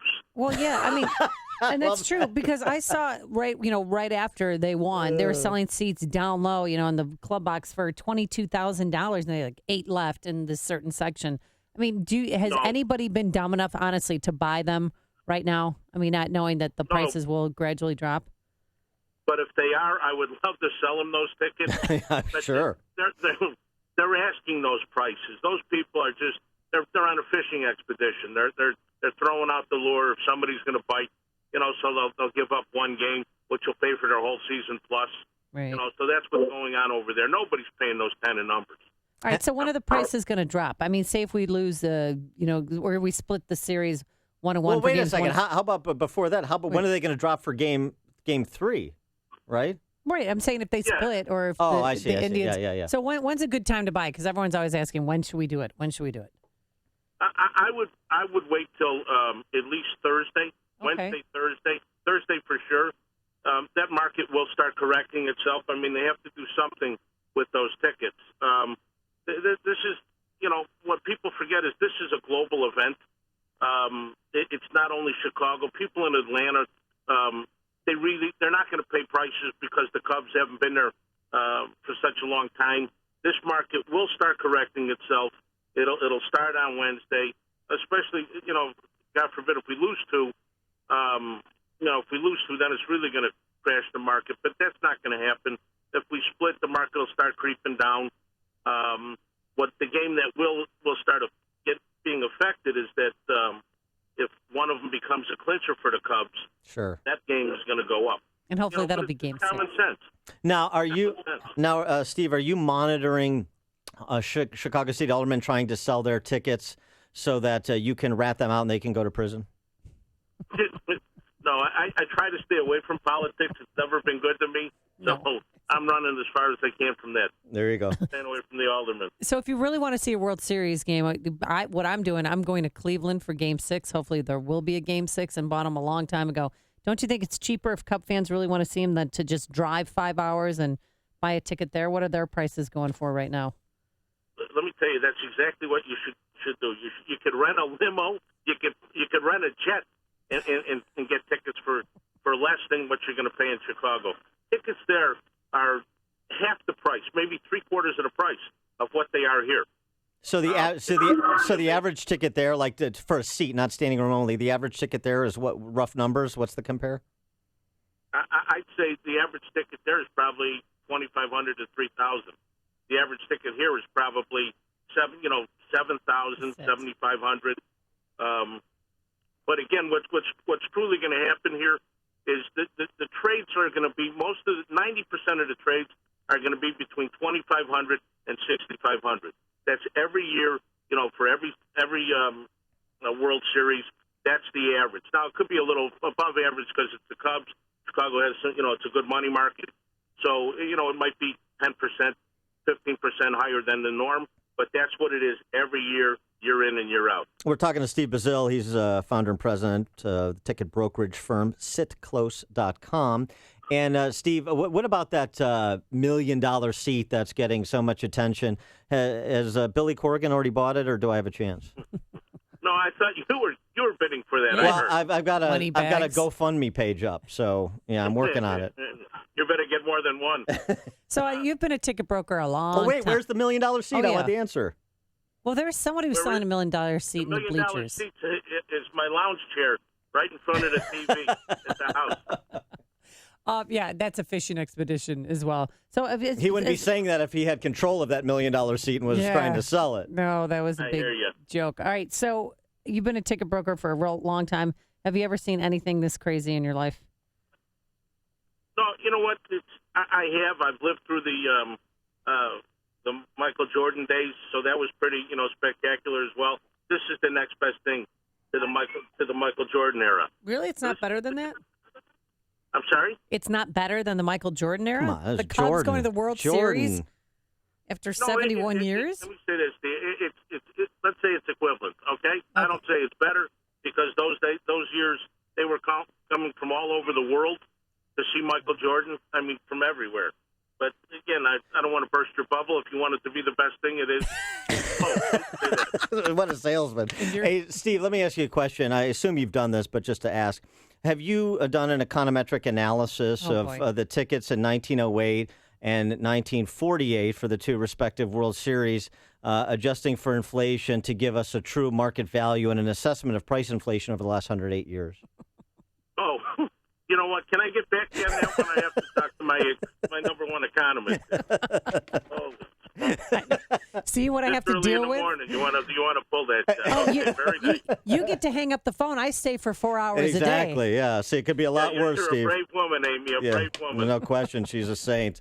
All right, Steve Bazil, ticket broker, founder and president of sitclose.com. Sitclose.com is the website to watch the market trends and pick up some reasonably priced World Series tickets. And again, what did you say? 3, 6 to 8,000? What's the numbers? Yeah, it's 2,500 to 6,500. That's the sweet spot. The trades are going to happen. All right. And then we should go Wednesday or Thursday is the best time to buy.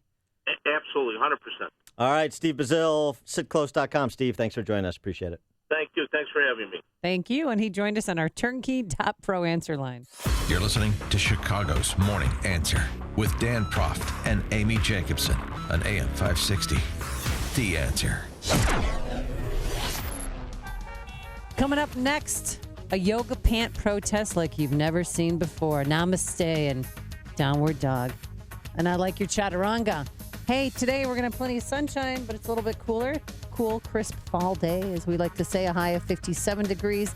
Tonight, a low of 38. And then for tomorrow, we're going to have mostly cloudy skies with a shower in the afternoon, a high of 54. Let's go into the traffic center and say good morning once again to Jim Talamonte.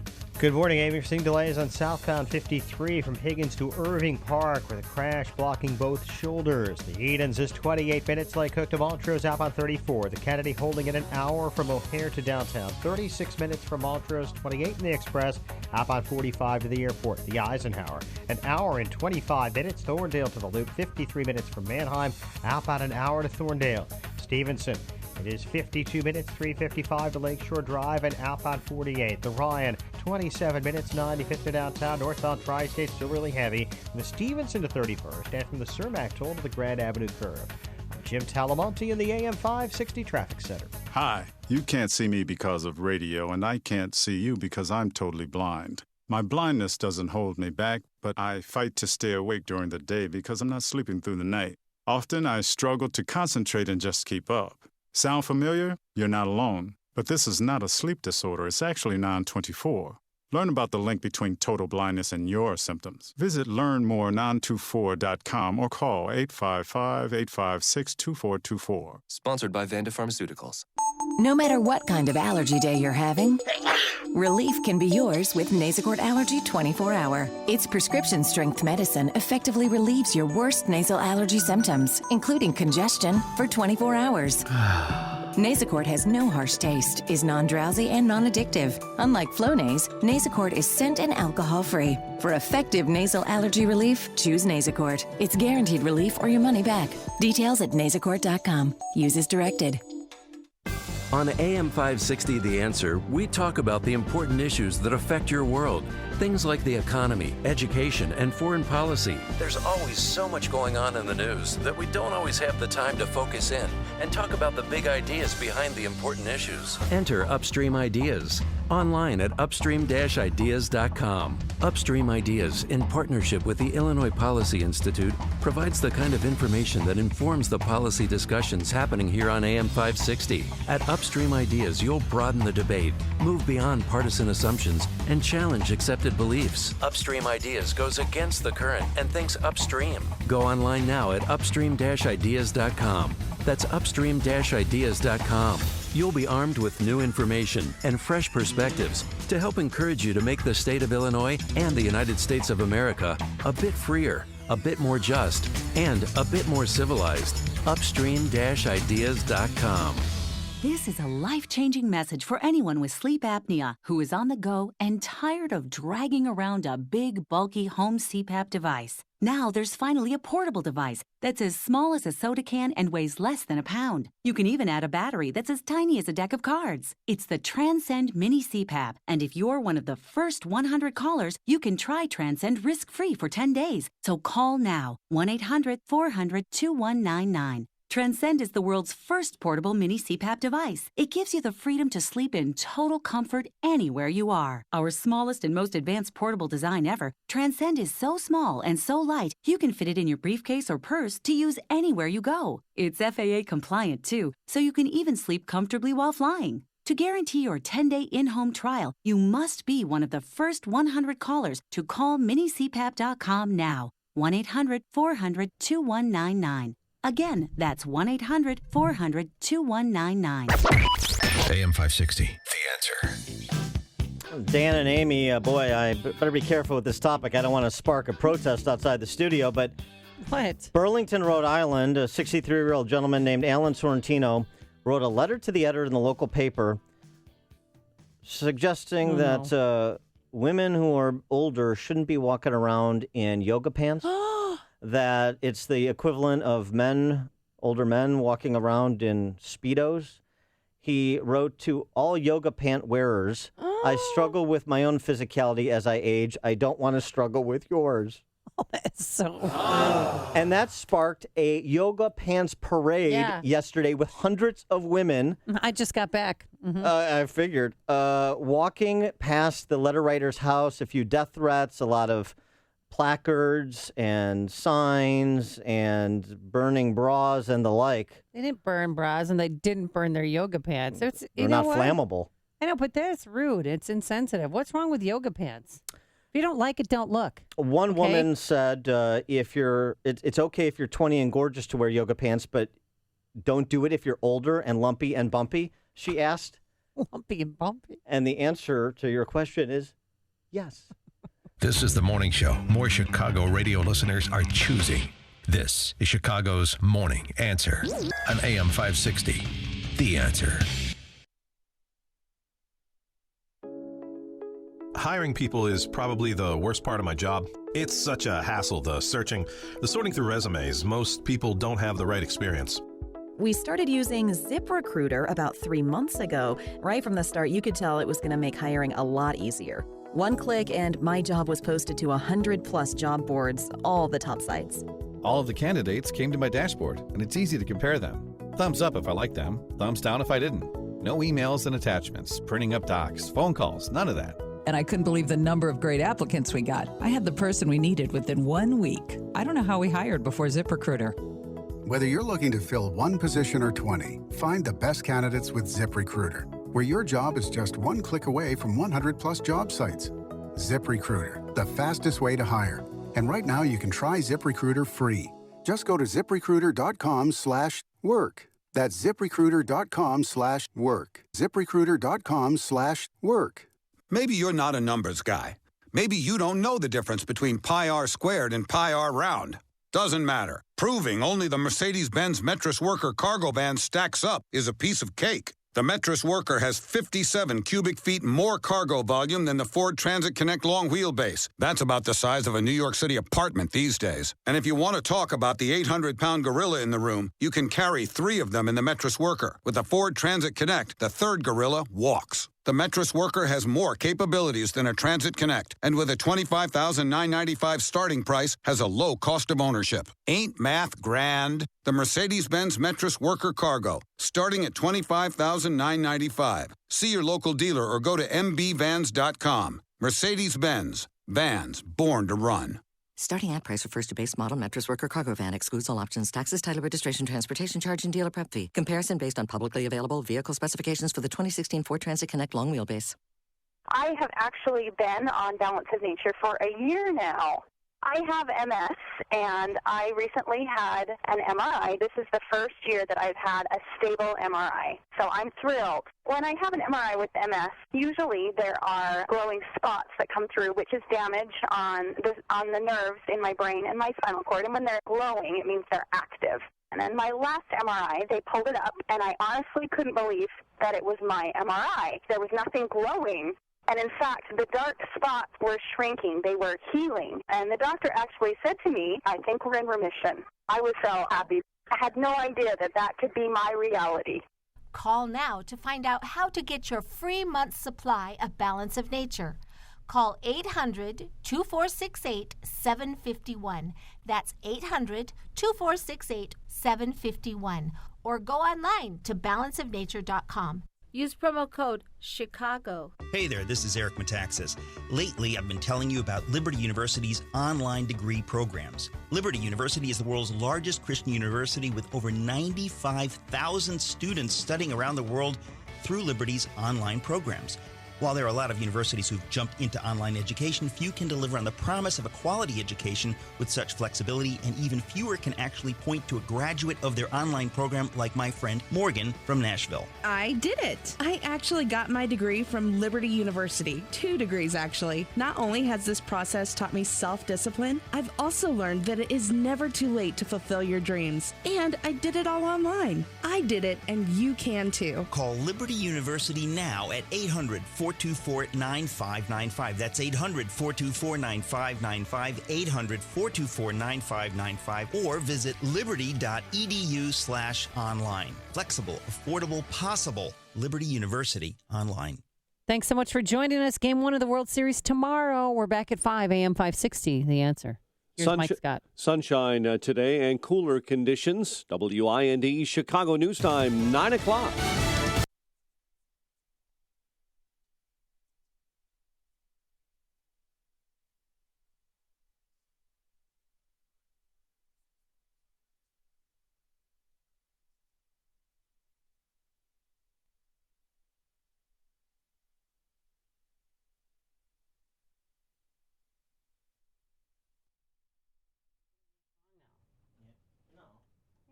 Oh, was it?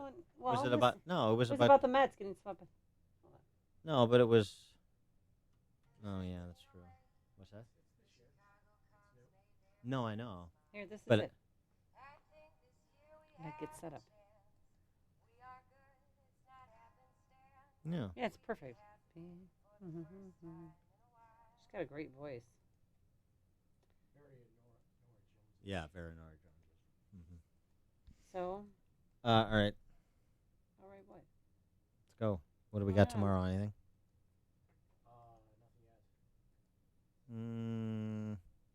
Why don't we get Ricketts on about how he's trying to take over Wrigleyville? Yeah, fine. Did you hear the latest thing that they did? People do not like the Ricketts anymore. Well, they have 11 of the 14 rooftops, and the last rooftop they bought, Brick and Ivy, they bought for $2.5 million, which is a joke because they're trying to strong arm the other ones. Like, oh, look, your property value isn't worth much. But they signed a consulting contract with that guy for $1 million a year for the next 5 years. So that is $8 million. Yeah, it's legal. It was obvious what they were going to do as soon as they. I mean, of course they were going to buy all that up and take control of all. Yeah, but a lot of people aren't conforming. Yeah, totally. All right. Buy all the rooftops? Yeah, they had the chance. They had the chance when they bought the team. Yeah. Well, I don't Stupid. think the Murphys would have sold.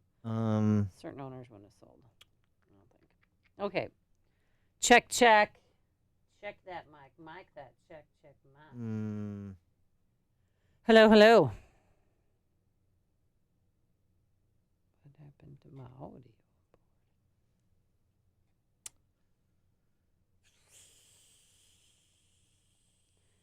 Can I have that? I was deleting stuff on there. Can you put it back? Where did it go?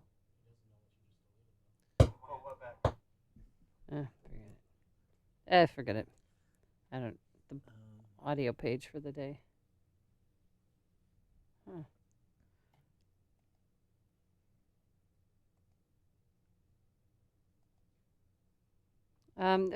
It's game 1 of the World Series. I mean, it's kind of a big deal. Yeah, I'm familiar. Right. I know, but I'm just saying. I'm just trying to. We're gonna have. Oh, we have Beth Murphy. Well, there's gonna be a long line outside. At 8:35. If you were going to do something Cubs related, I would do something like Dan counts down his favorite Cubs moments. Mm-hmm.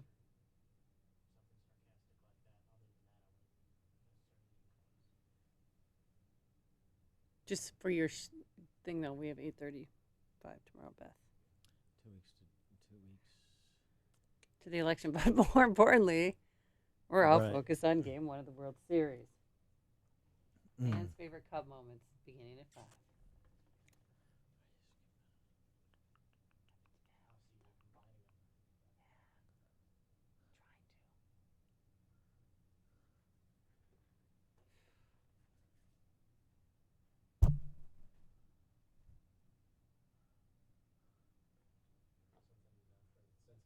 So for the audio board, you can get rid of everything except that Cubs fan thing that I had you guys put in later. Final countdown. Job's Magic Act. Arrested Development. All right. Yeah. You want to play? You ready to go, Mom? All right. God, I have visitors. I'm too old for visitors during the week. Chicago's more. Ooh, that was high and hot. Chicago's Morning Answer with Dan Proft and Amy Jacobson. 2 weeks to go till Election Day. If you're coming out for Trump, are you voting for Republicans up and down the ballot or splitting your ticket? Go Cubs. We're back at 5 a.m. 560. The Answer. Apropos of nothing. Yes. Apropos of nothing. Go Cubs. Yes. Yes. Lamp. Are you going to be like going to follow Katy Perry's advice and vote for the Senate? Vote for the Senate. Yeah. You need the clip of the guy from Ferris Bueller's Day. May God have mercy on your soul. Uh-oh, wait a minute. Why is this not playing? Hurry up. I'm just trying to play it. I edited it. Why isn't this playing? Chicago's Morning Answer with Dan Proft and Amy Jacobson. 2 weeks to go till Election Day. If you're coming out for Trump, are you voting for Republicans up and down the ballot or splitting your ticket? Go Cubs. We're back at 5 a.m. 560. The Answer.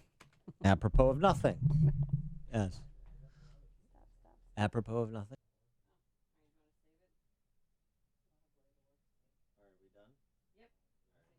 you guys. That's it. Yep, that's good. Chicago's Morning Answer, Tuesday.